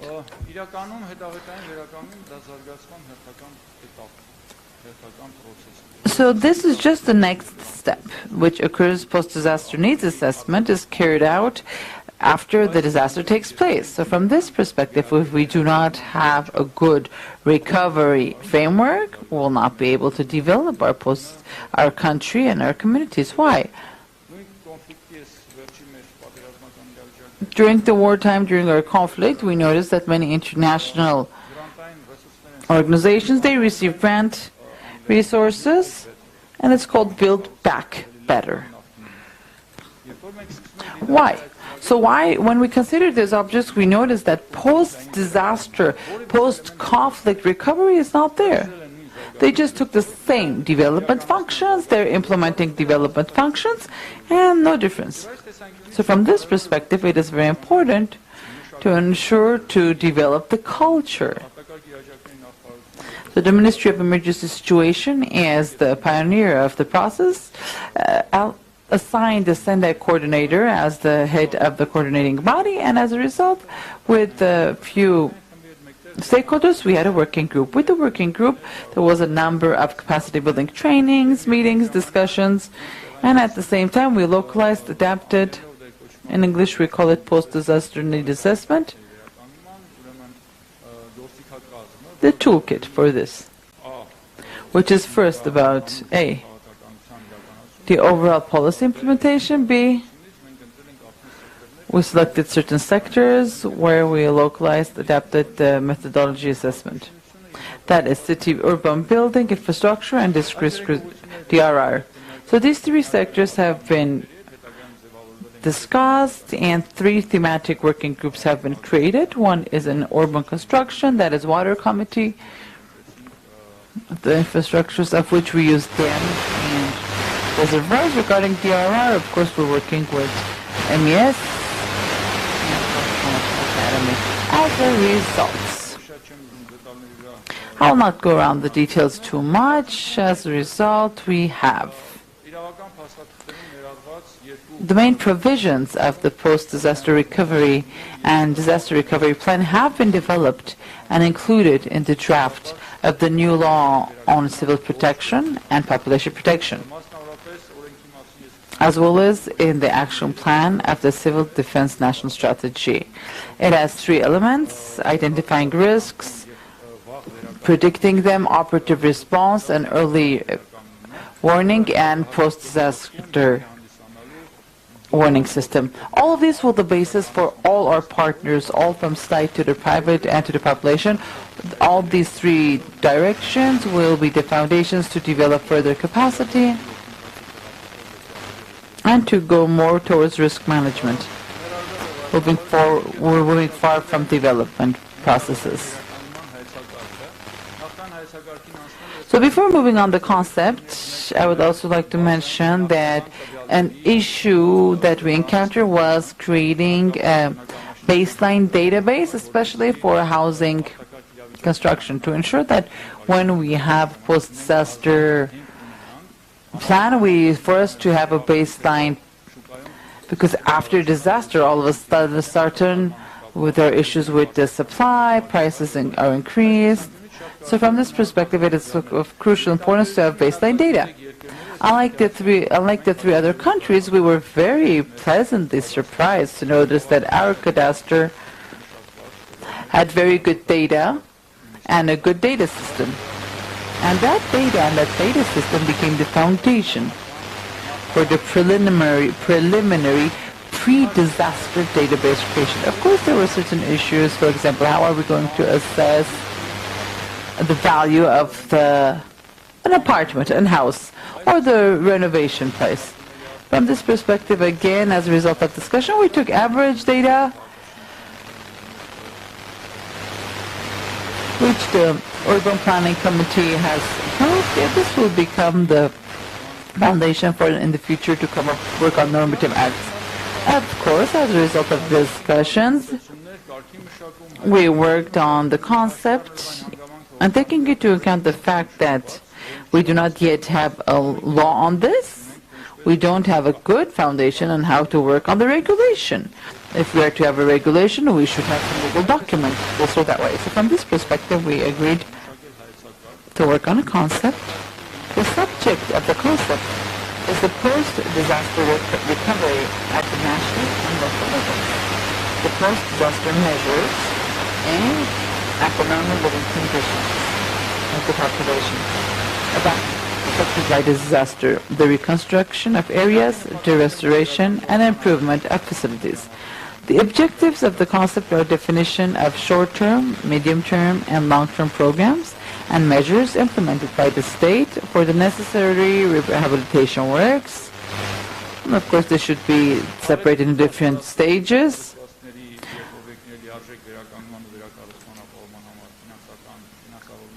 Demand and sources of funding necessary to ensure the full recovery and reconstruction of disaster-affected areas, infrastructures, and facilities. So when I was in Albania after the earthquake, we were doing an assessment. We had a very interesting picture. The main business sectors which was seriously damaged were the hotels. Okay, we assessed the damage of the hotels. Who's going to pay these bills? International organizations, are they willing to conduct reconstruction activities for hotels?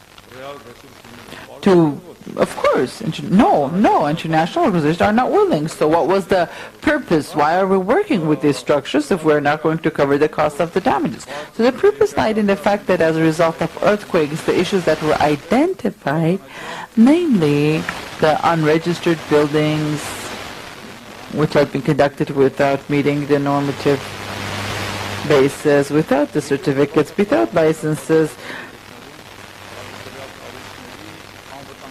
the safety level of these buildings were on non-existent level, and legislative documents and all this database, putting them all together, the international donors financed to change the approach, to work on norms, normative documents.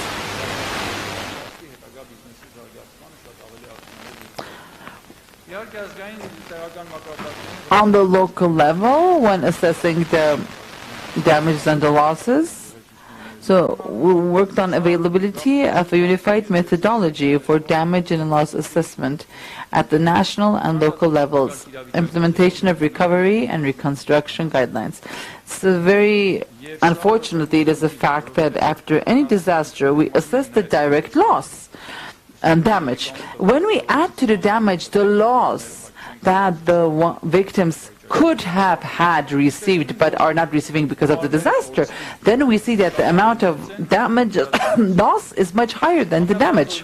A simple situation. Let's say the vineyard. As a result of the hail, if the vineyard is damaged, even if the state decides that this year we are stopping the paying off the villagers, let's say the villager doesn't have to pay the debts, the loan interests of the loans. Okay, let's say they're not paying the loans, but nobody's considering the fact that in order for the villager to have that vineyard once again and to make use of it, they need 3 years, because throughout the course of 3 years they will not have any harvest. But throughout the course of the 3 years they have to pay off the loan, but they are not receiving a single vine from that vineyard. So this is not regulated from one way or the other. Why? Because we assess only the loss. the damage. We're only considering the damage. What about the loss that the villager or the private sector can have as a result, the expenses for recovery, reconstruction, etc., etc.? Of course, post-recovery capacity development is very important. Just moving on, I would say that hand in hand with the Academy after Crisis Management, we have worked on the training module, which will be implemented in the bachelor's and master's curriculum. The overall theory and approaches will probably be part of professional training modules as well. Nevertheless, it is of paramount importance. It's important that the education trainings are efficiently given to our national partner, because after this project ends, the Academy of Just Crisis Management, they will be the ones who will continue this work on the reconstruction and recovery, because our topic is one of the most important for the Crisis Management Academy. Of course, strengthening the resilience of communities are of crucial importance, and items proposed in the concept which take into account not only national disasters but also community disasters, emergency situations which can take place. So how the committees work here? On the committee level, they have a committee which how they assess the situation and they assess the damages as they do, and then we have the national level, regional level, then the national level. But as a result, from this perspective, it's very important to join our efforts, to follow the same framework, the same methodology, and have the same assessment methodology to assess both the community and national emergency situations. I suppose that was all for now. If you have any questions, I will gladly answer to them. Simply summing up, I want just once again to highlight the lines that we often raise or voice in the course of our international meetings. We have to understand that the disaster risk reduction could never be part of just one structure, be it Ministry of Emergency Situations, be it the UNDP program, be it any state body.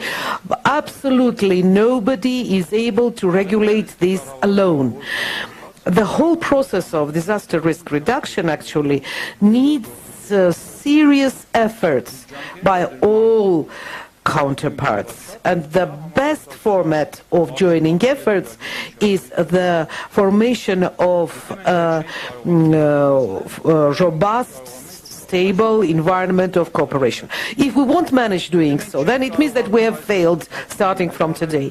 If we won't be able to involve in this process the capacity, the power that we have as inside Armenia, as outside Armenia, as an academic community, as in professional community, then we could say that we are losing that unique possibility that would allow us to build a resilient country state. So once again, I want to say that in Armenia we do have significant achievements, and Octavio's presentation, his speech was not incidental, who is representing the ASEAN, Southern Caucasus, and Europe and Middle Asia.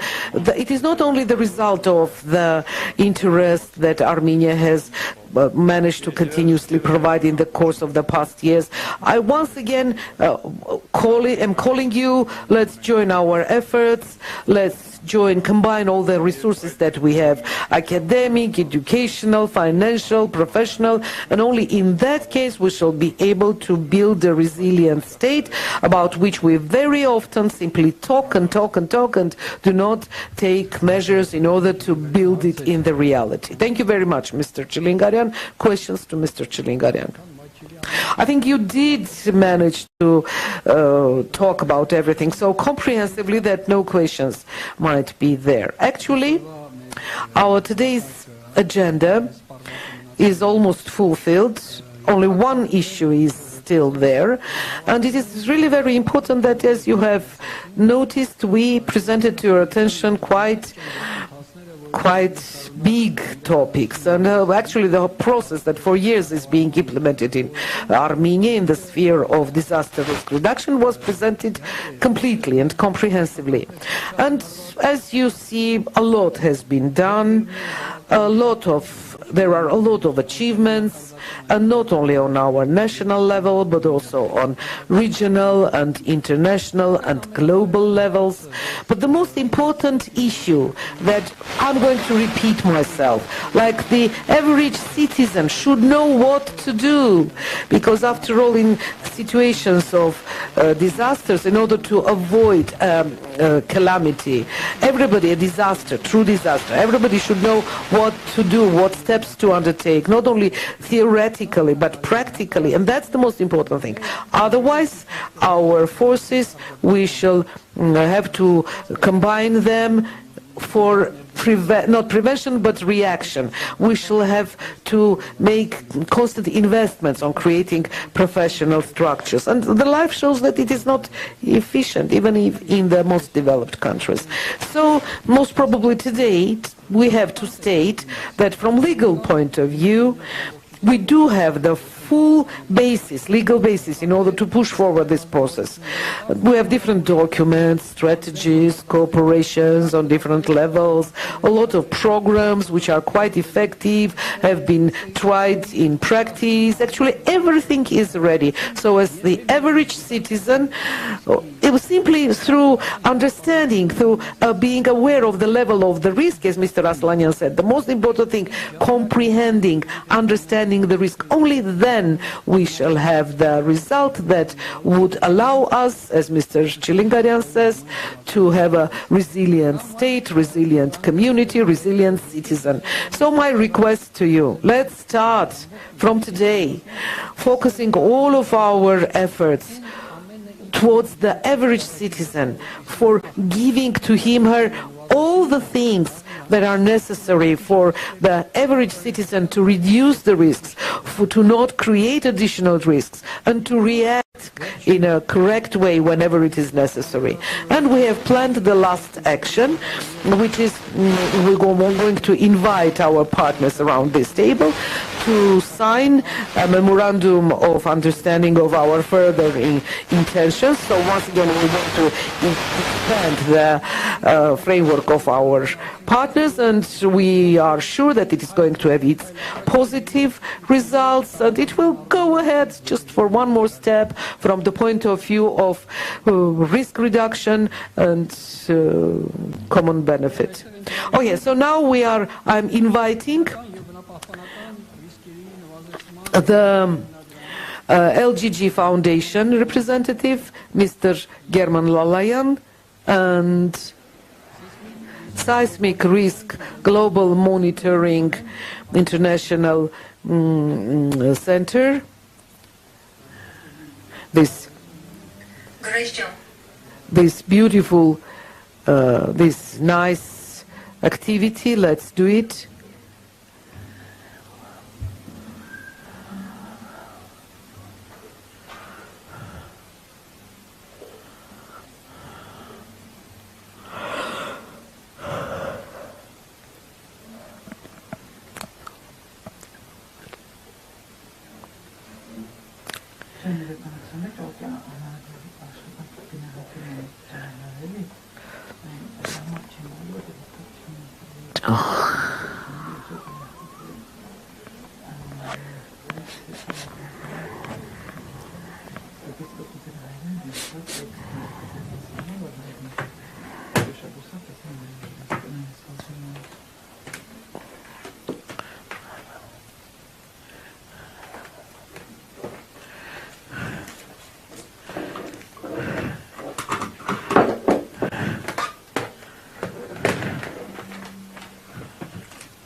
We're still working. Okay, so first of all, I'm going to speak Russian. I apologize. It's really, I was born in Shushi, in Karabakh. My education was Russian. I studied in Moscow, the